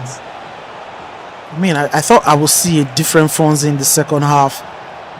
He's not even getting on the balls. He's not winning the second balls. And even when he holds possession, it's as if Chooks just knows exactly what he's going to do. He lets him take 1 or 2, 3, 4 passes. And the moment Fonzie begins to look a little bit threatening, Chooks is there to just, sweep the ball away from his feet. Literally, Fonzie now with a chance at least to get one. Yes! Finally a goal from Fonzie. think that was sloppy defending there from Chooks. Yeah, that was a really amateur defending there from Chukwuchukwu. You would have expected much more because I'm turning into open space, and even the shots, it seems like Fonzie didn't have a lot of confidence I mean, taking that. yeah. I mean, his shot, it lacked power, but he had a lot of swerve behind it. I'm lucky for him. He's gotten a goal. Maybe he actually starts to try to build up something. If he Man, gets another goal, then I feel he will start believing that yes, I can come back into this game. But if Chukwuchukwu gets the next goal, might as well just call it quits. yeah, the next goal is very, very crucial in this game. If Fonzie gets one, there could be that belief that could come back. I could still stomp him from this. But if Chukwuchukwu gets this, then it's just like you said, it could be curtains.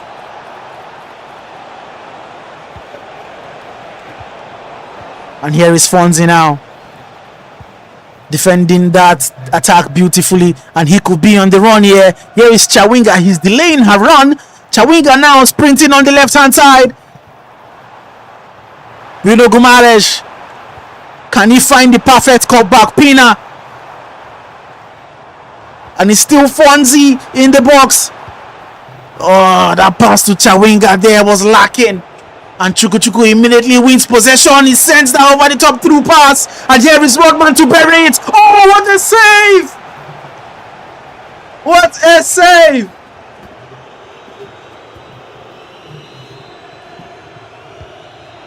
It would have been curtains from that goal. Fonzie. Oh my goodness! What did I just see? I mean, what did we just see? I have not seen anybody take a power shot so far. But Chukwuchukwu, this guy delivering a soccer punch out of nowhere. I mean, look at that corner kick routine there. We thought he was about to recycle possession, but Stanisic, oh, what a beauty. Blasting that ball from yards out, and Fonzie here missing his sitter. I mean, this just pretty much sums up Fonzie's campaign so far. I mean, how do you miss that? I know we didn't see it, but looking at that chip, that was poor. It's as poor as the goal he scored. Luckily for him, that went in. But this one, no. My goodness. 76 minutes. And it's safe to say we already know the winner of this particular game. It's all about, that was good. That was a good one there from Fonzie, don't you think? Yeah, really good goal. Maybe if he actually tried doing this a bit earlier, he would have had a chance to actually get something out of this game. But unfortunately, it hasn't been that for him. That's sad. And that man there, Chooks, I think he's learned a lesson or two from the last game, where he was 4 goals up in 30 minutes and he blew away that game. Has a draw with El Dorado, a 5-all draw. Surely now, man, you can see that laugh. That's precision shooting gone wrong. He knew exactly, man, what did I just do? He won't beat himself up so much. Leading 4 goals, and he could actually add more. So I don't think that shot would really bother him or anything. There's 3 goals up. He's very, very comfortable at this point. 81 minutes, and he's in possession. He's had all the possession. I mean, the ball is in his court now. It's his playground at this moment. It's safe to say Chukwuchukwu is the one having fun instead of Fonzie at this point. Yeah, Chukwuchukwu is the one having fun. 5 goals to 2, and making the Bayelsa proud. Fonzie on the other end. The elite league, and you'd have expected a bit more from him, but it's been really poor for him. It's been poor. Well, this is a message, a big message. It's sad that the message had to come here in the NDD, the Niger Delta Derby, but it's a big message to Fonzie. I mean, you're slipping up, boy. You're slipping up big time, and you're not doing your fans proud at all. You're not doing your state proud at this point, as Chukwuchukwu might add another. Beautiful. 6-2. And this guy, Chukwuchukwu, does not 6-2 amaze me. So a lot of his fans are watching online, and cheering for him because coming to River State, beating them on their home ground. It's not every day you see such. I mean, it's I'm sure Bayelsa are thinking we've got this, and Rivers will be thinking where do we steal our points from at this point? Where are we going to get points? I mean, is it confirmed now? Is it safe to say that Fonzie is River State's weak link? Well, I mean, losing 3 in a row, that's actually stamps it. it was up for debate at first, but as things stand, he's lived up to that name, he's lived up to that title. Well, there you have it. Bayelsa taking another leap forward. They were 3 points up, and now Chuku makes it a 6 points difference between these two. The Niger Delta Derby. Wow. I don't know, but I can't help to tell the atmosphere, the mood from you. You seem a little bit disappointed. You seem a little bit disappointed in the Rivers guys. No, I won't really say I'm disappointed in them. There's some matchups that you would have expected some of the Rivers guys to put up a good fight, but that hasn't been the case most of the time. Like now, the game against controller against PG, we'd have expected a controller have the upper hand, and yes, he did have the upper hand in the matchup, but wasn't clinical enough, and PG came away with the win. Then Fonzie, on the other hand, losing 3 games in a row is not a good look for the RSPL or for the At all. RSEL because Yeah. this guy literally sits in the RSEL waiting for 5 other players to join him from the RSPL, which is coming up next month in August. And now you see he's playing, he's up against players that are in the RSPL, and he's getting absolutely free mugged by each and every one of them. Well, there you have it. Bayelsa will be ending day 1 with a 6 points lead. We'll be heading over to Milia and Khan in a bit. But so far, so good. Bayelsa are very, very comfortable at this point. River State having all the work to do tomorrow. It's going to be a whole lot of work. I mean, I can't write them off actually. You know, when the game started today, Bayelsa went 2 wins up. Yeah. Then River State came from behind and leveled things up. And ever since then, it has been a chase for Rivers to get to Bayelsa. And Bayelsa now has catapulted 6 points up. Well, we will head over to Khan and Milia as they close us. Khan, over to you. Thank you very much, Invas and Sharks. We have the captains of both states with us right now. PJ representing Bayelsa, and of course, the man in the 43 Esports shirt, the champion for River State, as captain for River State. Milia, I know you have some questions to ask them because you can see from the looks on their faces, PJ looks a little too serious right now with the dark shades on, despite having, having his best foot forward as the team captain. But I know you have questions, so let me start with you. Ask your question. Ask that thing that's on your mind.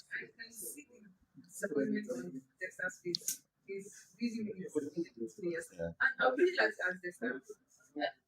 Have you really looked into, were you able to look into the matches for your game people today? I mean, your players, what would you say with their lapses? Because I mean, one minute they're here, next minute they're here.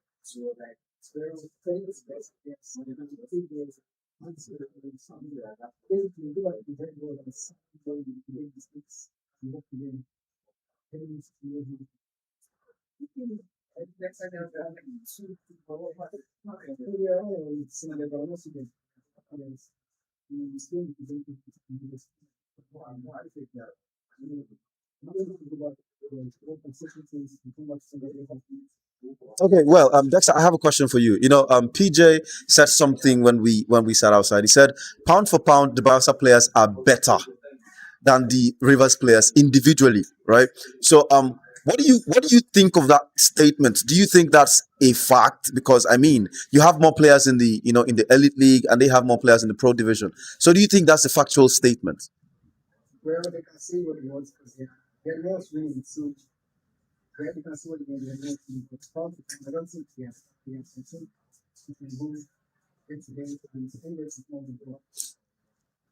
Okay, fine, no problem. I have a question for you now, PJ. I mean, like you led the team, but I mean, you've been disappointing today. Matter of fact, you've been disappointing, but your team has been doing so well, and your team has been carrying you, which is uncharacteristic of a captain. Was this the game plan? Well, I'll not say I've been disappointing because I've played two matches and I won one and I lost one. So definitely I've not been disappointing. But kudos to my teammates, kudos to Kodes, kudos to Chukuchuku, kudos to Mr. Moral, and kudos to our Alpha Double Lifer. They have really turned up and proving what I said, that pound for pound, River State no reach. Okay, well, big talk from the big man there, and he's saying it again. This is an open challenge to all the River State players, pound for pound, River State Norwich. I don't know if the likes of the 1A1s of this world that is eligible to play as he was born in River State. I don't know how he would take it, but I don't know how the other players would take it. Talking about Ozzy, talking about the other players, and I just got to find out that Dexter is actually originally from Bayelsa, although he was born in River State and he happens to be the captain of the Rivers team. Really heartbreaking for Dexter. I mean, Milia, I don't know what you have to say again, but if by tomorrow things don't change, these Bayelsa boys will just come all the way across the sea and take the trophy home, and that would make PJ very excited. I mean, since he lost out from winning the crown in the Pro League, he has been on the hunt for skins. So PJ, one word for tomorrow. What should we expect? Just one. Okay, 2 words. I just have one: victory. Okay. One word from you, Dexter. Okay, fine, no problem. Nice to have you guys. We expect the very best tomorrow. And there you have it, guys. It's been an amazing time with the beautiful Milia. And I know there's a I know you've had fun today. I mean, you've been disappointed too, because you're obviously a Port Harcourt babe, and yeah, you would have wanted your people to actually win, but it hasn't gone your way. Yeah, and your personal favorite player has not really done well. Why are you giving me the mic? Mr. Moral, He hasn't done well. Yes. let's not talk about him. Okay. Let's not talk about him because I'm so disappointed to an extent, though. But I'm really proud that he was able to represent his state in this. I wasn't expecting to see him in this competition, but he was. I mean, the fact that he's here it simply means he has a. I mean, there's something about him that we need to look out for. Yeah, so I'm not so disappointed. Okay, I think I'll take my microphone back now. My name is Khan and this is Melia, and it's been a wonderful time in the studio at 43 Esports Studio in Port Harcourt. And until we come your way again, same time tomorrow to find out who the better team is between the Rivers and the Bayelsa teams, stay with us. Have a wonderful time. Good night.